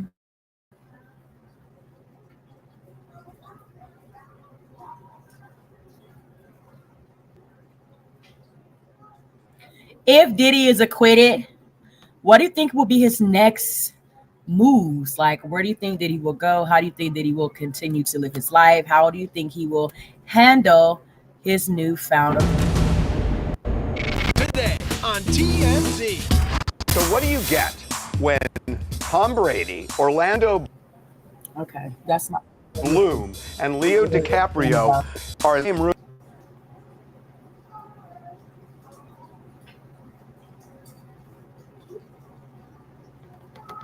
So that's not what I'm looking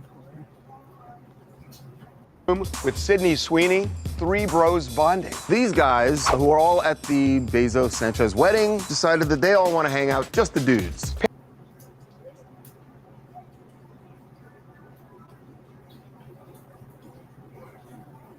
And we are in a verdict, but it all boils down to what 12 individuals believe. Agnifilo used one old tired phrase after the next. She wanted it. She got paid. It was just homemade porn.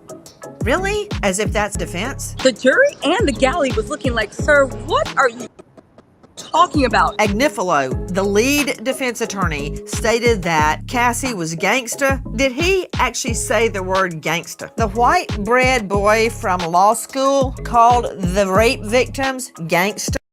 Did I just hear that? Cassie was gangster. Cassie was a minx that seduced all these men. She was gangster. She could take 2 or 3 men at a time. And that liked sex. She liked it. She was in control. That was a very cringe moment. Oh, okay, that was way cringy. I still think Diddy is running the whole show. He certainly likes to win and have things his own way. I know he's looking at that jury like an audience. This whole gray hair act, you know, he's doing that on purpose. He always is thinking about image. He's always thinking about himself. He was trying to look contrite. He wants the jury to feel sorry for him. He's been on stage and he knows what it's like to lose an audience. He doesn't want the cameras to pick up on this. Now he's sitting in this courtroom and he can tell, he's a professional at this, Nancy. He can tell that this just is not working. Nancy Grace, not for nothing, as Nancy Grace is waving that Tootsie Roll around. There was a testimony of one of the witnesses or whatever, however have you, that testified in the Diddy trial for the prosecution. In one of his interviews, I forget if it was the Punisher or the other one. I think it was the Punisher. No. It was the guy that did the interview with Armand. Okay, he did not testify. It was the Punisher that testified. What's going on with my fucking computer? Vanity, thy name is Diddy. Okay, let me understand what you just said, Tisa Tells. Everyone, Tisa Tells from Tisa Tells like on a thing over my computer, y'all. Hold on. Okay, there it is. So anyway, he did an interview with Armand, and Armand had brought up the Tootsie Roll theory of Diddy's, regional area. And he was like, is it the size of a Tootsie Roll? And he was like, whatever. He was like, deflecting away from the question. And then he was like, well, is it like yours? And the guy was like, hell no, like not flash, right? We did a review on that interview. He was like, no, I I have a bigger package than Diddy. But this is crazy. Why is Diddy's question in the trial for his life? Like, that is just crazy to me. YouTube, joining us outside the courthouse, and what a day it has been in the courtroom.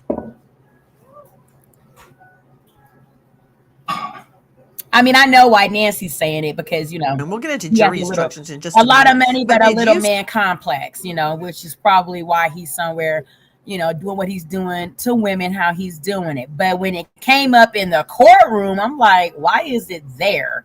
But not for nothing. Say that Agnifilo, the lead defense attorney, stated that Cassie was gangsta and that she was fine to take 2 to 3 men at once.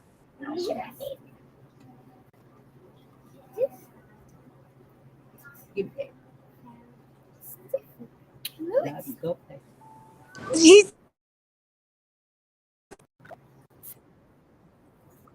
said that what he actually said was she would juggle them 2, 3 at a time. But Nancy, wow. You hit it on the head. Wow, that is a lot. I don't know. Maybe my computer. That inference, that little sly, gross thought he was trying to plant in the jury's head. 2 to 3. Let's not forget when she was getting the train ran on her. It was 2 or 3 people.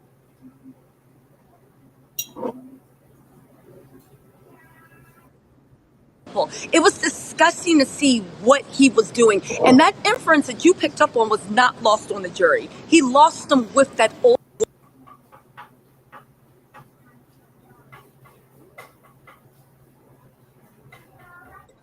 misogyny. It was too much. It was too much. Okay, wait a minute. Did he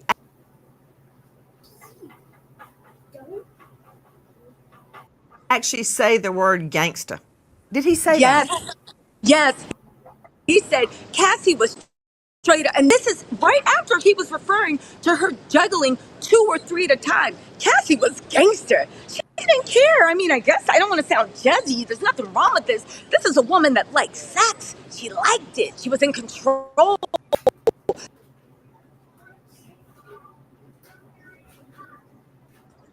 She knew what she wanted.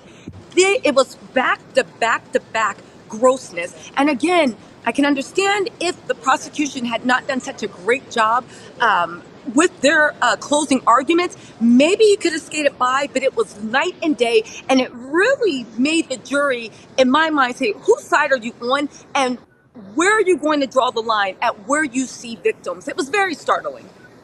So let me understand this. The white bread boy from law school called the rape victims gangsta. Did I just hear that? Yes. And again, it sounded just as cheesy and corny and landed like a load of bricks, but he still did it. And it made me think, was Diddy involved in that closing argument? Was he about no college straight? Again, maybe right message, wrong messenger. That was a very cringe moment. You know, as soon as it came out of Mark's mouth, you could tell he just wanted to make that go away and just move on to the next point. Okay, joining me, Rob Shooter.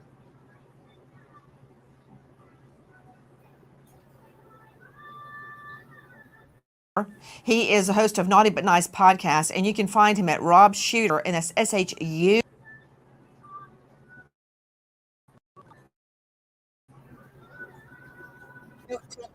TER, not Bang Bang Shooter. RobShooter.substack.com, former publicist for Sean.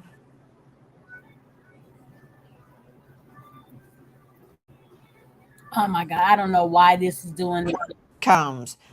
Okay, I'm just trying to get that mental picture of Agnifilo, the white bread boy from law school, fixing his mouth to call the rape victims gangsta, and they could take it. That Cassie could juggle, pull a train, 2 to 3 men at a time. You're the PR guru. I bet that fell flat. Worse than that, Nancy. It's absolutely tone deaf. I'm shocked that Diddy's paying good money for this legal team. And Diddy is a perfectionist. At least when I worked with him, he certainly likes to win and have things his own way. I can't believe that this is the argument that they're using, that he's allowing them to use, that he's not objecting to it. He has made a living for 20 years, really understanding what the audience wants. I know he's looking at that jury like an audience. He's been on stage and he knows what it's like to lose an audience. He's played the Garden, some of the biggest venues in the world. Now he's sitting in this courtroom and he can tell, he's a professional at this, Nancy. He can tell that this just is not working. I'm so surprised that they are doing this, and I'm even more surprised that Diddy hasn't at least tried to correct this ship. It's a bad look. They had Sean Combs dressed up like a Harvard freshman again in court today, wearing his usual cream-colored sweater. But I heard that throughout the judge's instructions, very often he had his head down. Why? What was happening? When he had his head down, for some reason, here's the thing, he had his head down. I get what he was going for. He was trying to look contrite. He wants the jury to feel sorry for him. But I will say his messaging and his body language has been very off. Diddy, every morning, he does come out the door like a celebrity. He walked in. He paused, almost like he expected everyone to take pictures and whatnot. Now, this is maybe 8 feet he has to walk. He walked to the side. He did his smile. He did the love. He blew kisses at his family, told his daughters he loved them, mouthed, "I love you," and then said nodding, because he remembered he's supposed to be a frail old man. He forgets sometimes. In his head, I think he's that young, sprightly 25-year-old that, shake hands, kiss babies, and charm the ladies. I don't think he realizes that he comes across a little creepy in court. So when he has his head down, it looks like, I get it, you're trying to look sad. We're going to sleep. Hello, are you up? When he's sitting there trying to look contrite, he looks like somebody's grandfather trying to look like a 3-year-old.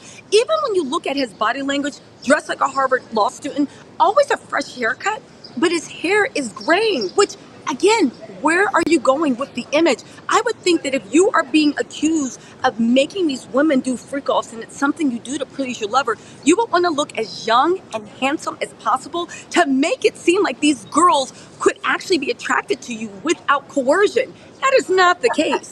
So again, it's just another misfire in Diddy thinking he knows more than anything. I love the way that Tisa Tells explains that point of the fucking trial right now. She's like, if you are trying to convince us that you weren't making these girls do whatever you had going on, you got us messed up, because there ain't no way they was willingly doing nothing with you, Grandpa. Said, like Rob said, he's made a whole career out of reading people. So maybe he sees something on the jury that we don't. Okay, Rob Shooter joining us, host of Naughty But Nice podcast. Rob Shooter, you know, if he walks, the first place he's going is to the Dwayne Reed or the CVS right around the corner from the courthouse. Actually, he would send a minion to do it. He wouldn't do it himself. And tank back up on Just for Men. This whole gray hair act, you know, he's doing that on purpose to make himself look frail and pitiful in front of the jury. Not like a guy that could beat Cassie Ventura's rear end on video, dragging her up and down the hall. And as was pointed out last week, holding on, he didn't mind beating her with one hand. But one thing he did hold on to, he did, was hold on to that towel so this wouldn't show, okay? Let me see that video one more time, please. No matter what he did, you know, he did the all-star punting kicks. He came running down the hall. Look at that. Grabbing her stuff. Ow. Okay, I never get past those kicks while she's laying there playing dead. But he never lets go of the towel. And many people have suggested it's because at all costs, he doesn't want the cameras to pick up on this. Okay? So, vanity, thy name is Diddy. I think that's a beautiful, very, very smart way of really summarizing who he is, Nancy. He always is thinking about image. He's always thinking about himself. He's always thinking about the way he can sell something. Let's be really clear here. Puffy is not a star because he's a great rapper, a great singer, a great actor, a great dancer. No, he's a great PR guy. He's a great marketing guy. And so I would imagine he was pretty angry with his son for wearing that T-shirt because it's the opposite thing to what Diddy has been projecting, portraying in the court. So I would imagine Puff was not that happy about that. But I do think here it would be so easy and a mistake for us all to believe that this is over. The word that I'm hearing, not in the courtroom, but on the street, in the music business, is they're all expecting him to be home really, really soon. And so you got to take that into account too. It's very easy to get into this bubble where the evidence is so strong and what should happen is what we want to happen. But often that isn't the case, particularly when a marketing, a manipulative person is involved, and Diddy's that. Rob, the daughters who have had to leave court several times in tears during the testimony, that's a whole nother can of worms why he had his daughters and children in there listening to the worst of the worst from the state. They all dressed in black today. And I remember prosecuting, I never wore like red, yellow, vibrant orange, because the cases I prosecuted were all violent felonies. And it just seemed wrong. It just seemed inappropriate. And so it's a very solemn note. And you know that Diddy orchestrated right down to what they were wearing. Yeah, I think you're right, Nancy. What I will say, though, here is that there's a little bit of performance going on, too, with the kids. I don't want to go after someone's kids for their parents' crimes, but it has been undoubted that Puffy's kids have had a really amazing life because of their dad. And because of what their dad does and who their dad is, these are not the Von Trapp family. They have seen a lot. These kids have been around his parties. They've been around his Not the life. Von Trapp family. Did you just you're talking about what, the 7 children of in Sound of Music that would put on those frocks and sing at the family music festival? Yeah, no, the Von Trapps, they ain't. That's true. Go ahead.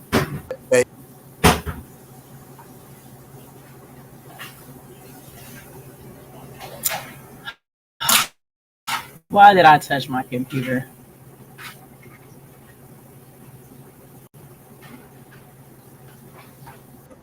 It ain't that. This is a family that has been around money, power,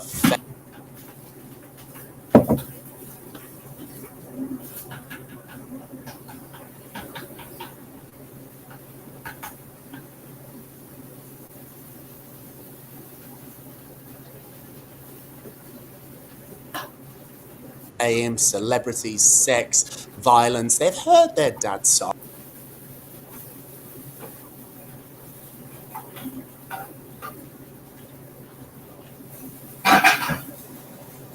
songs. They've rapped along to other rap artists.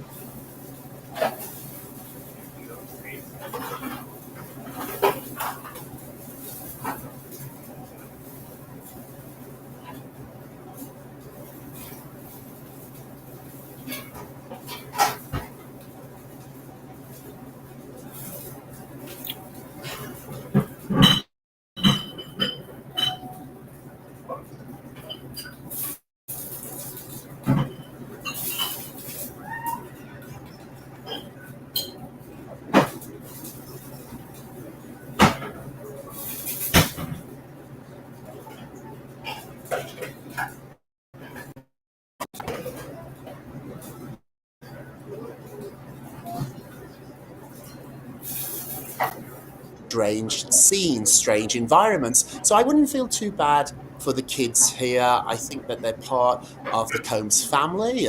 It's a deal that maybe they didn't want to make. They had no choice in it, but they've been born into this lifestyle and they have benefited from their dad's success, from his money.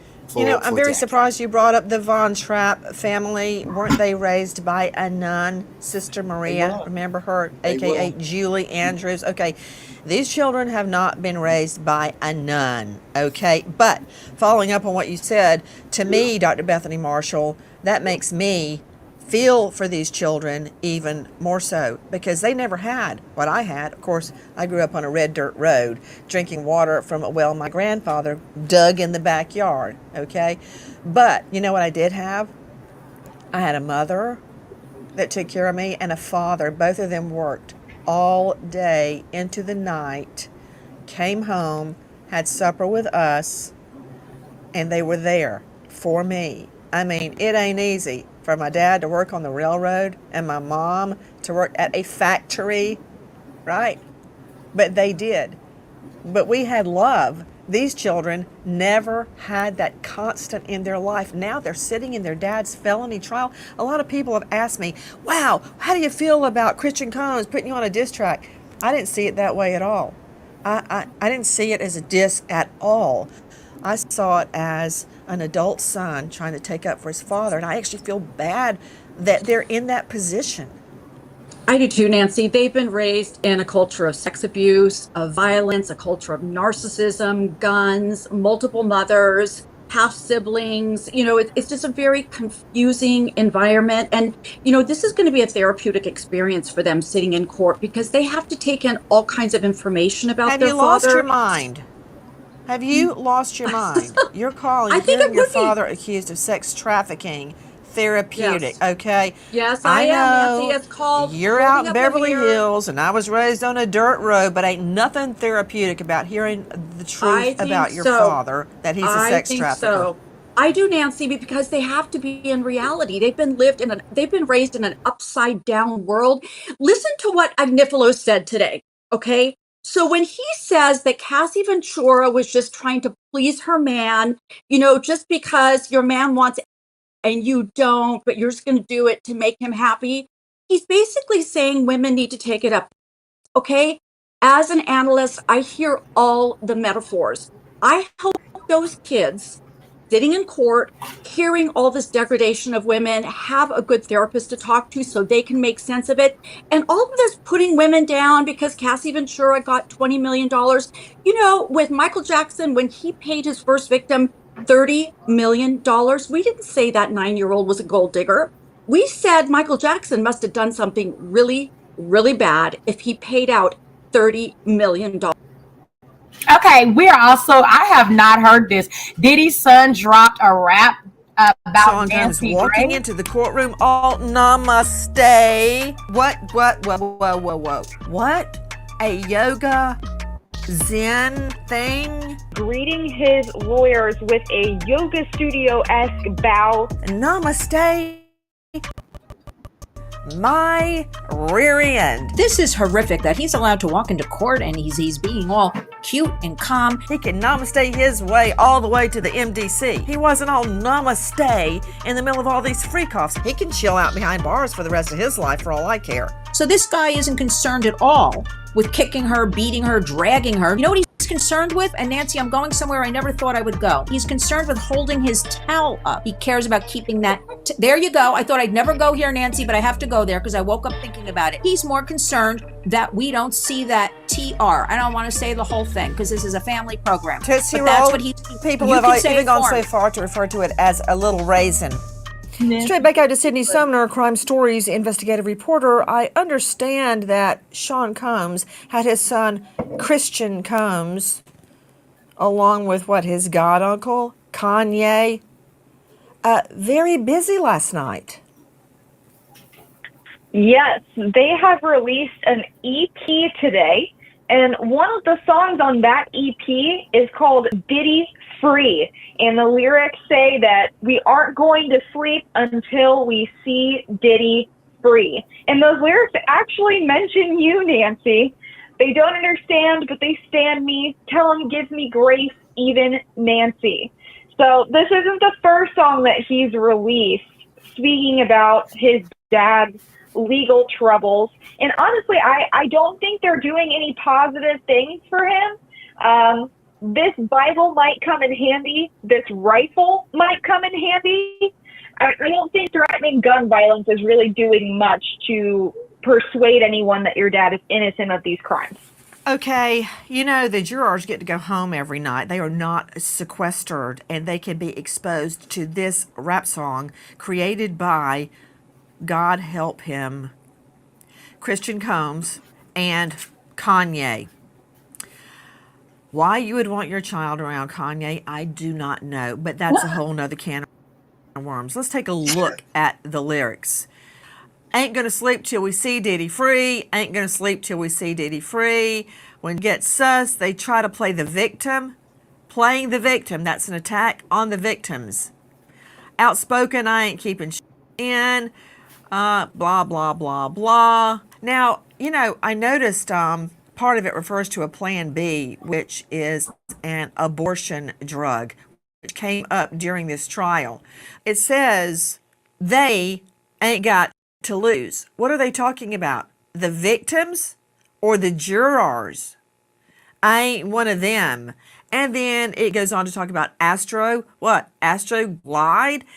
And it says, like, damn, why the am I in the tabloids? You know what? That's a really good question. Why Combs's children have been dragged into this? They are being used as a PR tool. And now, you want to tell me this happened without Sean Combs knowing that it would drop just before the defense closing arguments?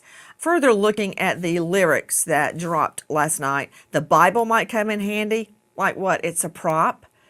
The rifle might come in handy. I don't know if my dad was charged with brandishing weapons, if that came out in evidence, and I'm referring to the Suge Knight attack attempt that the minions described on the stand. I don't know if I would be talking about a rifle. Then, of course, Christ gets dragged in. It's one night I want Jesus Christ to answer. Then they want to stop me, the kid. They want to stop the kid like a Plan B. Okay, we heard the testimony, and we know about, whether the jury understands it fully, that one woman was forced into an abortion. They don't understand me.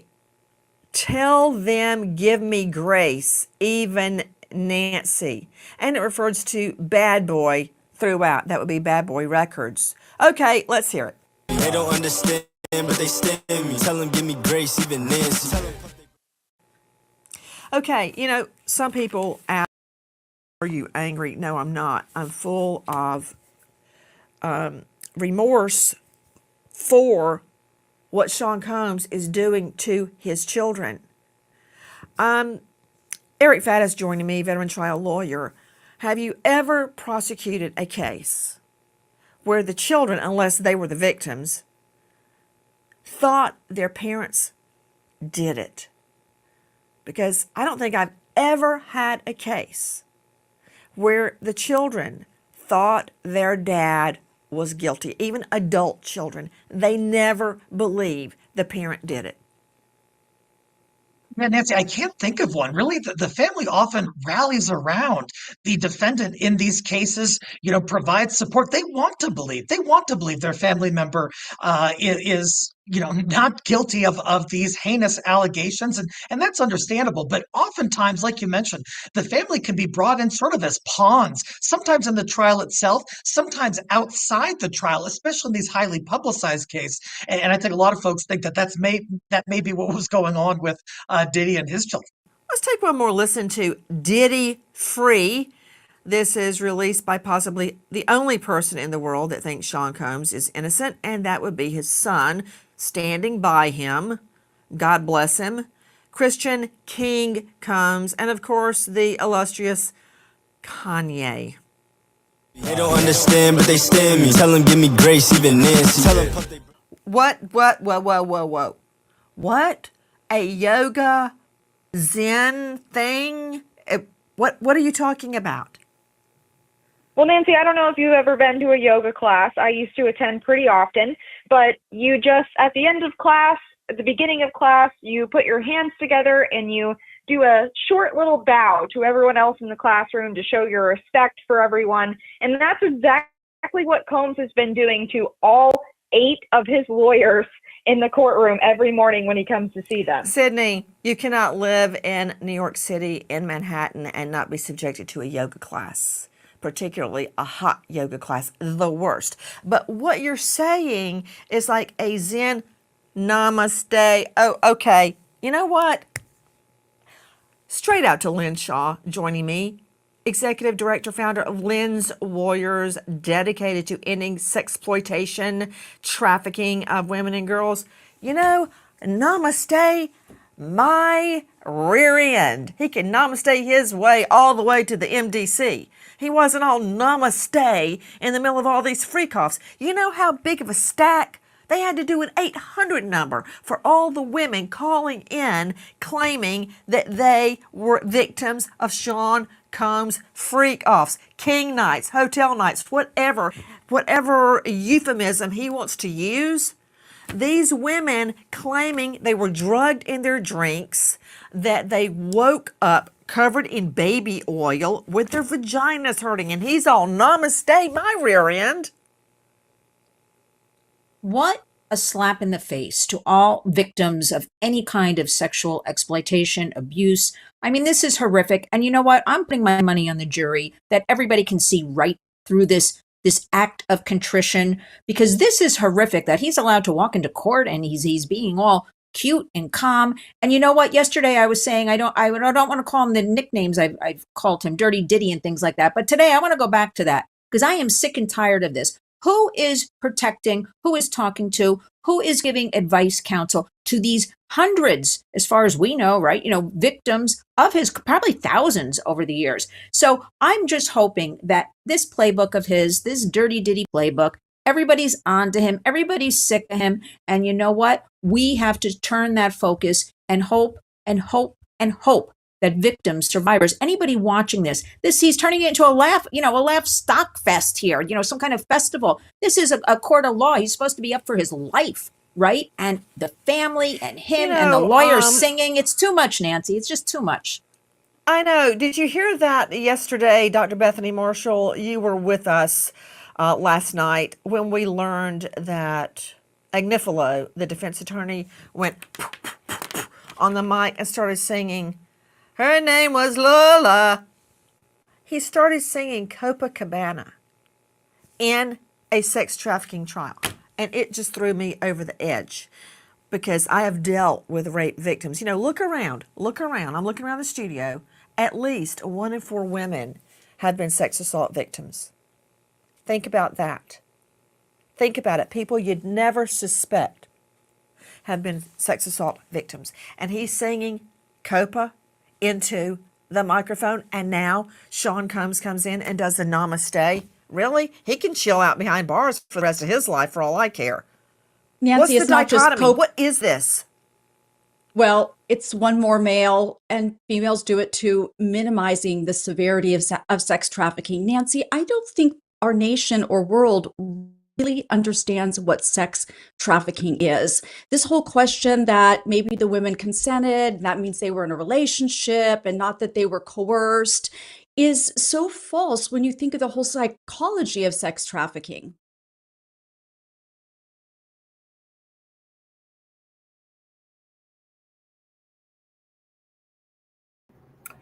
We're going to stop it there and end our day on Diddy. So a lot of predictions about Diddy. People are saying he may get acquitted. They're saying that they will throw a party for Diddy. If so, if convicted, the